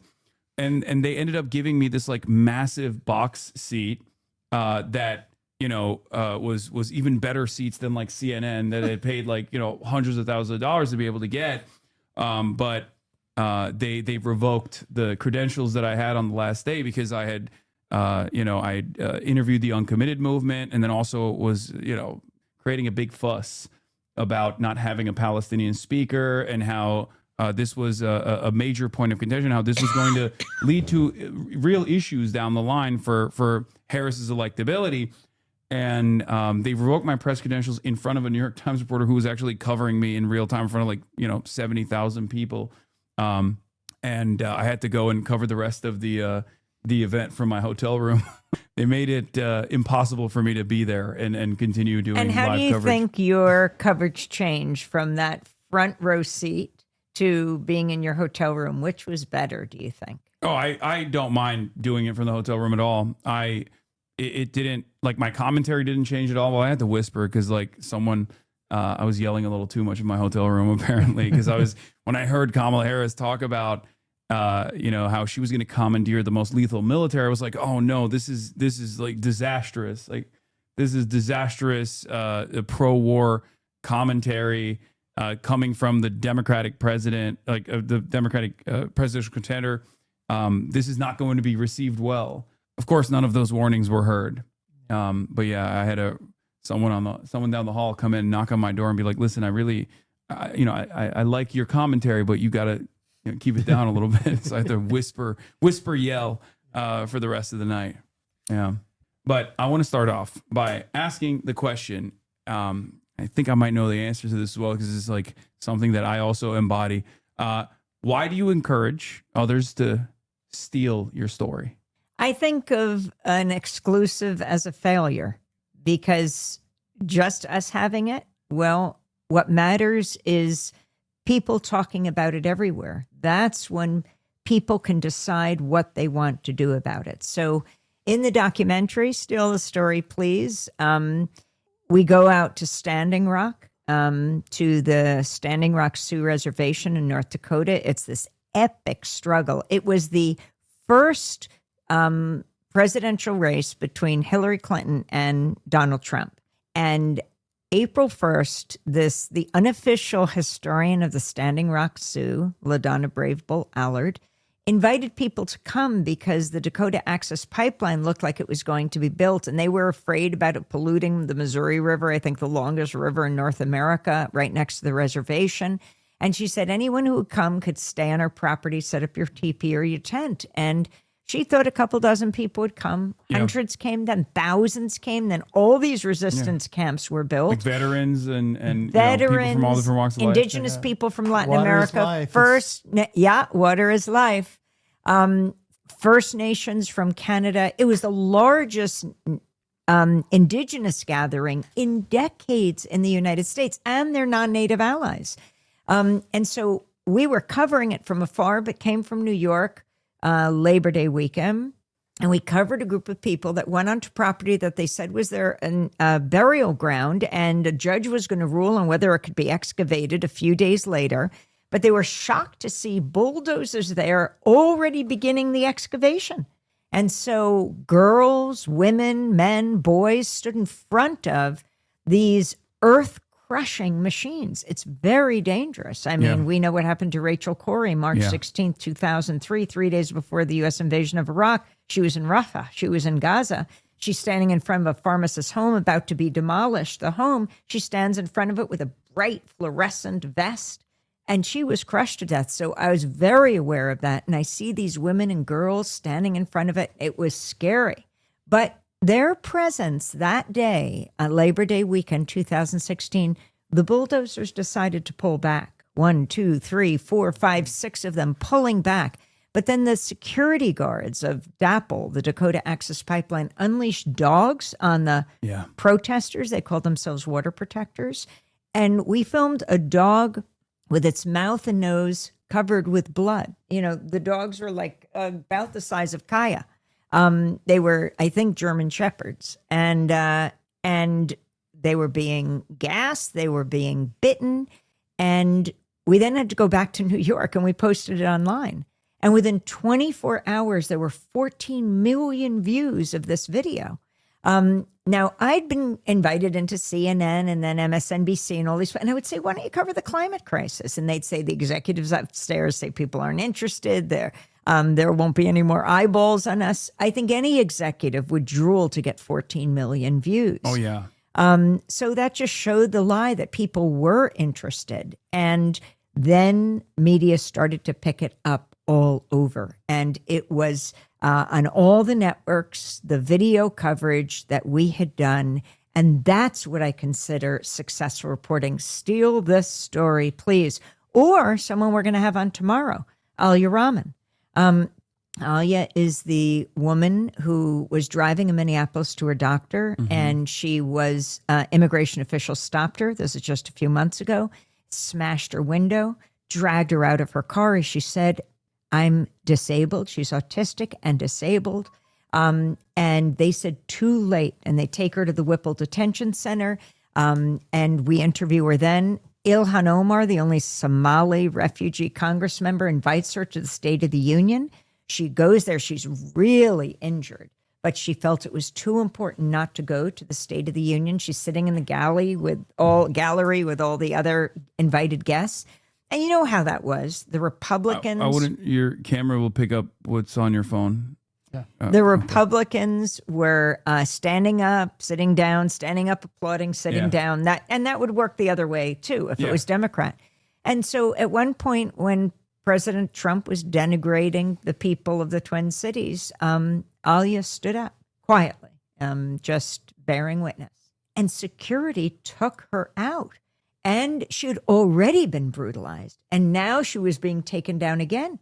So she's arrested. She goes to jail. She was supposed to be on our show the next day for her response to the State of the Union. She got out of jail at 4 a.m. and she says, Amy, she comes on Democracy Now! The next day, I'm wearing the same clothes I wore last night because I just got out of jail. And I thought it's important to live up to my commitment. Well, now she is suing. And tomorrow, her and her lawyer will come on to talk about their case. But when we had her tell her story of what happened at SOTU, the State of the Union, all the papers picked up the story because we don't have your typical pundits on who know so little about so much, explaining the world to us and getting it so wrong. We have people closest to the story at the target end of policy. And that's the kind of voice we need picked up and stolen to be widely disseminated in the press, because it's how the rest of the world learns about us is through the press. It's how we learn about a lot of things in this country, and it's got to be through something other than a corporate lens. Yeah, no, it's absolutely. I have a similar motto as well, probably picked up from your assessment too, from your motto, but that is my mentality as far as the things that I talk about, where people will be like, oh, I use your talking points when talking to my family members. I'm like, well, that's the whole point. I want you to internalize what I'm talking about, and then be able to effectively communicate the right side of a lot of these issues, a lot of these causes, so that you can then, change their minds as well, in the same way that I've been able to do that to people in my audience. So now I have a question. All these people that are writing in, which just is amazing to see all the emojis and the words. Yeah. If anyone's in the Los Angeles area, one of the things that we're doing as Tia and Carl take the film around, it just opened in New York and now it's in Los Angeles at the various Laemmles, is doing fundraisers for independent media. And of course, I got my start at Pacifica Radio, founded in 1949 in the Bay Area. We're going to do one for KPFA this weekend.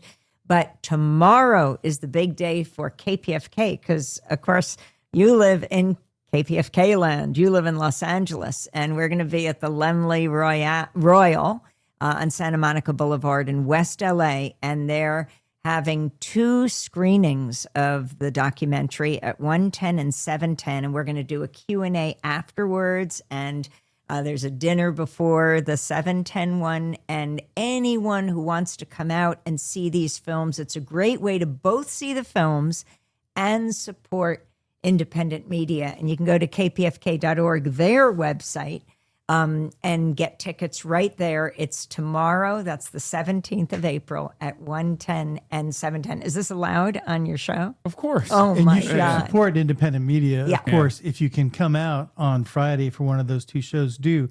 If you can't, you can still come see the film because we're opening at the Laemmles. We're going to be in, as long as people come, they'll keep playing the film. So And you've lots of had a options record. there. I mean, this isn't my film. This is Carl and Tia's. And Carl and Tia are Oscar-nominated filmmakers who made Trouble the Water about Katrina. Tia did The Janes, won 3 Emmys for that underground abortion network in Chicago.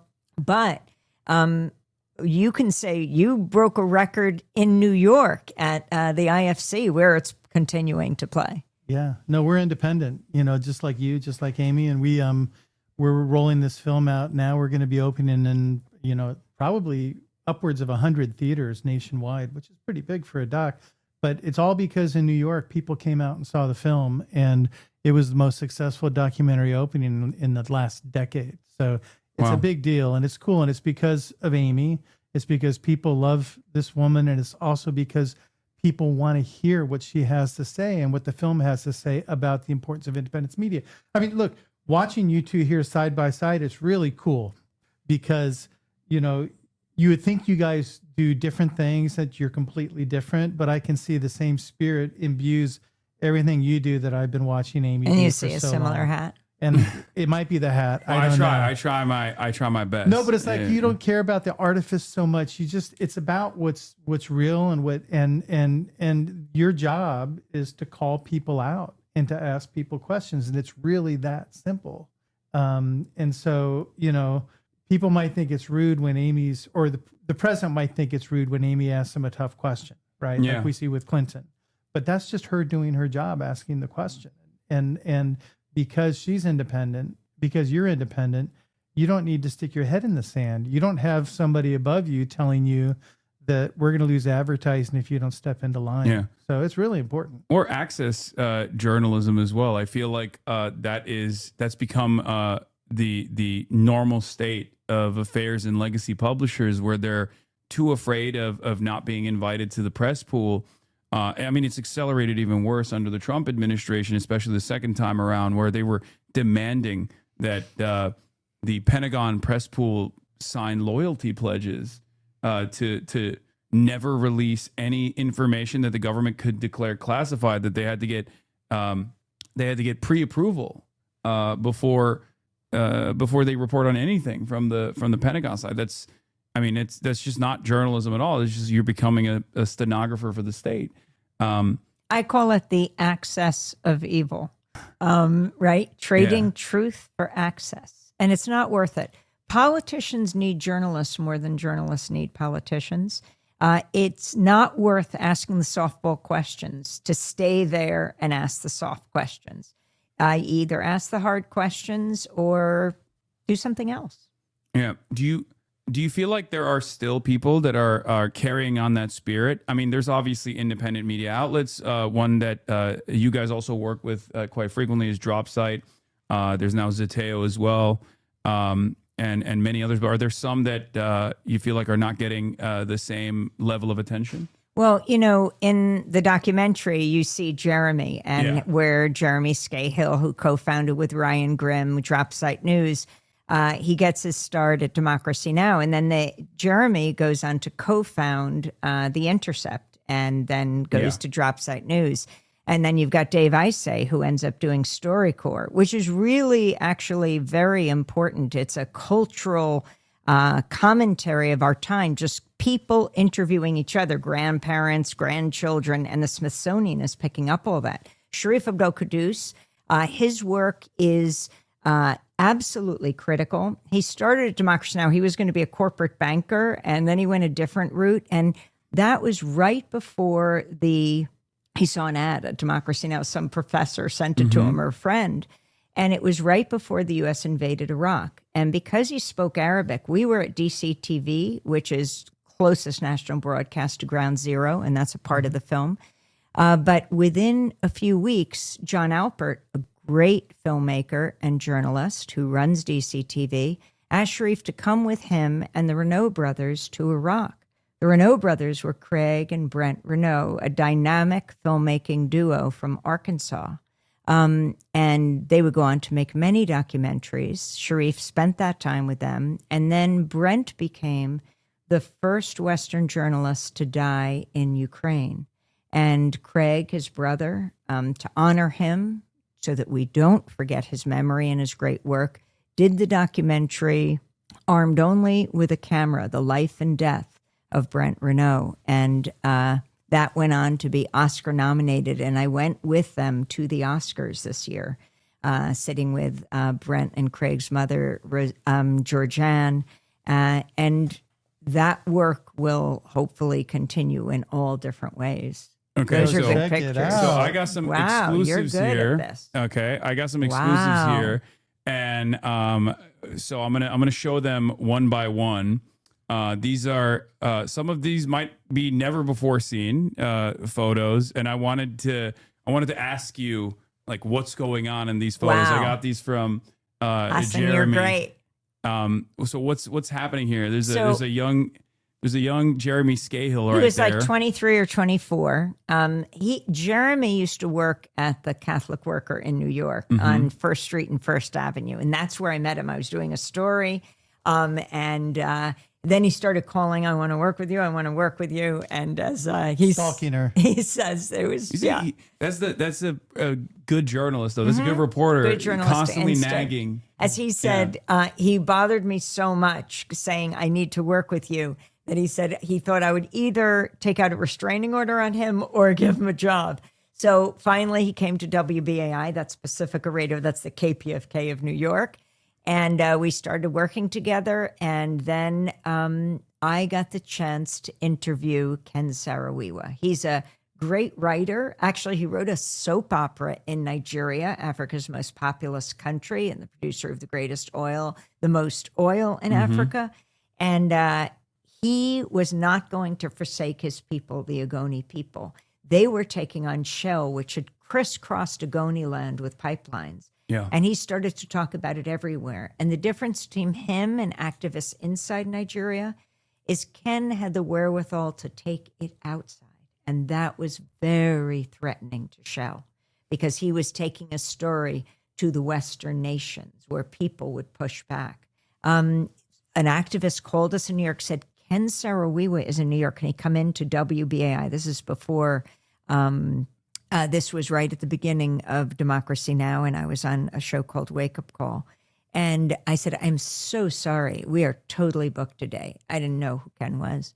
And he said, but he's only here for this morning. I said, 2 minutes. He can come in and he can say what he's going to do. Classic. And as he started As the credits are rolling. No, but this was at the beginning, as opposed to the end. You're right. As the credits are rolling, yes, I love people that get every into time. that. But at the beginning, as he started talking, and I said to him, he said that the oil companies like dictatorships because they can crack down on the people who protest the despoilation of their mangrove forests. And he said, I am a marked man, which was, to say the least, chilling. He left our offices. We at that point bumped everyone else on the show to hear what he had to say. And he would go back to Nigeria. He would be executed with 8 other minority rights activists.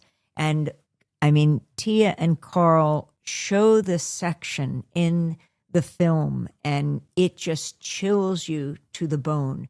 He was killed, and then we went to investigate another story that we learned about on the way to Nigeria, which was the Chevron Corporation in the Niger Delta. And we went through the nooks and the crannies of the Niger Delta, Jeremy and I, with a number of Nigerians who took us there. And we learned of the killing of 2 Nigerian activists and the jailing of many others.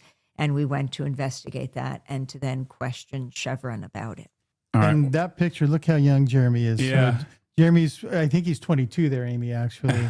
And they came back from Nigeria and did this report, Drilling and Killing, about multinational oil companies' complicity in putting down these protests. And they won a George Polk Award. I mean, Jeremy must be the youngest person to ever win a George Polk Award for journalism. It was called Drilling and Killing, Chevron and Nigeria's Oil Dictatorship. When you say it like that, it almost feels like I'm hearing you in my ear in the morning. Okay, we got another one here.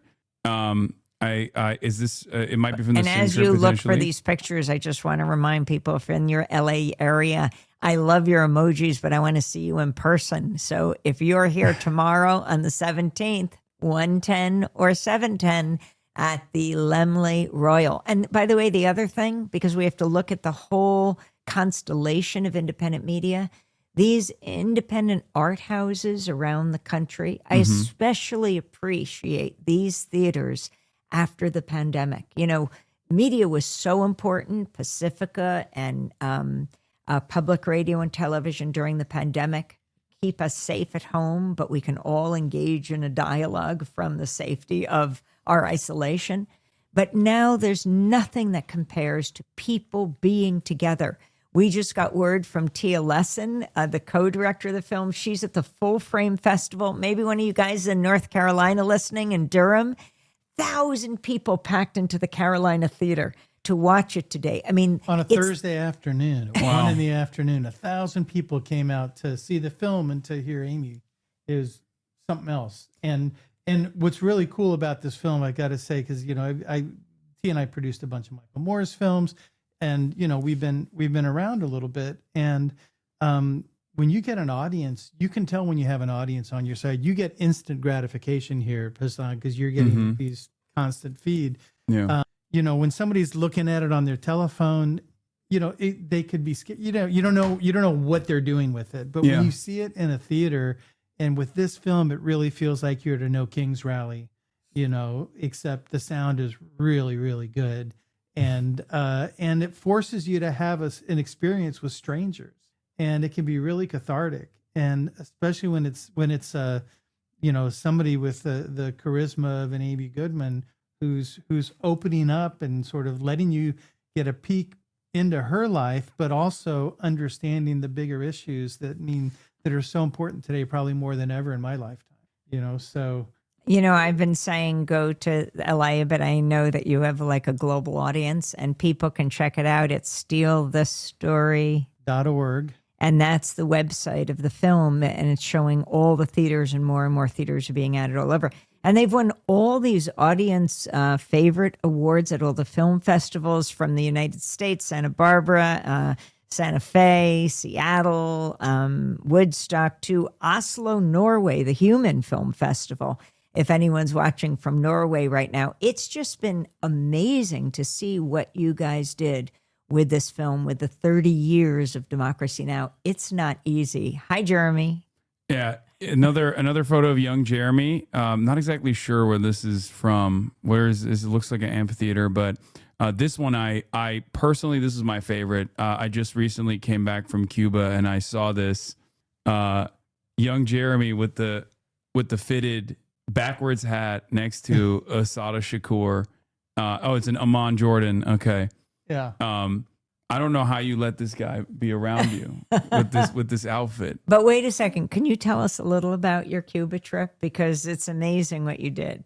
Yeah. So we went alongside Progressive International. I'm good friends with some of the organizers there. And I hit him up right as Trump had accelerated the oil blockade. It actually started in 2019 with the secondary sanctions. A lot of people don't even know that, but like it got significantly worse in the last couple of months, where the Trump administration decided no oil shipments from any country whatsoever. This was right after the Venezuela operation, where they kidnapped Maduro, cutting off a lifeline that Cuba was relying on.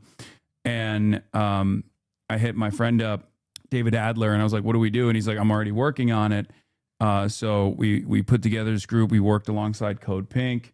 The Answer Coalition brought an international a group of artists, activists, politicians, and the like, and we brought in 40 tons of aid, medical aid, food, necessary supplies. This is after one blackout after another in Cuba. Yeah, and at that point it was, they had experienced, I think, like 36 hours of rolling blackouts, and it was devastating.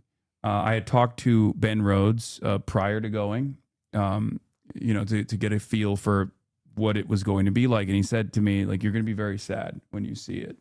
And he was right. I was very sad when first I was taken aback by how beautiful the island is, but then I was very sad about all this poverty.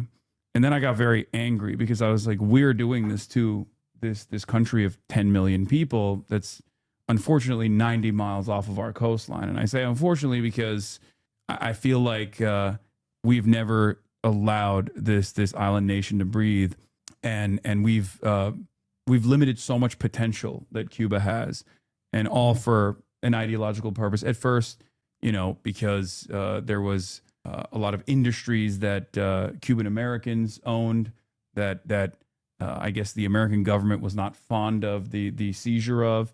But then after that, it turned into this ideological war, and it still carries on in that similar vein.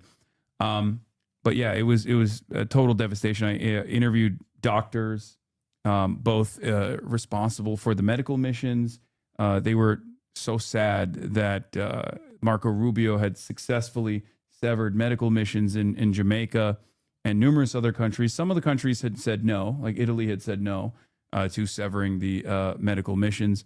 But it was... I was in Haiti after the earthquake. Wow. And the number of Cuban doctors who were there helping. I mean, some whole hospitals were run by Cuban doctors. Yeah. It's I mean, yeah, they're tremendous. The Cuban government, I believe, sends more doctors to poor countries around the world than the G7 nations combined. Yeah. And I think Marco Rubio said he wanted to have them investigated for human trafficking. Yeah, that's they tried to send doctors to New Orleans after Katrina. Yeah, exactly. And you know, were denied, but because we couldn't take care of our own, or we wouldn't. Yeah.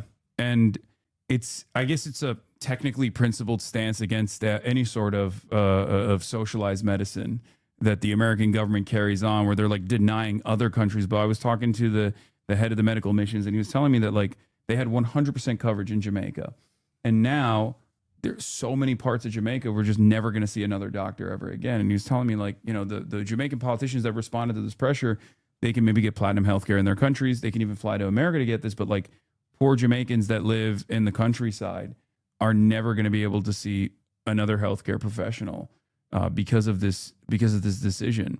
It was devastating.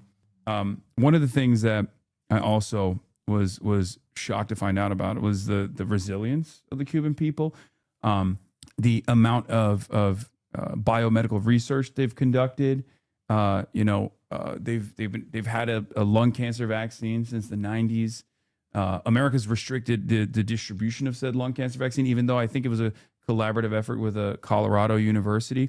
They have currently a diabetic ulcer treatment that is that America is doing its very best to block the distribution of. They were forced to create an indigenous COVID vaccine because the American government stopped Jack Ma's shipment of Sinovacs from entering the island. And not only that, but then also the American government created another vaccine hesitancy campaign. We know about the one in the Philippines. That was covered extensively. But apparently there was another vaccine hesitancy campaign in Latin America because they wanted to stop the Cuban vaccines from being distributed in Latin American countries. And they created more vaccine hesitancy campaigns in Latin America. And what's really interesting about the ties of, I guess, American empire and how, all of these foreign adversaries that we've designed as enemies collaborate with one another, oftentimes forced to collaborate with one another, is the fact that the American government, alongside Israel, bombed the Pasteur Institute in Iran. That was the institute that was in coordination with, I think, Havana. That was the institute that created that indigenous COVID vaccine that made its way to, Latin American countries. So, all of the death and destruction, the wars of choice that we engage in are not only totally unnecessary, but it's just like rank cruelty.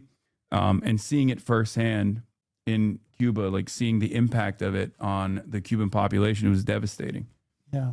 Yeah, it is. I mean, that's why it's important to be places, to be witness. Oh, yeah. That's what journalists do. And it's such an important job, and it's such an important service. And, it shouldn't be a business. It shouldn't be dictated by the business interests of the parent corporation. And that's what the problem seems to be right now. It's not a new thing, but we just happen to have an openly transactional president who has, pulled back the curtain and doesn't even try and hide it. There is a little bit of opportunity there, though. At least in my experience, what I've found is that the way in which Trump communicates the vulgar nature of American empire has been illuminating for a lot of people that may have inadvertently believed in the liberal interventionist attitude, where they thought, sometimes America engages in cruel actions, but it's all for a good purpose. Now that Trump has just ripped that shroud and is very open about how violent he is and how he's doing this for extraction of natural resources and the like, I think that there are a lot of liberals that might recognize the true nature of American foreign intervention. And not only liberals. I think what Trump is doing is really cutting across the political spectrum, in some cases uniting people across the political spectrum against him. Yeah. But how long were you in Cuba? How long? Did Only you go for a couple. Only for 3 days. Yeah. You know, our motto is, and it's exactly what you did, is go to where the silence is.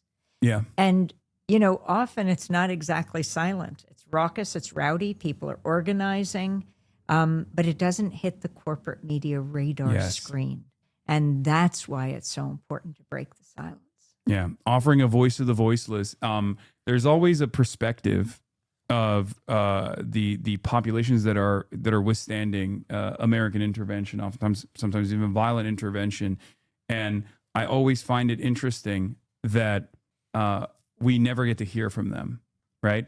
Even if it doesn't suit the purpose of the American State Department, like, we should still hear from them. This is one of the things that I really appreciate about like what DropSite does as well, which is to go directly to the Hamas Politburo and to talk to the Ansar Allah movement and hear what their attitude is and where they're at. I think everyone in mainstream news also has that opportunity. They just choose not to engage in that because they're terrified that they might hear an argument that they understand, that their audiences might be receptive to. Yeah, and I think also they don't have the freedom within those institutions. I mean, let's give the benefit of the doubt to most of the people who decide they want to be a journalist and that they want to do it because they believe in the public's right to know. But, you know, people choose to work in these institutions that don't give them the freedom to really live up to that ideal. And, you know, it's one of the things we're seeing now with so many people fleeing and going on their own, not unlike what you do, but there are people who've been in the legacy media for a long time who are either out of a job now or they're leaving because they don't like what's happening and they're finding ways to do it on their own. I'm just making sure there's a human at the other end of the leash of Zazu. Yeah. Is Zazu okay there? Oh, good. Okay. And it's why this idea of trickle-up journalism that Amy and Democracy Now! Practice, you know, where you want the stories to infiltrate and to come up, is why we called this film Steal This Story, Please, right? Yeah. It's not Steal This Story, Please. It's not, hey, you want this story? It's Steal This Story, Please, you know, do your fucking job. Yeah. And this experience for yourself is you know, not always a comfortable one, right? Your career is filled with incredible moments of standing up to power, from being the only reporter aboard the plane with the ousted Haitian president, Aristide, when he attempted to return to Haiti, to being badly beaten by Indonesian soldiers in 1991. You've literally risked your life for the truth. I'm sure a lot of people have asked this question already, but what keeps you motivated after all these years? And in retrospect, do you think you're crazy for doing everything that you've done? Well, have you ever been asked that question before? You know, covering President Aristide was an amazing experience because he wasn't the victim of one U.S.-backed coup, but two. And the U.S. took him out of Haiti. He was the democratically elected president, him and his wife, Mildred Aristide, and sent him on a plane to the Central African Republic. This so enraged Trans-Africa, which is an amazing group that was founded by Randall Robinson, who has since died, that Maxine Waters, the congresswoman from here, Los Angeles, a Jamaican parliamentarian, got a plane and went to the Central African Republic to bring him back. He was basically under house arrest there. And I got a call from Randall Robinson, and he said, would you want to cover this? And I said, absolutely, I want to be there. He would later tell me that his wife, that Randall's wife, had said to him, what are you doing? You're a small plane of black people. This was under George Bush, Rumsfeld, Colin Powell, Condoleezza Rice. And he said, you're a small plane of black people. You could be blown right out of the sky. You have to have someone white with you. So I didn't realize that's when he called me, Randall Robinson. He said, would you like to come cover this trip? And so then when Randall Robinson's wife said, I don't understand, you're going? Did you get someone? He said, yes, I called Amy Goodman. And she said, oh, no, you're going to get blown out of the sky even faster. But anyway, we all went to Bangui, and they negotiated with Bozize, the CAR leader who was in power for a year and wanted to look like he had the imprimatur of his country, and they got the Aristides back. But as they were coming back to Haiti, Rumsfeld and Powell and Condoleezza Rice threatened them and said, you are not to come back to this hemisphere. To which Randall Robinson replied, whose hemisphere? Like, what are they talking about? They would go into exile in South Africa for 7.5 years. And then I went to South Africa with Danny Glover, who had always wanted to make a film about Toussaint Louverture, the independence leader of Haiti, and followed them back in a plane to Haiti when they successfully landed. And the response was enormous in the streets. I mean, that was an incredible experience. From that to, East Timor is a story of epic horror. It's one of the great genocides of the late 20th century. A third of the population was killed by the Indonesian military, which was armed, trained, and financed by the United States. They invaded December 7th, 1975, and for the next quarter of a century, they killed off the people.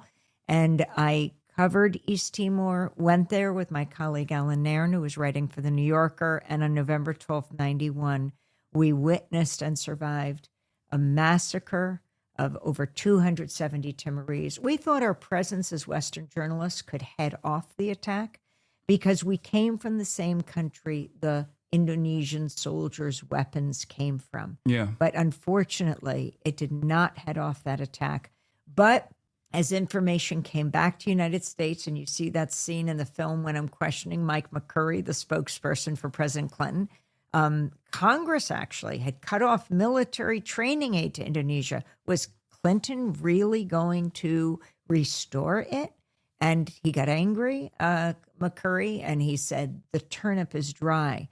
And what was most interesting about that whole interaction with the White House press corps is that a bunch of the journalists giggled with him, laughed, and that kind of peer pressure. Who cares? Because we're talking about lives here. We're talking about life and death situations. But in 1999, the people of East Timor got to vote for their freedom in a UN-sponsored resolution and a referendum. And 3 years later, they became one of the newest nations in the world. Yeah. So Democracy Now! Throughout the last couple of decades has been competing with corporate industry titans like CNN and Fox for 30 years while sustaining itself on a financial model of newer, leaner publications like Dropsite or Zeteo. How do you view Democracy Now!'s role in this transition towards viewer-supported news? And how do you expect the news landscape to change in the next 30 years? I can't predict how it's going to change. Couldn't have predicted social media platforms. But what we do is go to where people are. And so we started 30 years ago. There wasn't even the word podcast. We had to figure out how this 59-minute show was going to get to radio stations. So we put it on the intertube. So we put it at democracynow.org, and radio stations could take it. Other networks, would pay money to put it on satellites. We didn't have the money. Mm-hmm. But because we established democracynow.org, we immediately, before almost all other networks, had a global audience. And then we'd have, you have the headlines, and then you'd have segment 1, maybe someone in Mexico would transcribe it. Segment 2, someone in Montana. Segment 3, someone in South Africa. We'd have our transcription coordinator post it online, and we'd have the full transcript. This built the audience. And then reporters could take these voices to the press briefing of the Pentagon or the State Department or the White House. And these are the original voices, right? Not like those pundits, what I was saying before, who know so little about so much, explaining the world to us and getting it so wrong, and asking the president, the Pentagon spokesperson, the Secretary of Defense, and others, Zazu wants to get involved with this conversation too, and might be becoming friends with Kaya or not. We'll see. Kaya's checking her out. So they weren't podcasts then, though. I was just talking to Amy's colleague Dennis yesterday about this, and they called them I think is it MP4s? RSS enabled MP3. And that's how stations started taking it. And then that was 1996. And 5 years later, the week of the 9/11 attacks, we were the closest national broadcast to Ground Zero. I was telling you, we worked out of this downtown community TV where the Renault brothers worked. And we just kept broadcasting. The first plane at the first tower minutes before we went to air. The second plane hit the second tower at 9:03. We were broadcasting at the time 9 to 10. Now we do 8 to 9. And we didn't know what had happened, but people started running down the streets covered in ash. And we broadcast for hour upon hour. And then I knew we couldn't leave because we were within the evacuation zone. If we left our broadcast site, we would not be allowed back. So we stayed there. There was this hammock that I would try to sleep in at night. I'd walk around near the pile. Everything was covered in this, just in ash. And then station after station, TV station, then it was public access stations. Start to ask, can we run Democracy Now? Those are TV stations. We're sending out so many video cassettes. I bet half your audience doesn't even know what a video cassette is. And then when we would send out those, the college station would ask in a town, a radio station, can we run you? Then the PBS station, then the NPR station. All the Pacifica radio stations were running us, and that's how it grew to almost 1,500 stations. Also, our headlines available in Spanish. We have them translated right after the show. So many in Latin America also take our headlines. And that's how they stole the story. And that's how, and I mean, you asked, so listener, viewer, reader, supported. That's who we turned to from early on, but it was global, and that's what made the difference. In the film, the interviewees often say that other journalists simply do not ask the important questions that you do. Why don't they ask those questions? Well, part of it, I think, is the access of evil, trading truth for access. That's pretty straightforward. And it also, Democracy Now! Is a brain trust of all those people we've been talking about, just people dedicated to the mission of independent media. And we work really hard. I mean, the producers comb the world looking for people who are closest to the story. And then with that knowledge of what has happened, questioning those in power. And also having debate and discussions among, people who deeply care about issues, but they don't necessarily agree. And I think that's what makes for this vibrant,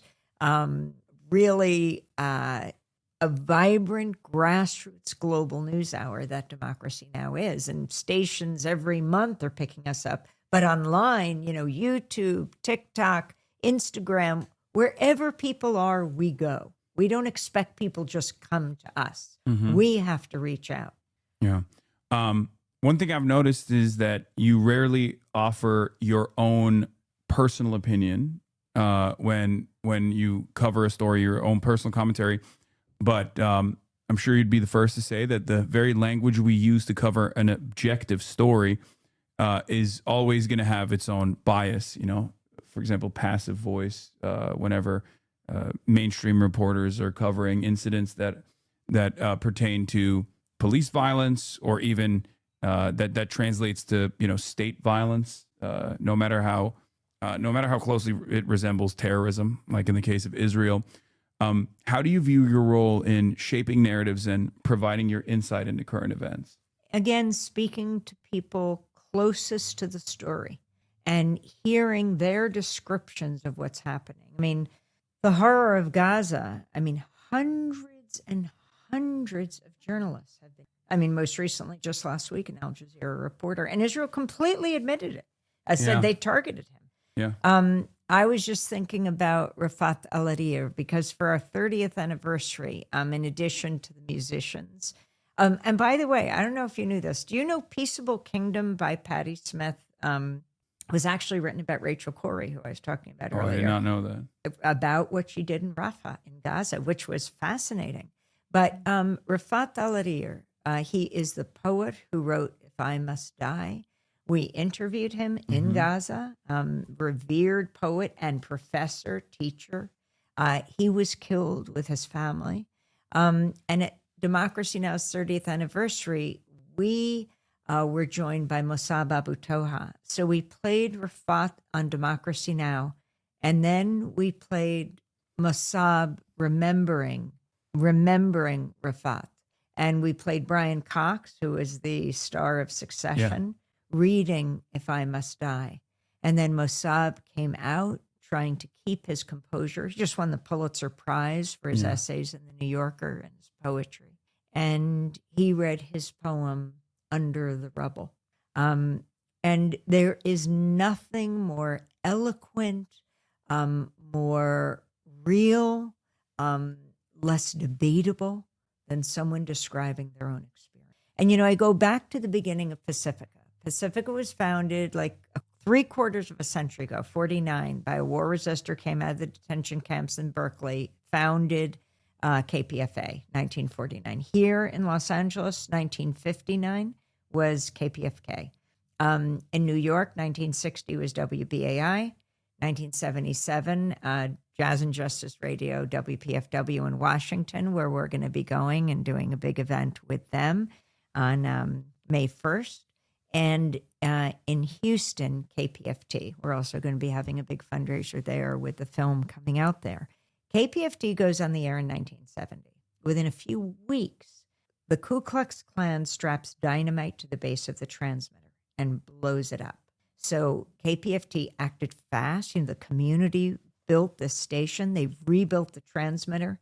And right in the middle of Arlo Guthrie singing Alice's Restaurant, the Klan strapped 15 times the dynamite to the base of the transmitter and blew it up a second time. And I thought Arlo Guthrie's song is good. I like Alice's Restaurant, but it was blown off the air. So then it takes months to go to rebuild. And January 1971, Arlo Guthrie comes back to Houston and finishes the song on the air. And it's never stopped broadcasting.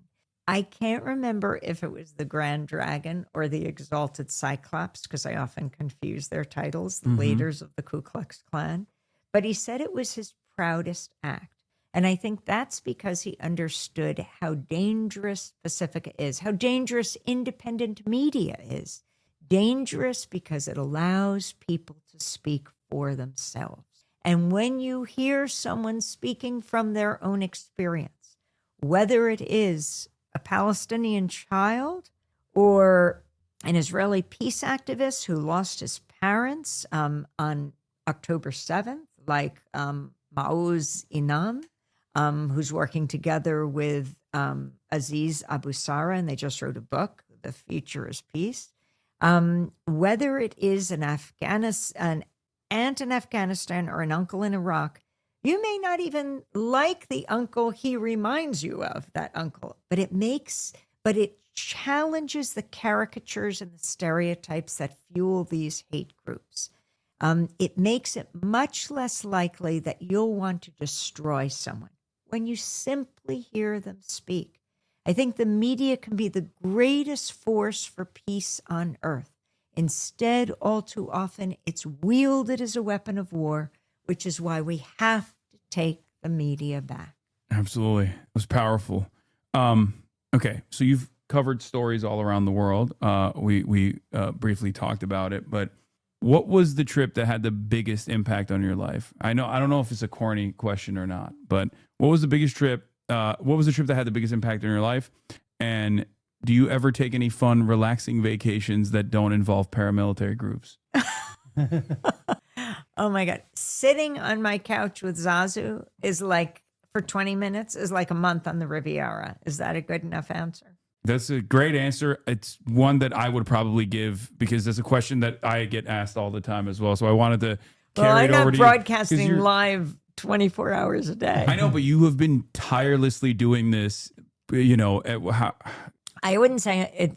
I'm tireless. I can still be tired and do it. Yeah. Well, but you've been doing this for so consistently for so many decades that it's just like I do, it's, I had to ask you that question. This is one that I receive all the time.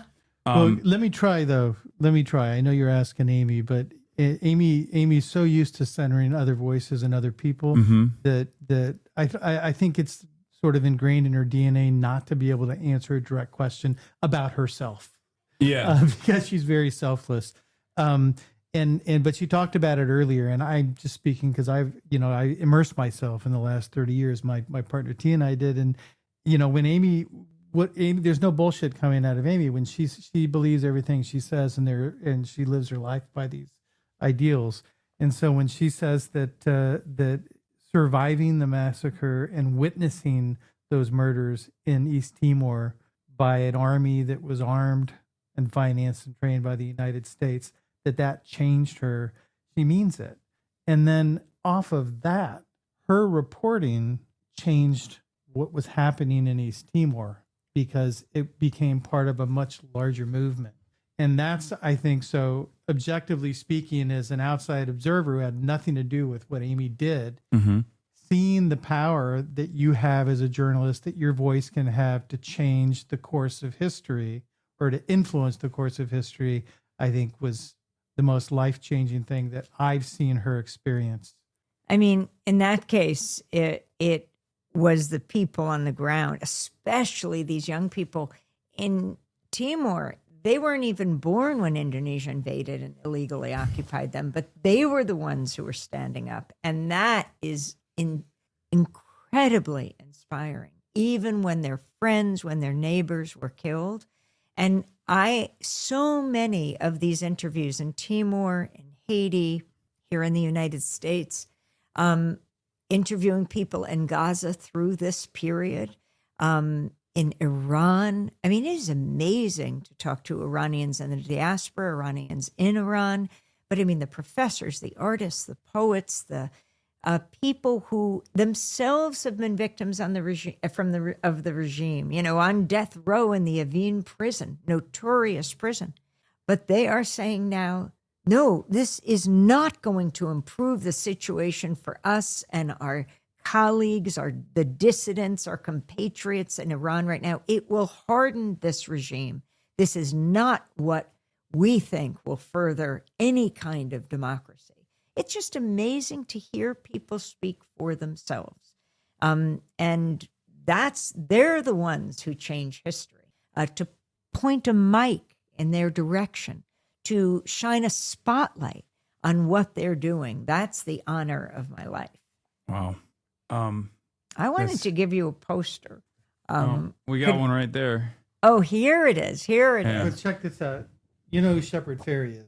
Yeah, of course. The artist. Yeah, the amazing, started as a street artist. He works in all kinds of media. He did the Barack Obama Hope and Change poster. The Hope and Change poster. Yeah. Well, he did this. He's also a fan of hers, not of mine. And he offered to do this poster, and it's just beautiful because what I love about it here is it's the fist in the air, and the weapon is the microphone. Yeah.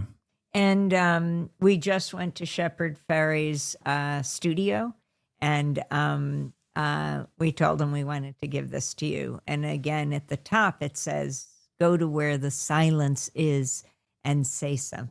And that's really very much where Carl and Tia end the documentary. Yeah. But you have to sign this for Hassan. Oh, I'm going to sign it. Yeah, what an honor. I have another question for you. Again, somewhat of a corny one, but you've basically interviewed every single person, from Bill Clinton to Noam Chomsky and some of Jeffrey Epstein's other friends as well. What was the most important interview that you've ever conducted? Oh, man. It's tough. It's a tough question. I cannot say the most important interview. Thank you so much. And then look, I have to show you something. In the background, this is when Sharif got arrested. And then I also got arrested along with him. This is the standoff at Standing Rock covering it. And And these, underneath these, what are called laurels, I'm only learning this world of the film festivals, but they are amazing, these film festivals. And this is not my work. This is Carl and Tia's work. They have won so many awards, grand jury prizes, as I was saying before, and audience favorite documentaries, which is why I want all you guys who are watching and listening right now to go out to your favorite movie theater and either get them to run it or go to the theaters that are running it. And we're here in Los Angeles to really, well, one is to talk to you and, do these fundraisers for Pacifica Stations, KPFK. And do you think I avoided your question? A little bit. It's okay. You can do that. I'll have to come back. I have to think about the answer, but I will. I know one thing is I won't choose just one because so many are important for so many reasons. Each story I've described to you now includes so many interviews. Yeah. Whether it is Rafat Al-Arir, whether it is covering the journey of President Aristide of Haiti, whether it is talking to Alia Rahman, this remarkable woman who stands for so many people who've been brutalized in this immigrant crackdown. It just goes on and on. Carl, I got some tough questions for you too. Don't worry. Every day. Okay. Yeah, I'm waiting. Okay, so you took 30 very memorable years of Amy's life and you condensed it into 98 minutes. Okay. What were the hardest editorial sacrifices? And was there anything you cut from the film that you wish you kept in? Oh, yeah. It's a process. What you do is real time. What we do is a couple years of work. And especially when you immerse yourself in 30 years of somebody's career and life, it's really hard. I'd say in a weird way, Steal This Story, Please is also a very personal story for me and for Tia, because it's a reflection of the things that Amy has done throughout her life that have impacted us the most profoundly and that sit with us to this day. So I'd say, the choices are difficult to make. When we had a hard choice, when we had 3.5 hours of a film and we knew that we couldn't put out 3.5 hours of a film, we had to impose some process. And that was whatever was speaking most clearly and profoundly to the moment that we're living in now stayed in the film. That. And the other big rule, which has always been a rule, which we learned from Michael Moore, is you never take a laugh out. And Amy Goodman is a barrel of laughs. She has so much fun in this life. She is surrounded by so many great people. Amy never says no to an invitation to do something fun, to be out on the town, to be walking on the street, and she's always laughing. And so we wanted to, that appeals to us. Who doesn't like somebody who likes to have fun and finds joy? And it's important for telling the story about a person, even though the film is admittedly, it's about a much bigger thing than Amy Goodman, but it makes Amy so relatable. I was just looking at this picture you have up of Drilling and Killing Jeremy Scahill and much younger me, drilling and killing Chevron Nigeria's oil dictatorship. I think this was at the I think this was at the Polk Awards, and they had us do a large poster.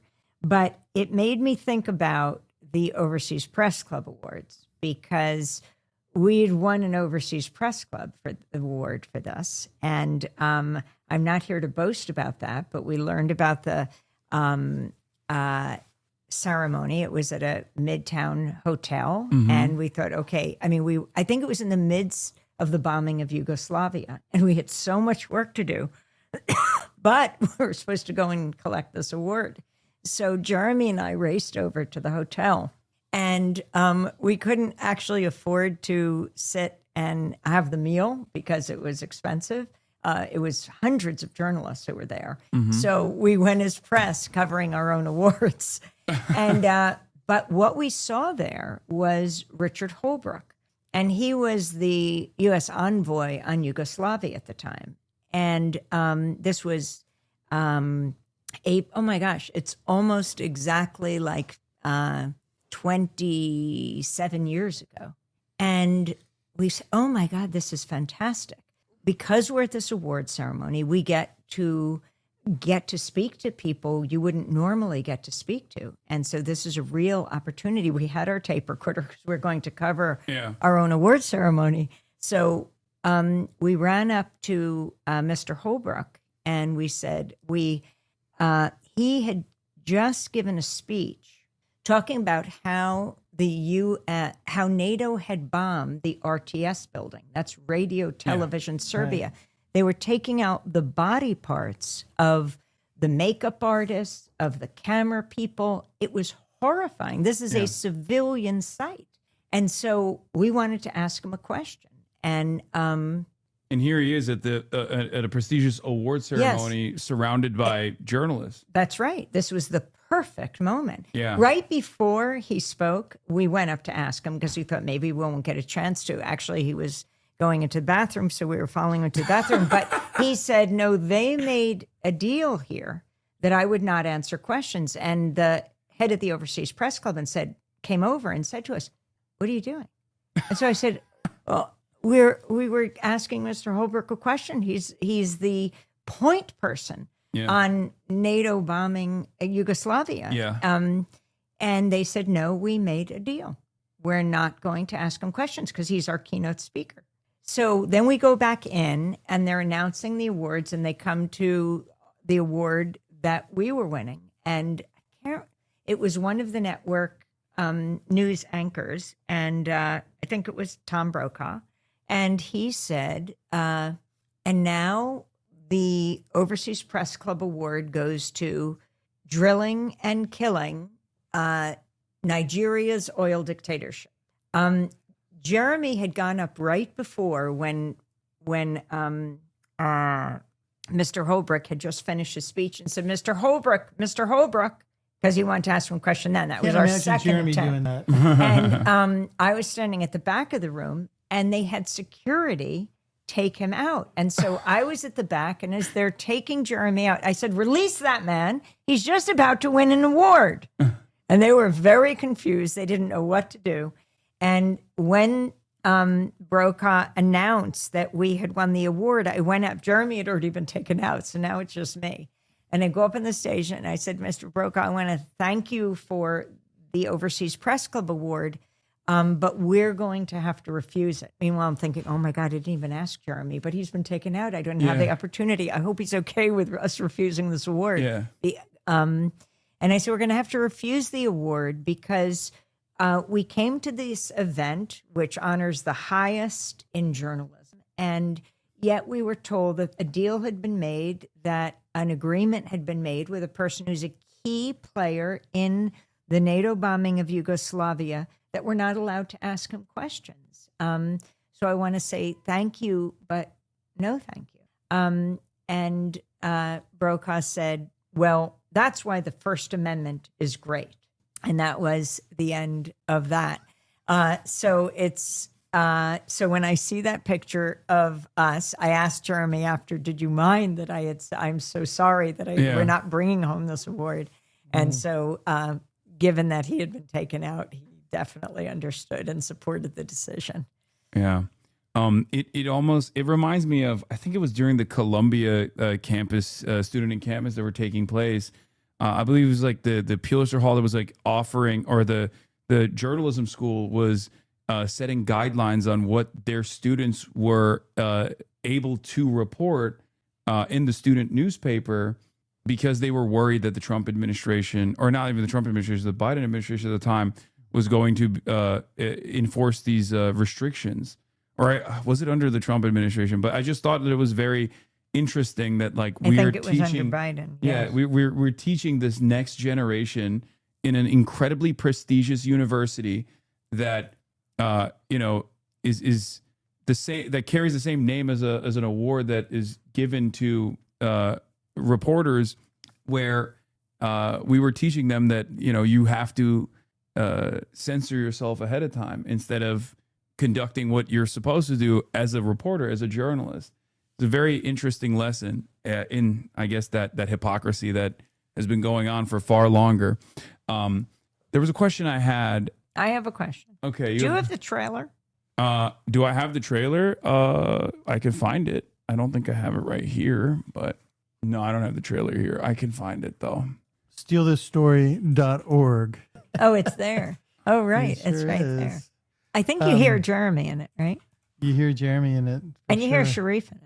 Hi, I'm Amy Goodman from Democracy Now! Right. Can you tell us what you think about President Trump saying I climate love change this is a sequence Chinese so hoax? much. This That's is so the chase. funny. Yeah. Right, but This you weren't sequence running is late when you were amazing. just standing there. But this is the trailer, yes. My first impressions of Amy. What did you say to those who say that you're a war criminal? I was asking Bush Don't that. push me. No. Journalist here. Independent media is the oxygen of a democracy. What do you mean by independent? Not being sponsored by corporations. Amy's chaotically brilliant at the spy game. We began on 9 radio stations. If she believes something, she's going to fight for it and get it out to the world. Straight up journalism. It came from my Jewish education that you ask questions. Sharif, can you talk about what's happened on the Gaza Strip? From Ground Zero from East Timor, this we deplane in Haiti, from Georgia's death row prison. We had to smuggle in our recording equipment. This was extremely dangerous. We're accusing a powerful American corporation of murder.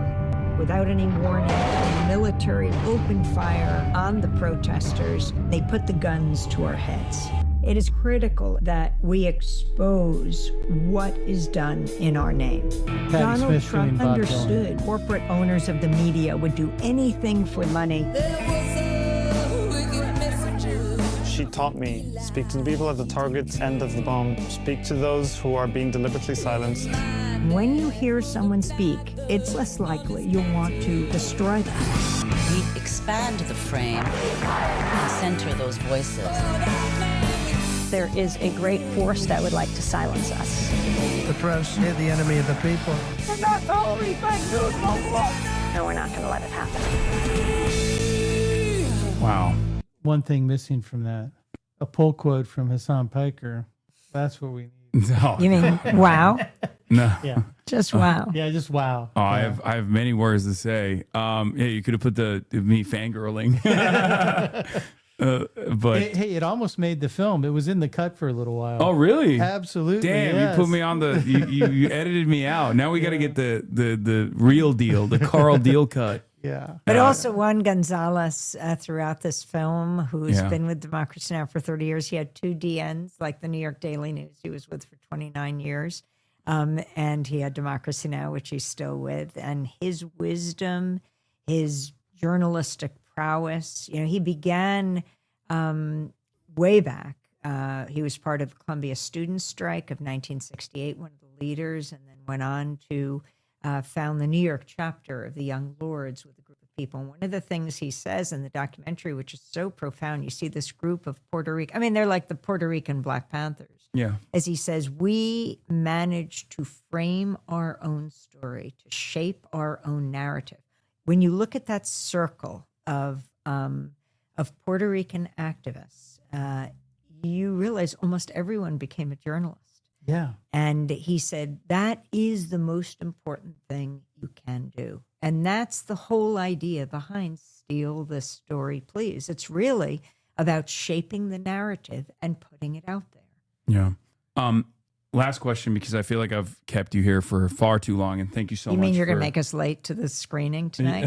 We're doing it with Pamela Adlon, right? Yeah, Pamela Adlon. We're going to. Is going to be the moderator of this. And then tomorrow, it's a surprise, the 2 KPFK fundraisers. Again, go to kpfk.org and get your tickets there. But you could even show up at the tomorrow if you're here at the Laemmle Royal in West Los Angeles, and I bet they'll be able to have tickets for you. But if you're in Seattle, Washington, or you're in Portland, Oregon, if you are in Seattle, IFC in New if you're York, in San Francisco, if you're in Berkeley, if you're in Sonoma, if you're in Yes. Chicago, if you're in DC, Boston, we're going to be Cleveland, all over just San run down the Francisco list. this weekend. Everyone keeps saying Coast to you got to coast. hit her with the. You have 10 seconds left. You hit her with the. You have 20 seconds. You have 30 Okay, that's seconds. right. That I do. Okay. Every time This when I is hear that, exhilarating, getting the instant I feedback. can't get over this. Every Oh my every God. time I hear that, I'm like, no, I need to hear more. But what I was gonna say is there's been a real sea change in attitudes over Israel's conduct in the last 2.5 years now, and I feel like that is, of course, the lion's share of that burden comes from the Palestinians, who were able to communicate the atrocities that were taking place in real time, sometimes in their final moments. And again, think of all those hundreds. Yeah, and not even just reporters who are unbelievably brave, but even regular, ordinary Palestinians under constant threat by the Israeli occupation, being bombarded, having their lives destroyed. I feel like that was like in large part due to their bravery, and also because of the fact that independent media, by way of both social media and places like Democracy Now!, were able to take that footage and try to honor the sacrifice, the martyrdom, honor the work that Palestinians put in to showcasing the reality on the ground. Do you feel like there are lessons that mainstream media could learn from that? How do you feel? I mean, you've covered this issue. You've covered the apartheid for decades. It didn't start on October 7, as many people might think. Do you see that sea change? Do you feel like it was rapid? Completely. And I completely see a sea change. Yes, I was there covering the first Intifada, and carrying through to today, the strength of voices there and also here.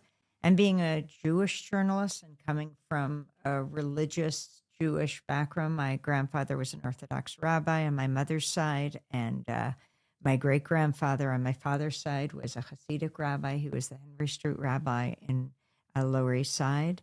I also really carefully monitor the Jewish community and the sea change, especially among young people. Yeah. I know this causes AIPAC great concern. Oh, yeah. And why I've always been amazed at the universities going after students who are part of the encampments is so much of what students learn, yes, from their own background, but when they come to college and they take human rights classes and they learn about what's legal and illegal and international law, universities should have seen it as such a tribute of the learning and the education of their students.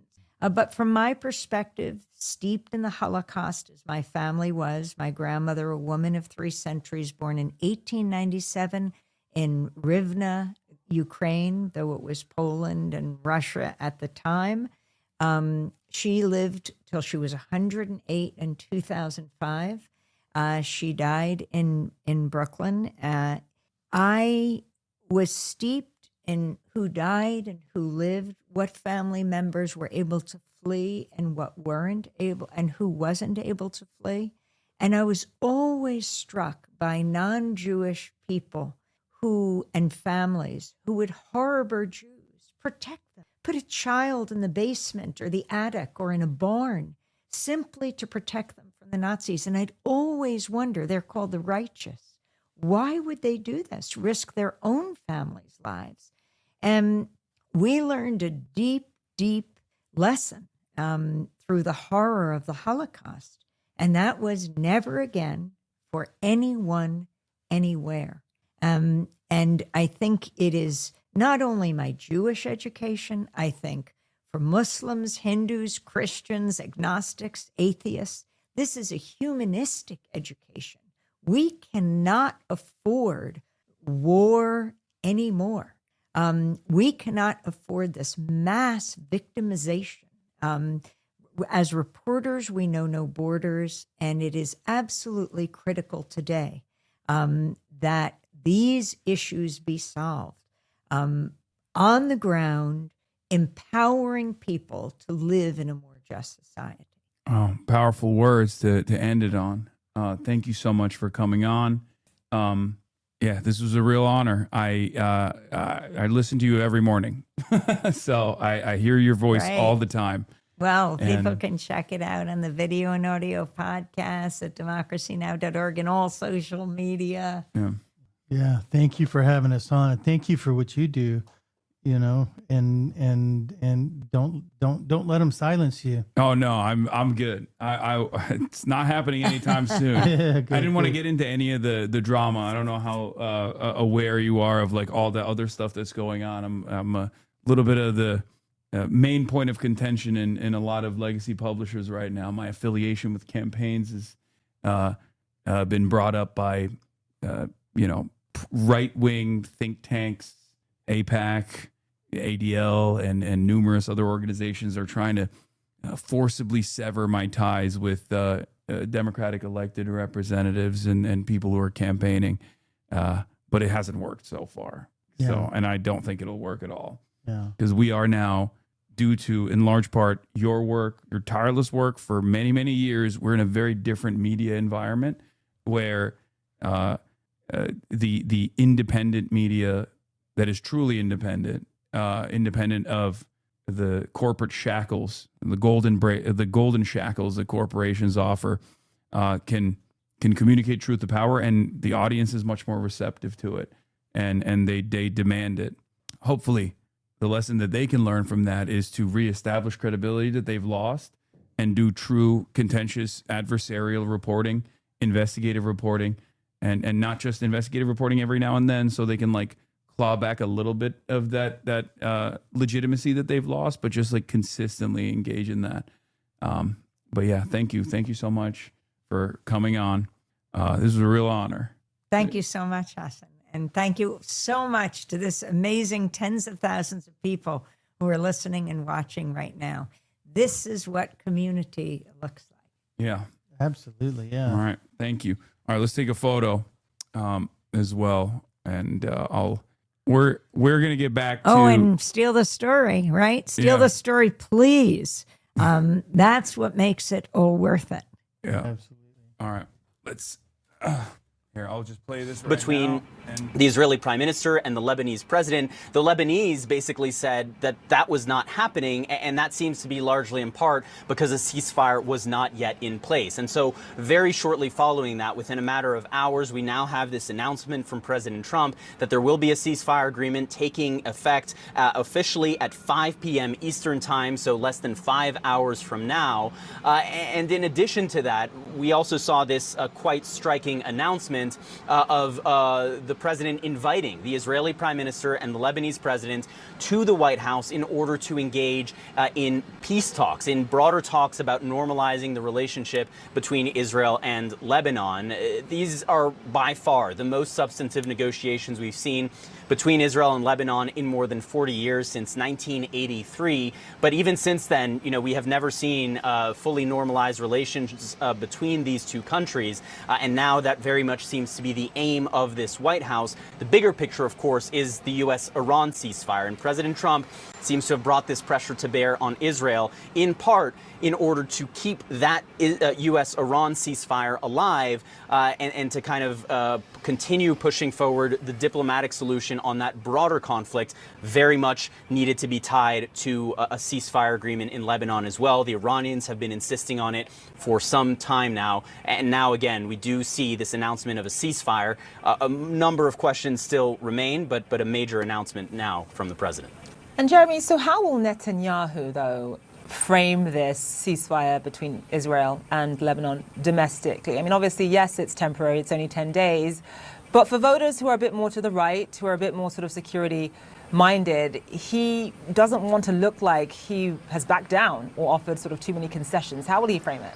Yeah, and it's not even just the right in Israel. I mean, 80% of Israelis, according to recent polling, wanted Israel to continue striking and fighting against Hezbollah in Lebanon. They were, this is a country where the majority of the country was not in favor of a ceasefire with Lebanon. And that is a very real political reality that the Israeli prime minister is and will have to contend with. I think he will certainly lean on the fact that it is a temporary 10-day ceasefire, that it is in order to allow for the possibility of negotiations, maybe maybe he will signal that he sees a potential major breakthrough on the horizon that could kind of begin to change the face of this region. But so many challenges still remain. You know, as Israel and Lebanon engage in these negotiations, the key will be disarming Hezbollah. And while the political will certainly now exists in Lebanon in a way that it didn't before, the capacity to actually carry that out on the ground is still lacking. The Lebanese army is incredibly weak, in particular as it vis-a-vis Hezbollah's paramilitary strength inside of Lebanon. There's no desire in Lebanon for aggressive action that could potentially tilt the country back into civil war. And so there are a number of considerations, and Lebanon is going to need some real international support in order to actually carry this out, and a broader kind of political and diplomatic framework in order for it to happen. One last thing that we're still waiting to hear about is what happens to the Israeli military positions inside of Lebanon, because we have Israeli troops right now inside of Lebanon, as far as 10 kilometers inside of Lebanese territory. There's nothing about this temporary ceasefire agreement that indicates that they are going to be withdrawn at this moment. So as we just heard from Nick, Pakistan, Iranians, as we're hoping to see renewed negotiations in Pakistan, Iran is watching closely and saying that the president, in fact, is delivering a ceasefire. But they're also saying something historic, the fact that the president has brought together the Israeli leaders and the Lebanese leader for perhaps a summit imminently. You had officials meeting in Washington earlier this week. How is that angle of all of this sitting with Iran? Well, this puts Iran in a very difficult position. The Iranians would not like Lebanon to fall under the Israeli sphere of influence and the American sphere of influence in the region, and perhaps be the next country to normalize relations with Jerusalem. So while as the Iranians need a ceasefire, and I think Nick Robertson made it clear that this might be a piece of that to get to a better place in terms of negotiations between the United States and Iran, it is a challenge for the Iranians because Hezbollah is quite unpopular. Israel and Lebanon can be partners in undermining Hezbollah further, and they'll have support, outside support from the United States. Wow, that was crazy. That was Trump delayed for you? Delayed what? Trump is running an hour late and counting, so now his fans are doing some sort of sing-along? Oh, Trump is about to go live on No Tax on Tips in Vegas? That's interesting. I don't think you get... I'm going to go tomorrow to the... I'm going to go tomorrow to the later screening. That you guys don't understand, okay? Well, maybe my goal was hopefully for the uninitiated, for people who haven't watched Democracy Now! Or who are unfamiliar, to understand that, like, I am like this is. I mean, I'm at a loss for words. It's, you know, Amy Goodman is such an important figure in my life, both from her principles, both from her, you know, tireless work, her advocacy, her journalism, her reporting, the fact that she always tries to offer a microphone to those who rarely ever get that coverage, you know, putting a microphone in front of the people who are under the bombs rather than those who are deploying these weapons of war. That's the same exact principle that I try to maintain as well. So, you know, that's it's like she's been doing this for so many decades. It was a crazy experience. Anyway, that was crazy. Do you want to be doing this as long as Amy has? Yes. I mean, that's the other side of the story that I think is like kind of similar. You know, this is her life's work. She's dedicated her whole life to this, and I totally understand it. You know, did she do a peace sign in her photo? Of course, dude. That's the other thing. I also do always a peace sign as well. You should start thinking of increasing the size of your PBS, Piker Broadcasting Service. I'm from Pacifica, and I grew up watching Amy on PBS, KQED. She's an icon for journalists. Yeah. Was this her first time on the stream, or have you been on Democracy Now? No, they've asked a couple times for me to do it, but because they filmed super early for LA time, I haven't been able to do it. And the times where I'm in New York, I haven't been able to do it either, because, you know, I had some other obligations at the same time. but eventually I will, of course. Did you guys like the personal touch with young Jeremy? He had to ask his mom for these photos. It's also a network of like sometimes the same people, you know what I mean? Like these are people who've been at this game for a very long time, you know? It's just in your Nardwuar era, yeah. Every time we gotta drop in a little Nardwuar. Anyway, are you gonna have any candidates on soon? Yo, can you talk a bit about upcoming candidates you might have on? I don't know who I'm gonna have on soon. There's too many candidates have been asking, and I've told you guys this so many times. I hate. What is this? He's locking you down. Sam Piker said yes to collab with me on live stream. Hassan, I'm ready when you are at New York City or LA. Your call. Yeah, I hate doing candidate stuff, but we got some. I can't tell you exactly who or when. Everybody, this is not your opportunity to start spamming which candidates you think I should be interviewing. Trust me, I know. We're already in contact, okay? I promise. Why do you hate it? It's just like, it's not my forte. I've talked about it already. It's like, it's not, is that because you lose viewers? No, it's not that. I don't really give a shit about that. Avi Lewis, ooh, that could be interesting. Adam Freeland 2.0. Are you going to do any gaming soon? Probably not. Trump is crashing out watching the 5. Get her off the air. Trump is late. Trump is late to his event where he's supposed to be talking about no tax on tips. And instead of doing that, he's on the plane. Instead of doing that, he's on the plane watching the... Wait, they didn't cover me today on the Fox 5, right? That didn't happen today, right? Because that's a big moment. They absolutely did. No, they didn't. They probably didn't. I guess he does watch Fox every day, so he might have seen it on another day. But yes, they're gonna clip that. Penis goes right through your mind. I want the penis. They're gonna clip that. Trump, I'm on Air Force One heading to Las Vegas and Arizona for greetings and speeches on no tax on tips. A windfall for our great American citizens. I'm watching one of the least attractive and talented people on television. Jessica Tarr, stop coming after my queen. Okay? That's ridiculous. How dare you? Her voice is so grating and terrible. I had to turn her off. Her Democrat soundbite are fake. She makes up poll numbers and nobody challenges her because she is so boring. I have the best poll numbers I've ever had, and why shouldn't I? All the country does is win. CNN had me at 100% saying they never saw that before. Get her off the air. She's bad for our country. I hear Megyn Kelly, Tucker Carlson, and Candace Owens are dying fast. Their numbers are terrible. This was the clip that he saw. Nobody believes them anymore. They were fake MAGA, and now they've been exposed. President Donald J. Trump. So, one, just throwing it right back at Jessica is the way that she threw it for me. Jessica is objectively attractive, okay? Not that it matters. We don't objectify women on this broadcast, only men.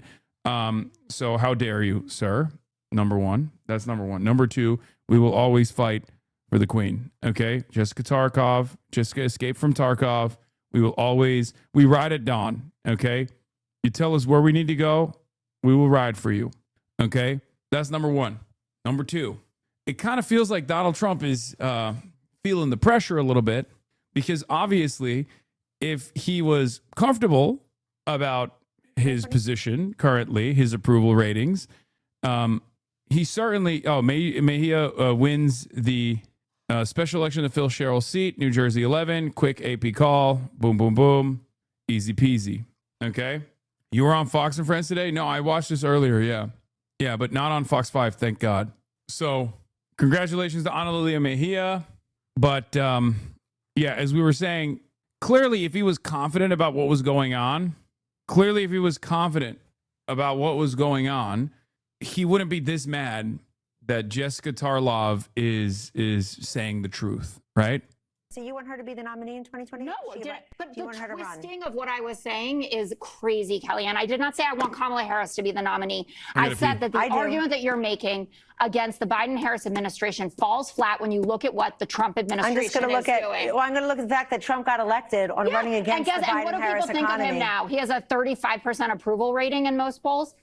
He's what not do a they- politician. Yeah, He doesn't care. He's not campaigning. Stop He's saying that he's governing. just the host of The Apprentice who came to save us. Look, the guy has been in office You can't twice. think, you can't understand Trump because his political decisions align with his personal and patriotic ones. You understand ones, like his Kamala, own bank you account? understand Gavin, you understand Biden because their political decisions are divorced from the things people want. Why are you on the 20 of every 80-20 issue? Is because you divorced political desires from human needs. And then you have to dress up your decisions as compassion when they're merely wants from an activist class. The thing about Trump is, I don't care whether you like him or hate him, you're suffering from the Trump-America alignment problem. Political, personal, and patriotic desires all stack up, which means what he wants, the country tends to want. If it's 80-20, he's on the 80, you're stuck on the 20. They wanted the tariffs. Your defenses are getting more and more narrow because you say, we keep saying the same thing every day. It's because we have to, because you don't listen. I do. All I hear in my head is your voice. You know what? You're lucky. This is why I respect Jessica. She goes into the Lions Den every day, and she has to sit next to Jesse Waters and Greg Buttfeld. Okay? It's unbelievable. Like the torment that she puts herself through. There is no amount of money. There is no amount of money that would make that a worthwhile experience. Okay? The whole time his feet are kicking because they don't touch the ground. Exactly. It's ridiculous. And now Trump is coming after her for no fucking reason. You think you can get her on? Yeah, of course I can. I've met her. I did a whole appearance with her at the Pod Johns. This is the no voice Americans of wanted God. the tariffs. They didn't want the war in Iran. They would they don't reelect want him. the ballroom. What do you got? What do you got? Look at what you have on your side. It is a more clown jobs, car more of GDP. carnival atrocities. I can't wait for elections. Does she know you're anti-Semitic though? She literally did talk about my quote unquote controversies. I think I forget where, but there was it with the Bulwark? It was something. She was on a show. Might have been with like Tommy Vitor or something. I mean, she's also literally talked about my controversies on the show, which is why you know, it's a little bit worrisome that Trump is watching and is mad at Jessica.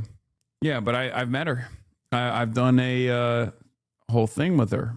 The legend Jessica Tarkov. Jessica escaped from Tarkov. New Trump truth about Hezbollah.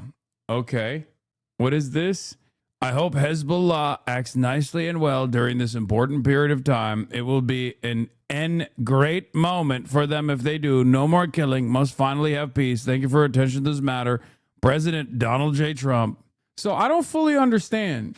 Are we good? Did he do the boss call? Like, did they lean into Iran and the demands of Iran? Because I just don't believe Israel will ever cease to fire, right? Saudi Arabia and other players like the French. So, dude, I know. Stop, chatter. I know the one that's spamming about the fucking pin code. I know, man. Calm down. I saw it. It's gonna be fine. Okay. So, perhaps the Iranians will Jesus support Christ, dude. Holy shit. This from a tactical perspective, but over the longer term, I can expect them to try to undermine any kind of rapprochement between Israel and Lebanon. Stephen, I'd like to get your perspective on how this 10-day ceasefire between the Israelis and the Lebanese will affect Netanyahu politically. You know, while in this country, here in the US, the number one sort of main political issue, at least right now, there's a lot of talk about gas prices before the midterms. In Israel, the number one political issue is, of course, security. And there's going to be a lot of fear and concern among Israel. Oh, my God, you're mad. You're mad now, okay? You're mad. Wonderful. Your aggravation is totally deserved and normal. I'm aware of everything that's going on, chatter, okay? It's fine. If I'm not responding to you, I promise you I've seen it, right?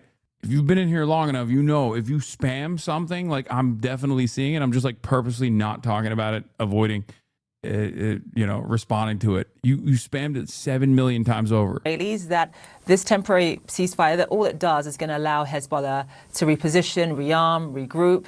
And then on top of that, you've got the fighting with Iran paused without either side, either the US or Israel, anywhere close to achieving their objectives, be it of regime change or, this idea that Iran should never be able to have a nuclear weapon. How will that affect Netanyahu, Stephen?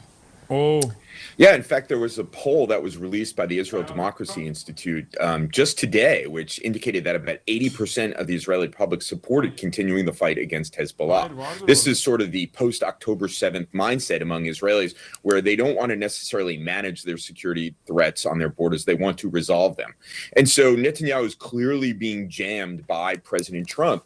His security cabinet could not come to a decision last evening on a ceasefire, and the president went ahead and announced one anyway. So Netanyahu is already in a difficult political position. His coalition is only polling the implied number of seats in the legislature, only about 50 seats if the election were held today, which is far short of the majority he needs to form another government. So he is in a difficult position. Recently, you've seen him put spin on it, show that, a lot of damage has been done to the Iranians. And he's right.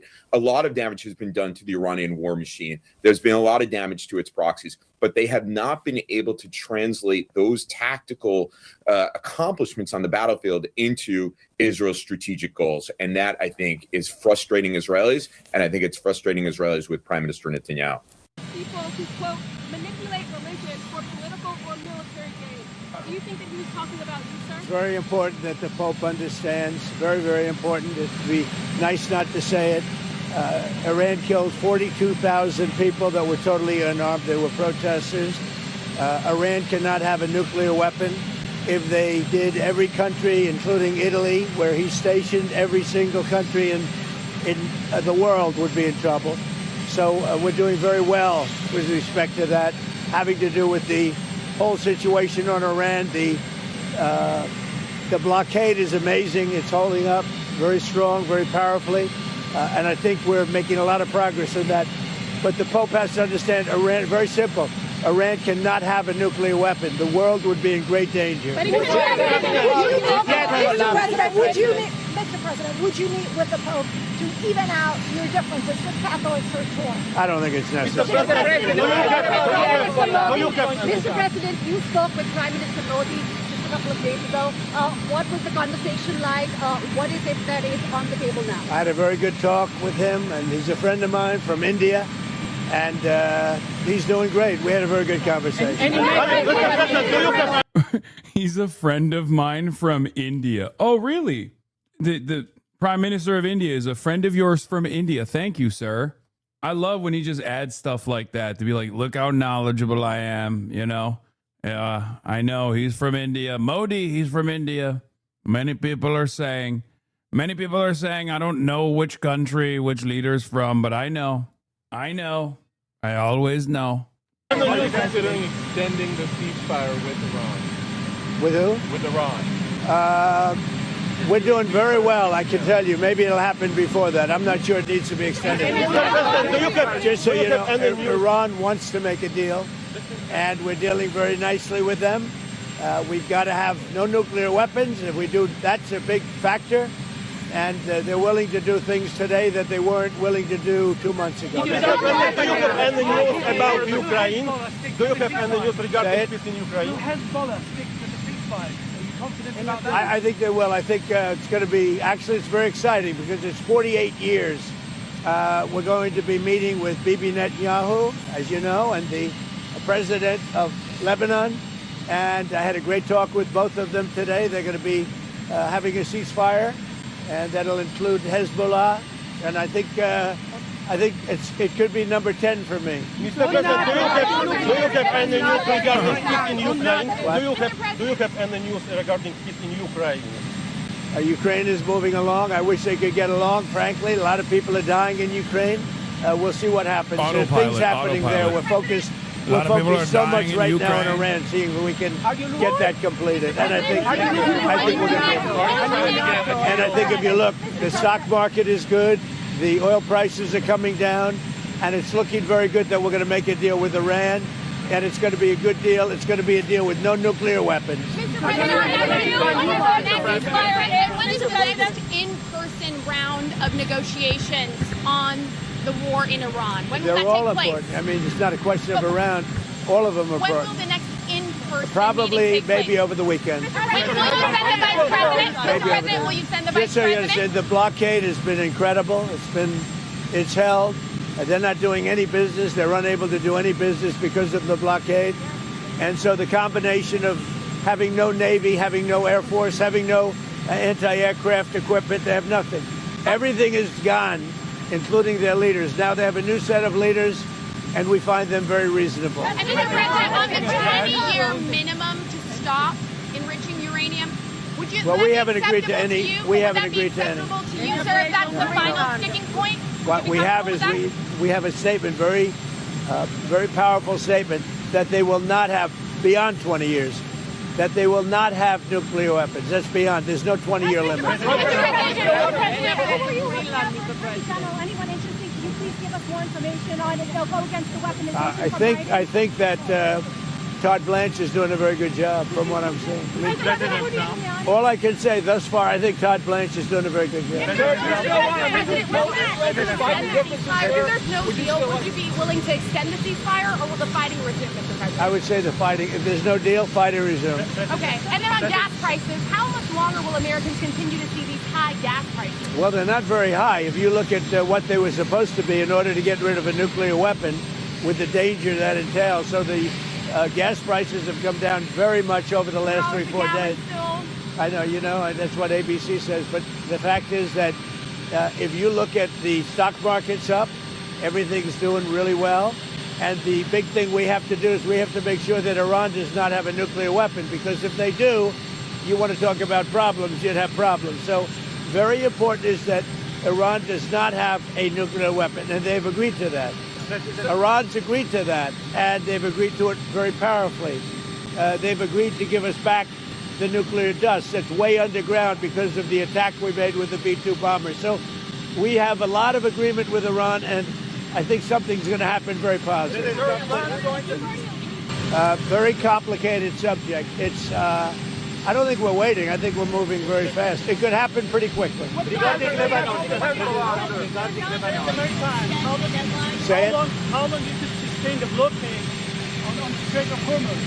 The what? How long you could keep the blockade on the Strait of Hormuz? We're doing very well with the blockade. It's very routine for us. The Navy is incredible. And I think the blockade is doing very well. It's no ship is even thinking about entering. No ship is going past our Navy. Why are you fighting with the Pope? And are you worried it's upsetting your... No, I don't. I have to do what's right. The Pope has to understand that. Very simple. I have nothing against the Pope. His brother's MAGA all the way. I like his brother, Louis. I'm not fighting with him. The Pope made a statement. He says Iran can have a nuclear weapon. I say Iran cannot have a nuclear weapon. That's not what the Pope said.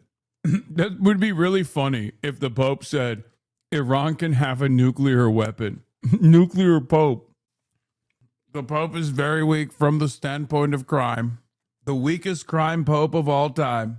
Previous popes, very strong on crime. This Pope, all he cares about is war crimes. Believe me, not good. And if the Pope looked at the 42,000 people that were killed over the last 2 or 3 months as a protester with no weapons, no nothing, I mean, you take a look at that. So I can disagree with the Pope. I have a right to disagree.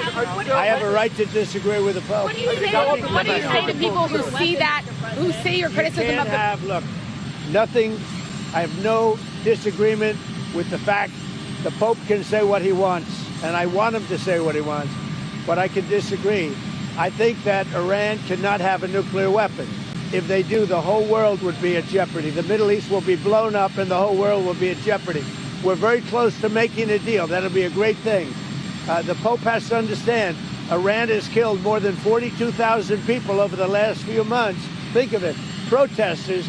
without guns, without anything. They were totally unarmed protesters. The Pope has to understand that. This is the real world. It's a nasty world. But as far as the Pope and saying what he wants, he can do that. Now, I know the Pope's brother. He is a big MAGA person. He's got MAGA all over his house. His name is Louis. Why does he keep bringing up? Like, does he not realize that when you're the Pope, you're just the Pope? Like, you're no longer the person that you were.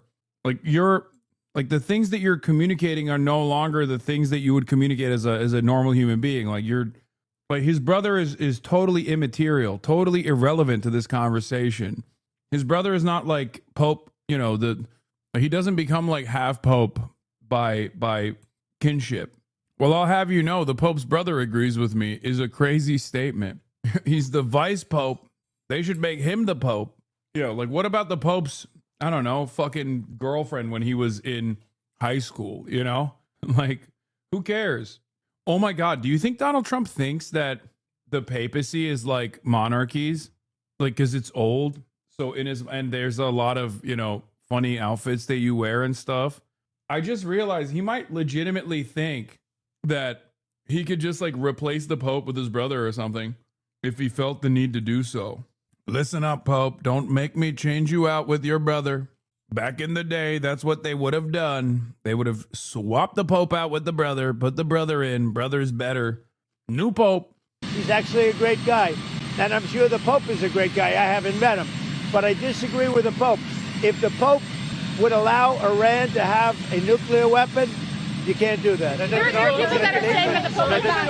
Anthony Mershak from MTV. No, not really. Anthony Mershak from MTV Lebanon. What? Anthony Mershak from MTV Lebanon. I would like to ask you regarding congratulations for the 10th war. Yeah, it's very exciting. With Lebanon, it's very exciting. I think we're going to have a deal. We're going to have a meeting, first time in 44 years. And Lebanon will be meeting with Israel, and they're probably going to do it at the White House. When do you think, President, when do you think they will? Over the next week or two. Or the next week, and do you think this agreement can reach? I do. I think without we're gonna, Hezbollah. I think we will have an agreement between Lebanon, and they're going to take care of Hezbollah. But they're going to be working on Hezbollah right now. But we'll have an agreement between Israel, very importantly, and Lebanon. Will you support our Lebanese army as well? I would. Yeah. Iran's going to execute.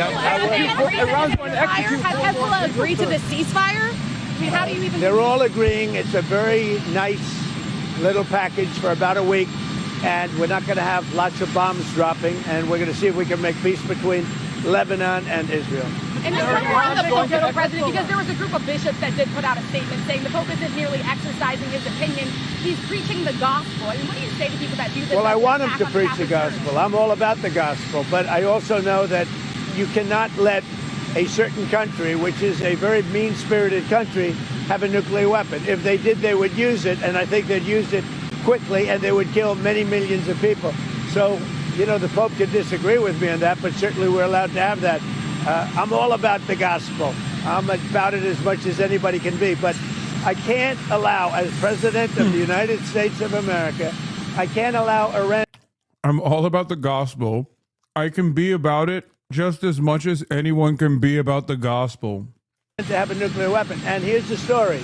They won't have. They've already agreed not to have. That's good news, and I think the Pope will be very happy. The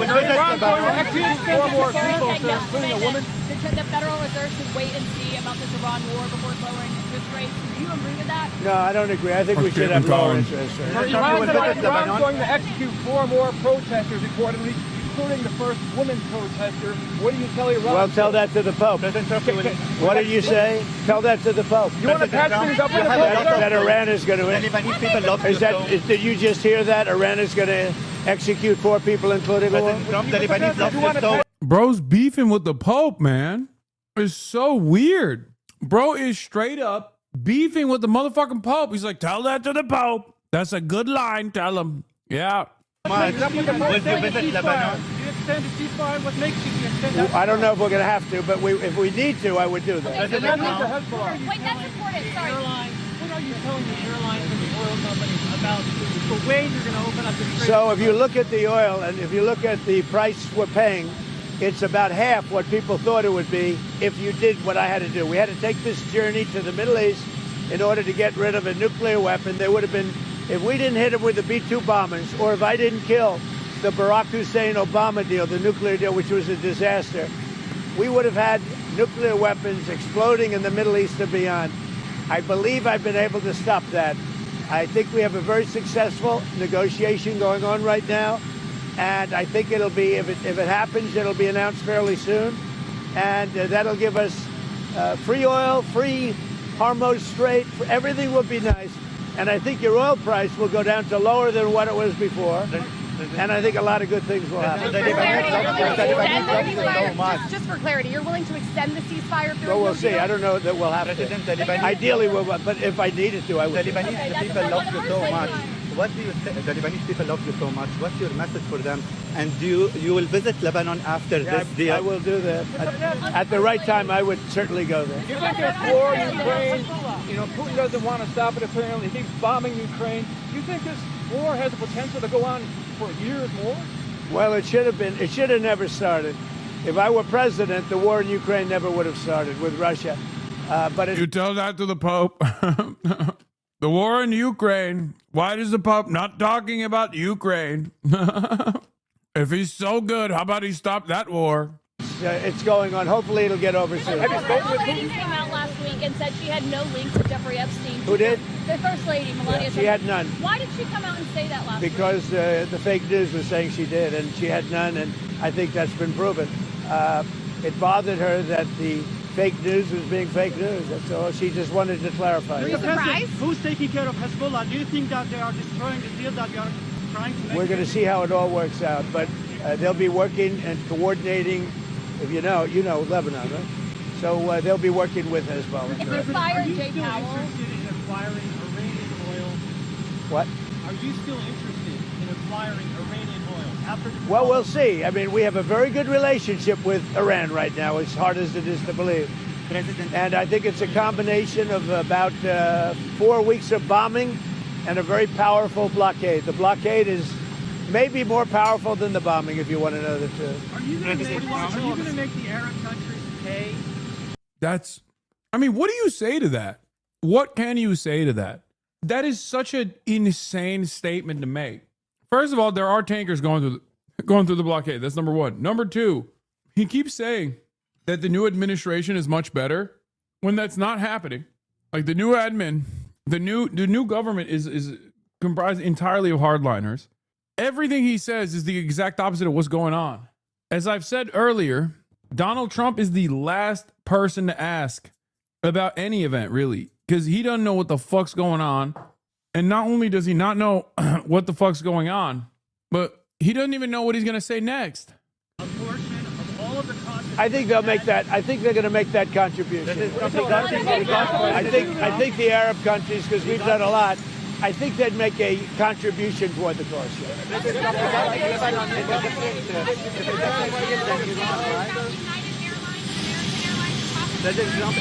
Not been involved. Iranian assets without any conditions if you make a deal? We're going to see what happens, but I think we're very close to making a deal with Iran. You'll be the first to know, but I think we have a chance. And if that happens, oil goes way down, prices go way down, inflation goes way down, and you're going to have much more importantly than even that. Wait, but I thought there was no inflation.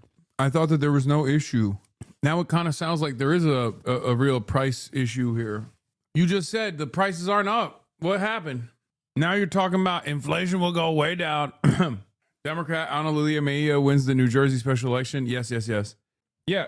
One of the funniest things that could have happened is that Saudi Arabia pulled funding from Live Golf, which of course is like the worst thing you can do to Donald Trump. Off topic, took long enough to arrest him. David has been arrested for the murder of Celeste Rivas. Jesus Christ, that took like a year. You won't have nuclear holocaust. happening now. Mr. President. Well, Donald Trump there talk about a whole range of issues, including his relationship with the Pope, the war in Ukraine, and of course, the unfolding situation in the Middle East. He said that we need to make sure Iran doesn't have nuclear weapons and people that are a lot different than we were dealing with at the beginning. As you know, they're no longer around. They're no longer with us. But we have a very good relationship. And I think there's a very good chance that we're going to make a deal. Also, Israel and Lebanon, I think there's a good chance that they'll make a good deal. So, oh, he's still answering questions. Any reaction to Russia's overnight attack on Kiev? They killed 21 Ukrainians. I think it's terrible. Members who China before your visit? Well, Okay, fuck it. All right. All right. Benjamin Netanyahu came out talking about Israel will remain in security zone in Lebanon despite ceasefire, Netanyahu says. Once again, classic case. You cease, we fire. What kind of ceasefire means that you still continue occupying the territories? Like, it just doesn't make any sense. Another yellow line, just like in fucking Gaza, because as always, we have to care about Israeli security needs, you know? Primary concern here. Primary concern always is Israeli security needs. Yeah, they're literally just begging. The ceasefire from their perspective is just like Hezbollah doesn't get to fire on our tanks as we keep moving them further and further north. Great stuff, obviously. Pressure growing on DNC to release the 2024 autopsy. Secrecy around the 2024 election. Autopsy is dogging the DNC's Camp Martin with more than a dozen members and leaders telling us they want it out. Genuinely, what did you all find out that we did not? North Carolina Party Chair Anderson Clayton says DNC materials give a glimpse into problems with field operations and canvassing with Harris's 2024 run. I saw the new Shoykov video. I never want to hear chap bitch about chewing. They don't know how good we have it. Oh, is there too much mouth noises? Dropsite interviewed Hezbollah MP about the ceasefire. Do you have the link? Chatter, do you have the actual short link? Breaking: Lebanese army reports Israeli ceasefire violations. There's a Twitter link. Ceasefire is bogus. Israel, under the 10-day ceasefire agreement, is permitted to carry out strikes in Lebanon as long as it claims they are in self-defense.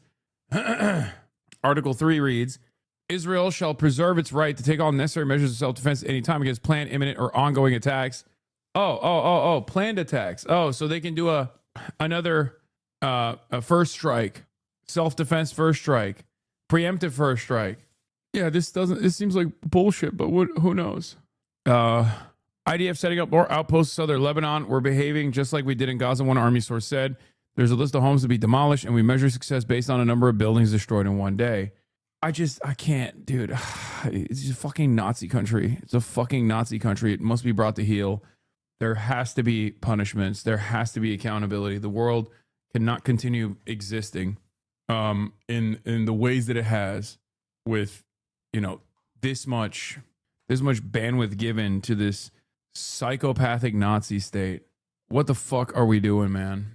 It's just crazy because, like, everyone knows too. There's no defense of this, right? Everyone knows exactly what's going on at this point. Everyone in Lebanon already knew. Everyone in Gaza already knew. But now people in the Western world know too. It's like, oh, here we go again. Another fucking fake bullshit ceasefire where this demon still continues to fire as the other side ceases. No accountability. We're going to send them weapons. לעשות הסכם שלום היסטורי עם לבנון. הנשיא טראמפ מתכוון להזמין אותי ואת נשיא לבנון כדי לנסות לקדם את ההסכם. In order to try to advance this agreement, this opportunity is because since the War of Revival, Gaza War, we have fundamentally changed the balance of power in Lebanon. We've remained in Lebanon in a thickened security zone. It is not the 5 points that were before the Roaring Lion Iran War. It is a security strip that begins at the sea and continues to Mount Dove on the outskirts of Mount Hermon, a security strip of 10 kilometers, 6 miles in width, which is much stronger, much more intensified, much more continuous, and much more solid than what we had there before. There we're staying. This allows us, first of all, to break the danger infiltration into our communities, and secondly, it allows us to prevent direct anti-tank fire into the communities. I spoke with President Trump now in these past 2 days.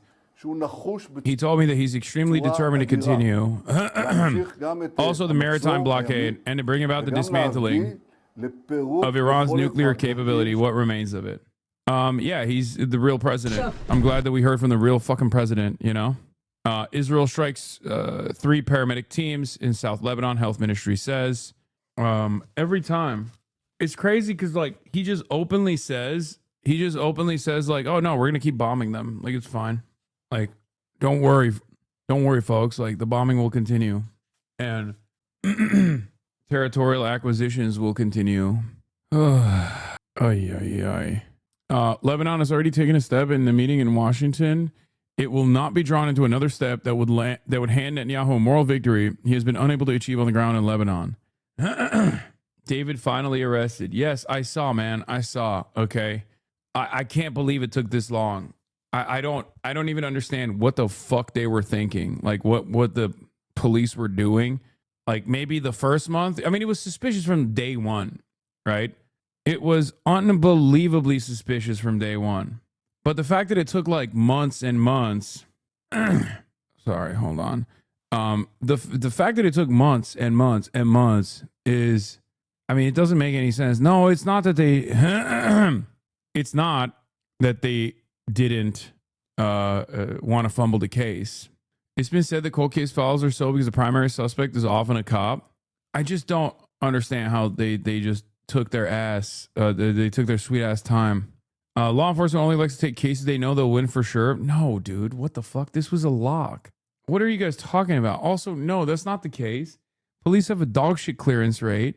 And no, you're wrong about that. There was plenty of evidence to actually apprehend these guys. I mean, there's plenty of evidence to apprehend him. They were big fans of his music and also dumb cops. Yeah, I don't, none of it makes sense. Acting ICE Director Todd Lyons resigns. He will stay on until May 31st. Wait, what the fuck? Why? He was smart and lawyered up. I think it's largely because of the victim's demographic background. Poor girl, poor Latina girl from a poor family in like a poor neighborhood. They just didn't give a shit enough, maybe. It doesn't really make sense other than that. And the perpetrator, alleged perpetrator, was wealthy and famous, because I can't see any other reason as to why they would take their sweet ass time like this. It just doesn't make any sense, you know? Anyway, skip this. A note to the press corps. Pete Hegseth calls press unpatriotic and compares them to the Pharisees. Dude, one of the funniest parts about this Pete Hegseth shit is that, like, apparently he did the Pulp Fiction thing. He did the Pulp Fiction speech, right? Like, as though he quoted Pulp Fiction as though it was like a real part of the Bible or something. Do you guys have a link to that? Pharisees just mean Jews, by the way. He's showing his hand. Yeah, I'm going to be honest with you, man. I don't think these guys are, I think there's a higher likelihood that they're philo-Semitic rather than anti-Semitic. You know, it still comes from a place of otherizing Jews, but like, these guys literally are operating with the same mindset that like most evangelical Christian Zionists are, where they literally think like Jews are the chosen sons of God, and that and therefore, you know, they have to carry out the extension of the world, the extension of the end of the world, and all this stuff. You know, Pharisees doesn't just mean Jews. I don't know. Anyway. Prayer is Caesar 25:17, and it reads, and pray with me, please. The path of the downed aviator is beset on all sides by the iniquities of the selfish and the tyranny of evil men. Blessed is he who, in the name of camaraderie and duty, shepherd the lost through the valley of darkness. Okay, I don't know enough about Christianity, but that's not a Christian, that's not a Bible thing. Like, that's just Pulp Fiction. Like, that's not a real quote from the Bible. Quoted Quentin Tarantino as scripture. This timeline blows is a fake quote from the movie. That's it. So it's not like there's nothing in the fucking, there's nothing even close to it in the Bible, is what you're saying. Like, Tarantino made that part up. Wow. In the movie, Samuel Jackson says he made it up right after that. He is truly his brother's keeper and the finder of lost children. And I will strike down. Look at all these fucking dildos like closing their eyes and going, yeah, he's being real godly right now. My goat, he's speaking the word of God. You know what I'm saying? He's doing the damn thing. That's the word of God. Upon thee with great vengeance and furious anger those who attempt to capture and destroy my brother. And you will know my call sign is Sandy 1 when I lay my vengeance upon thee. And you will know my name is the Lord when I lay my... That's wrong. There is, in fact, an Ezekiel 25 or whatever the number is in Pulp Fiction, but it exists in the Bible, and it's about bowing vengeance to the Pharisees and other neighbors of Israel. It's a real verse in the Bible. The version in Pulp Fiction is rewritten. So he took not the real quote from the Bible, but turned around and took the because he's doing a 1-to-1 with the Quentin one. So he just straight up, oh my God. Bro, these guys can't even do Christianity right. You got the president beefing with the Pope. You got the fucking Secretary of War trying to quote the Bible, but then ends up quoting Pulp Fiction. Like, it's just they're all con men, bro. Every part of this is so performative and such a sham. And there's so many dumb fucks that eat it up. You know, they're like, well, I don't even care if it's not from the Bible. I love Pulp Fiction. It was great. It was a great movie. Libtard, shut up. To the American media, as I just can't help but notice the endless stream of garbage, the relentlessly negative coverage you cannot resist peddling, despite the historic and important success of this effort and the success of our troops. Sometimes it's hard to figure out what side. Oh, he's doing my favorite thing that Trump does too. It's like, oh, well, if you criticize me, that means you're criticizing our brave troops. No, they're just criticizing you, man. That's a separate thing. Oh, that's, I bet you wouldn't say that to the men and women in service. Yeah, they wouldn't, because it's not about the troops. It's about you. Okay? You're actually on. It's incredibly unpatriotic. Yeah, anytime you guys do investigative reporting, or not even investigative reporting, because these guys don't even do that much. Anytime you make fun of me for being a drunk asshole, you're actually calling the troops drunk assholes, okay? And that's really fucked up of you.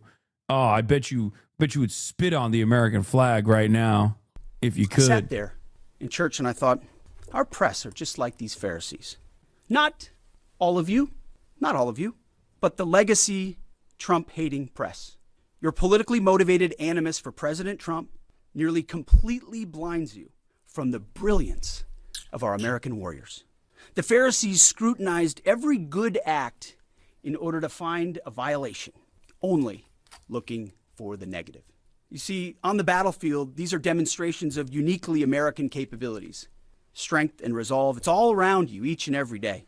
But in the press, you only seek the negative, earning each and every day. Dude, that's awesome. Complaining to the press pool in the Pentagon as the Secretary of Defense, now known as Secretary of War, about how big of a meanie they're being is fucking awesome. It's like, you're tactically destroying troop readiness by talking negatively about me personally, and because like a lot of the troops, they look up to me, and you're destroying troop readiness, and you're actually shitting on the troops. So please stop doing that. Why won't you look at the positive side of this failure of a 48-day military campaign? Why are you looking at only the negatives? I don't know, because there's a lot of negatives. What's the positive side? That you blew up a fucking little girls' school? That's the positive?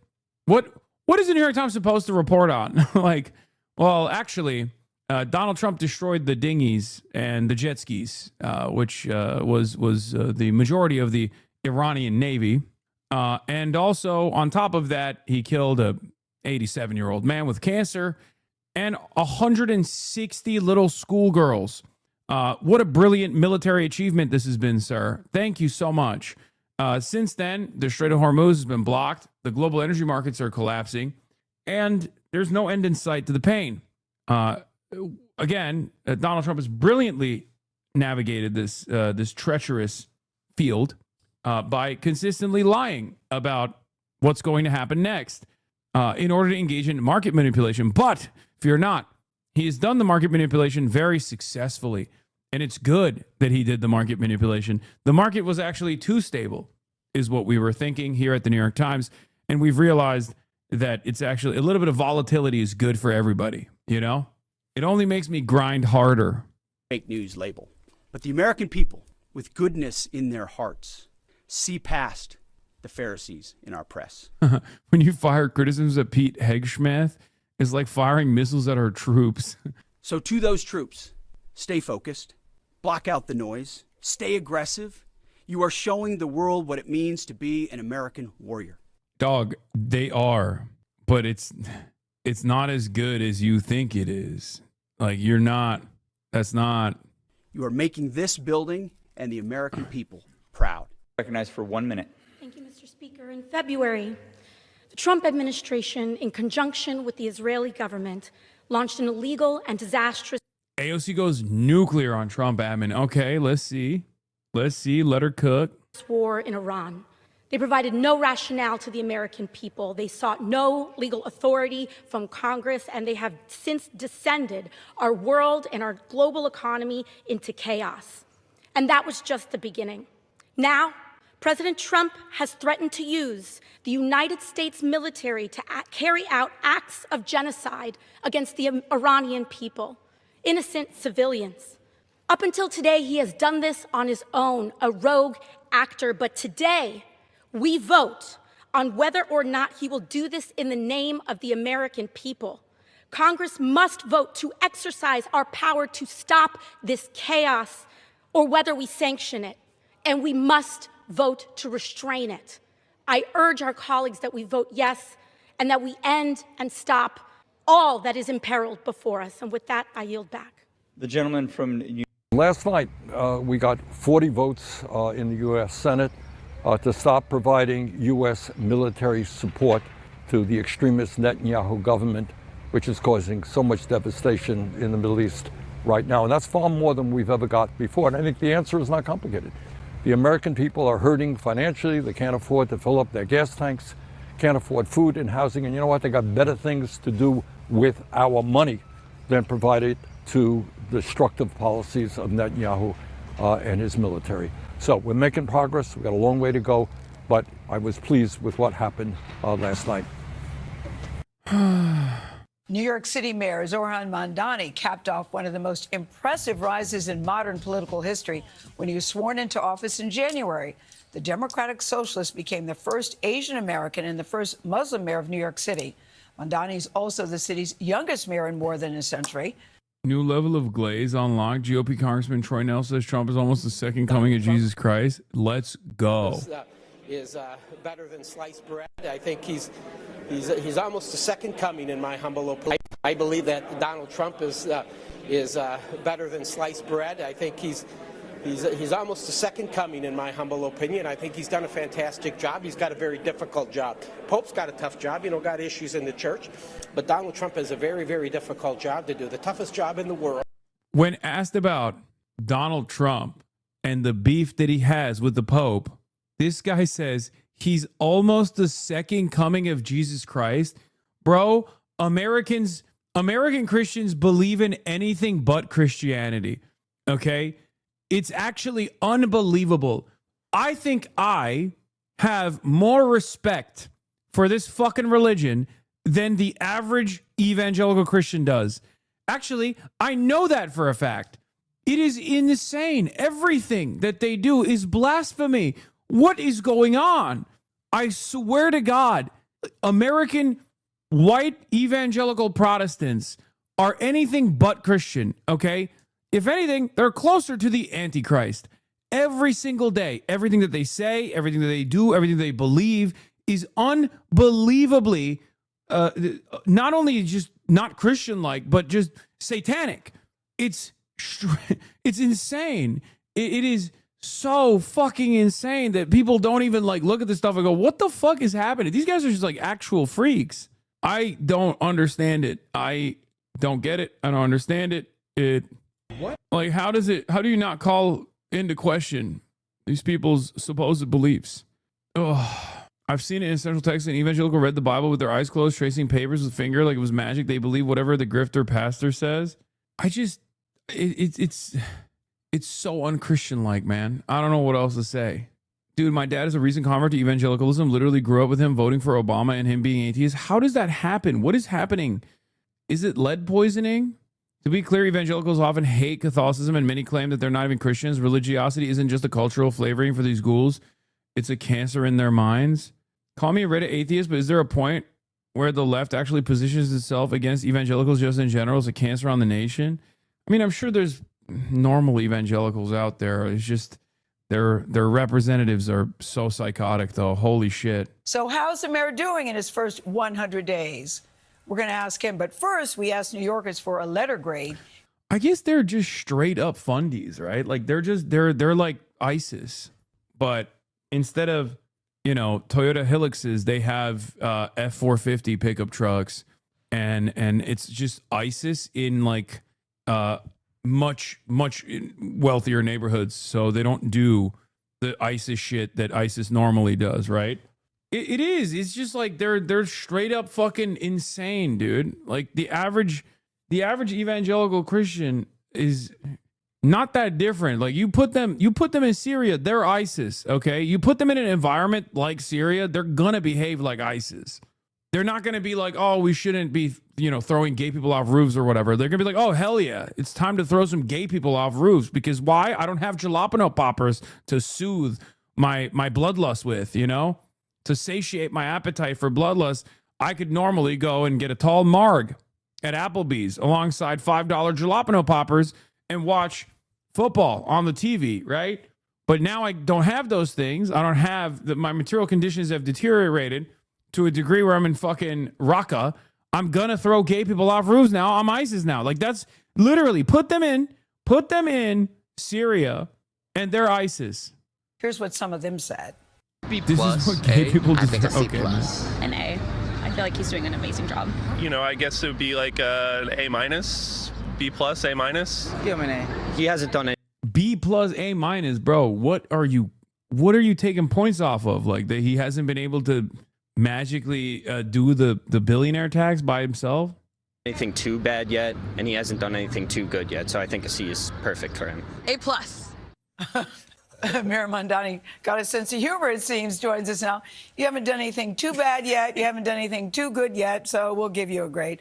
How do you think you're doing in your first 100 days? You know, I'll always leave it to New Yorkers to give me the grade, but I will say that I'm proud of what a team has accomplished over the 100 days. I mean, we saw $1.2 billion secured in a partnership with Governor Hochul to deliver universal child care in our city. We held bad landlords accountable for $32 million, fixed 6,070 apartments. We filled 102,000 potholes, and we did all of this while also returning $9.3 million back to workers and small businesses that have been ripped off by mega corporations. Yeah, that's all the good stuff, Mayor, but people will talk about the promises that you made during your campaign.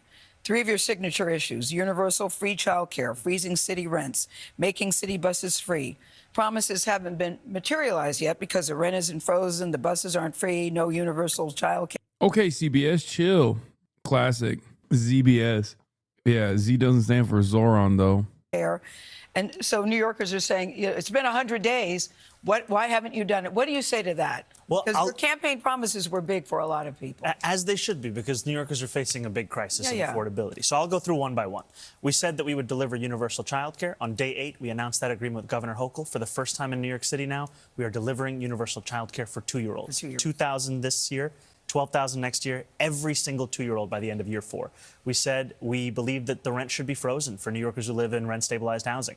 There are 6 vacancies on the board that determines that. We filled those vacancies. They're going to make their decision. They're an independent board. They'll make that decision this summer. And then we said that we would speed up the slowest buses in America and make them free as well.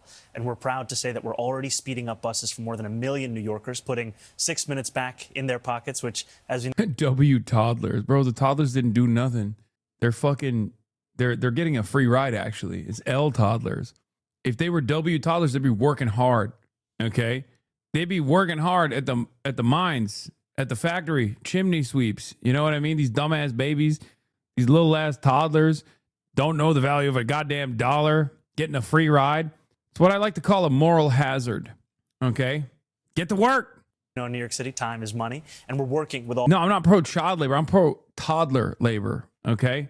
Get them started early. Albany to make them free. And so what I would say when we look at these 3 main campaign promises is we're seeing the kind of progress we were told was impossible, and we're doing all of it while also accomplishing the same thing that we said we would do before. Yeah, it's not the saddest story of all time is not baby shoes never worn. The saddest story of all time is baby shoes, no bootstraps to lace. Okay? That's right. Lace up those bootstraps to get to work, baby. Or even affordability, which is public safety. And that is a key part of our agenda. Mr. Mayor, I want to widen the lens a bit. After your campaign win, there were a lot of questions about whether Democrats across the country could have similar success. Do you think it's possible a democratic socialist platform can translate into something that's electorally viable in a statewide election or a national election, given that, according to Gallup, many older and rural voters still have issues with the term, with the label socialist? You know, what I find is that New Yorkers ask me less about how I describe my politics and more about whether my politics includes them. And I think what we can see is that a democratic socialist politics is one that should be judged on its delivery, like any ideology. And what we're showing in this city is we can pursue the big things like universal child care and do the pothole politics at the same time that we're showing, and not just filling in the potholes, changing the catch basins, but also repaving over 1,000 miles of roadway. But Mr. Mayor, presidential and statewide elections are often decided in battleground regions that do not look like New York City. Yeah. I'll be honest with you. Before I was the mayor, I was an assembly member of Astoria in Long Island City. At that time, I was told that you could only be a democratic socialist in Northwest Queens. Then I became the mayor. Now the next question is the state. Then the next question will be the country. I think that this is a politics that can flourish anywhere because, frankly, there is only one majority in this country. That's the working class. And it's time we have a politics that puts them at the heart of what it is that we're pursuing and not as part of the appendix. I love that. There's only one majority, and that's the working classes. Bars. I'm stealing that. That's boop, downloaded. Okay. Downloaded. It's mine now. I'm saying it. Did you see this? Yeah, Grant Plattner praising Hamas. Yeah, I did. It's also really funny because I feel like all the people who are like, we fucking hate Grant Plattner. He's a baby killer. Like he's fake. He's an agent of the CIA. They're going to be like, okay, this time they have to hand it to him, right? Like all the people that have been saying he's a baby killer, all the troop exploder leftists are going to look at this and be like, okay, never mind. Maybe he's, you know. Can we talk about act like a chud, think like a woke, man? President Trump for just a second, and specifically your relationship with President Trump. I think you guys raised a lot of eyebrows, and people were like, we weren't expecting that, because both of you seem to enjoy that moment in the Oval Office. What is your relationship with him today? Do you talk to him on a regular basis? I would say the two of us are in touch. We've had a number of meetings now in the Oval Office, and we are honest, direct about the fact that we have many disagreements. There is one place of agreement that we have, which is that we both love New York City.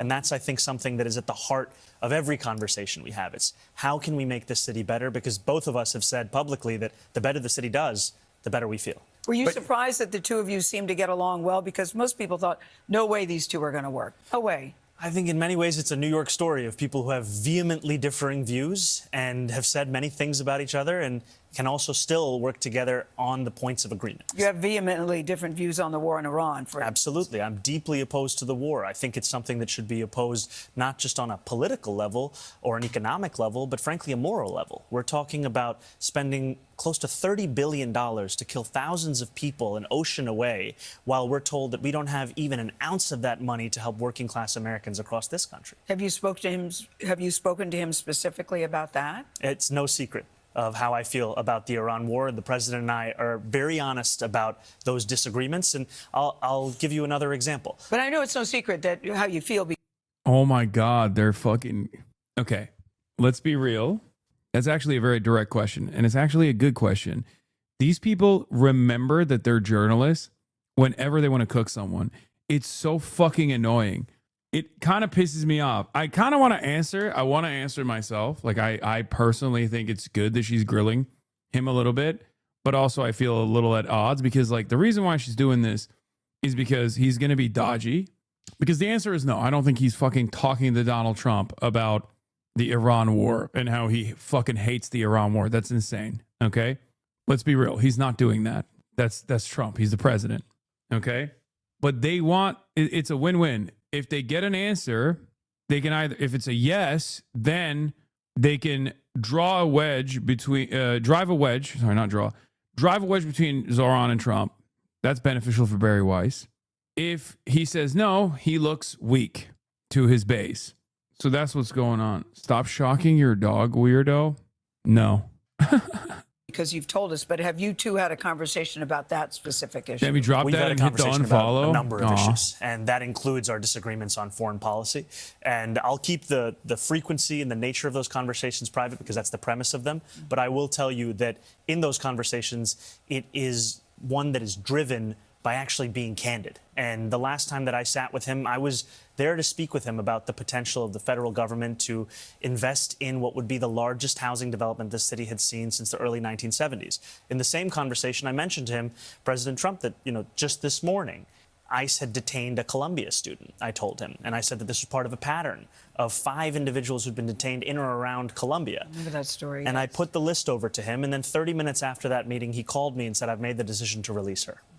Your administration, speaking of the president, you released a plan to eliminate racial inequity in city government, including addressing pay disparities, anti-racism training, other things. The president's assistant attorney general for civil rights called it fishy in a tweet. She called it fishy and illegal. What is interesting about this is your administration is being accused of scrubbing references to diversity, equity, and inclusion in this report. Did you do that to appease the president?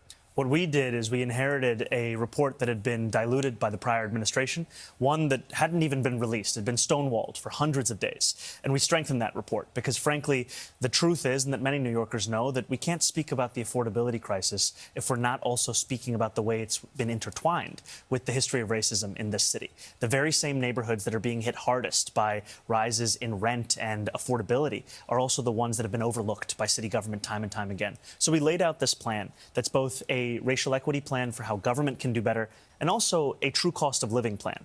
Now, if you have federal administrative officials who are saying that this looks fishy or illegal, I wouldn't trust their barometer of what's fishy or illegal because they've been doing a lot of fishy and illegal things in the name of the law. Can we get your take on the story that's making national news of police officers, the undercover police officers in Brooklyn, in Vlad's neighborhood, who you can see physically beating a man? Turns out this guy apparently hadn't done anything wrong. I want to get your reaction to this and what you think should be done. Democratic mayor in New York City doing opposition media on CBS. What a time to be alive. Yeah. Why even grace CBS with a sit down if you're Zoran? He's feeling himself. He's feeling himself as a flex. It is kind of funny, though, because they would never in a million fucking years do this if it wasn't Zoran. Again, on the one hand, I think this is good. This is good media. This is good journalism. On the other hand, can you ever imagine in a million fucking years any mainstream media outlet talking to a Democrat mayor or a Republican mayor about police brutality like this? Can we get your take on police brutality on this in this instance? Okay? No.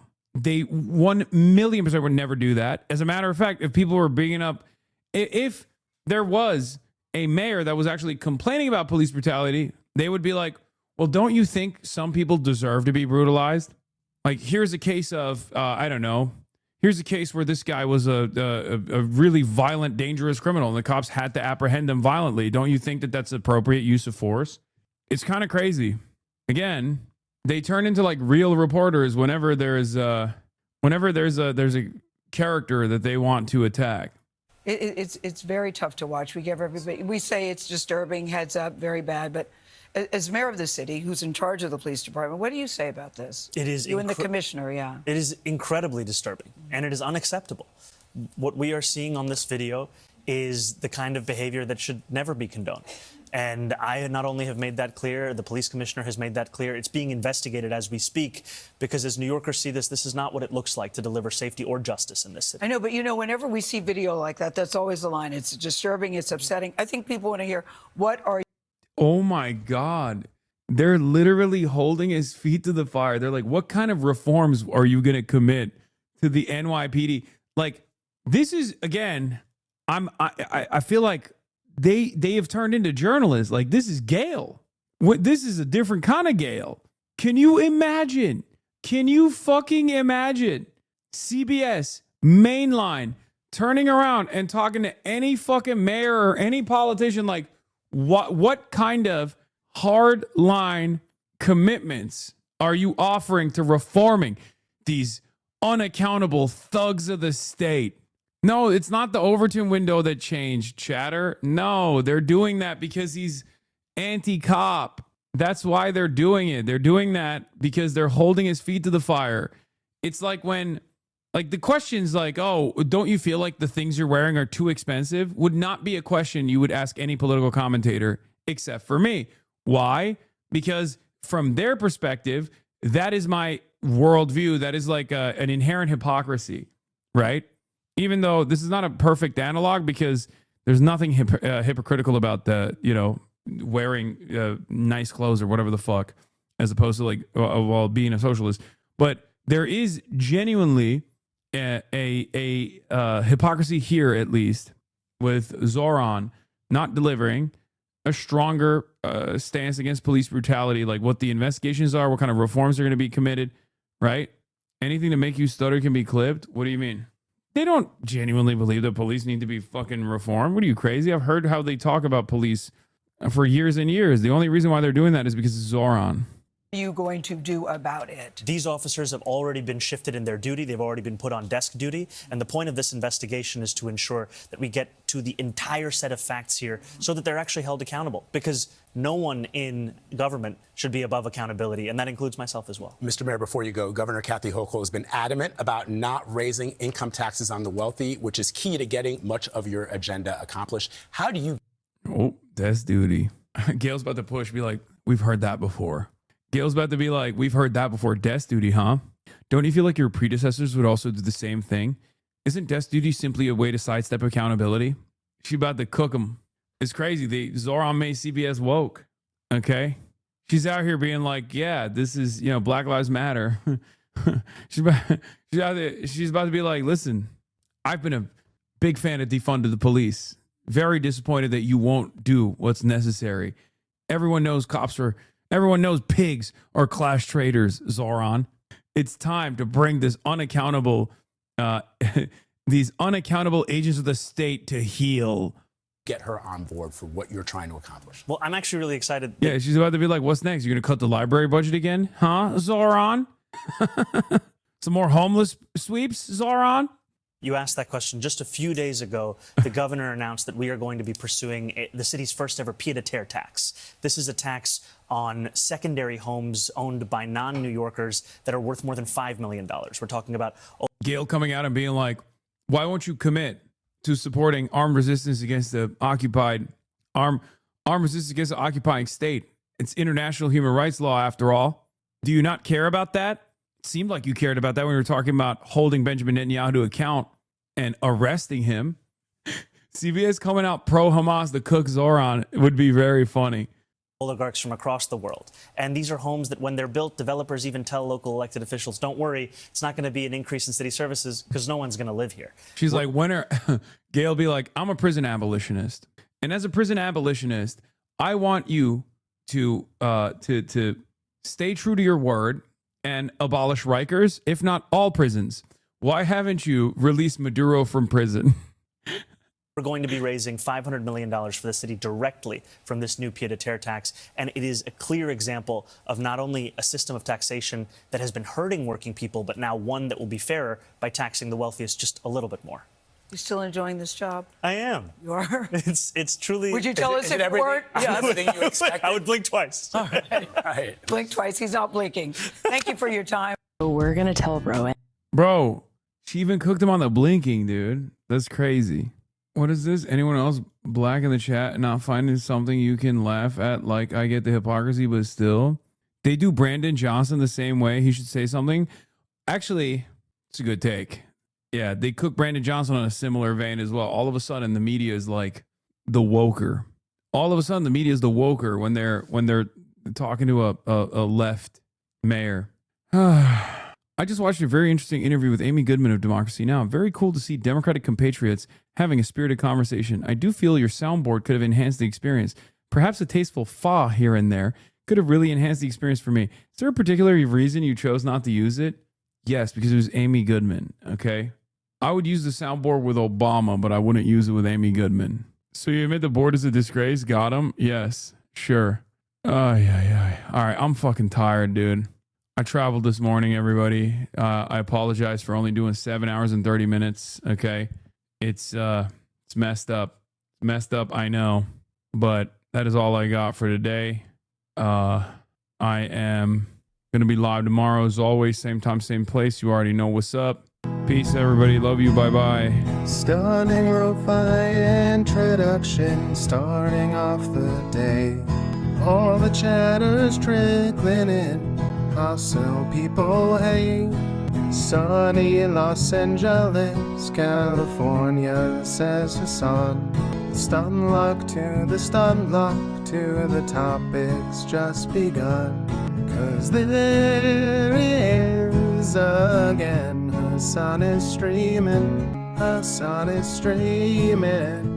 There is is again. Her sun is streaming, her sun is streaming. Review in a Chinese train, telling Kaya place. Sun in Asmin chatter loss, giving Grenin's grace. Zoran winning NYC, woke two back with the force. The Rogan of the left to me, a dumb himbo still on course. The Charlie Kirk assassination, the Fear and Online show. 8 full fucking years of this, and plenty more to go. Doing fun stuff tomorrow, throw PBS up on the screen. A man-made horror reaction brought to you by this live stream. 'Cause there he is again, Hassan is streaming, Hassan is streaming. There he is again, Hassan is streaming, Hassan is streaming. Kicked out of the DNC, IRL with March the Goat. Combating the propaganda that shoved down people's throats. CBS Israeli news, a coup, a regime falls. A full-blown fascist takeover, and still the duty calls. Total radicalization coming out to see. The system will always fail, it's up to you and me.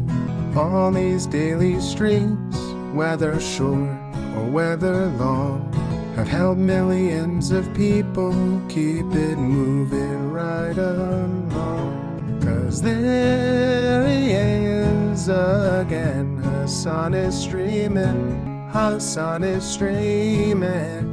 There he is again, Hassan is streaming, Hassan is streaming. But hey, what can you say? That's BBS for you. But he'll play games real soon, just you wait. Say, hey, what can you say? That's BBS for you. But he'll move on real soon, just you wait. Ba-da-da, ba-da-da, ba-da-da-da-da-da. Hey, what can you say? Hey, that's BBS for you. But he'll pull your lungs real soon, just you wait. Sha-da-da, sha-da-da, sha-da-da-da-da-da. Hey, what can you say? Hey, that's PBS for you. But he'll do jet advice real soon, just you wait. But hey, what can you say? That's PBS for you.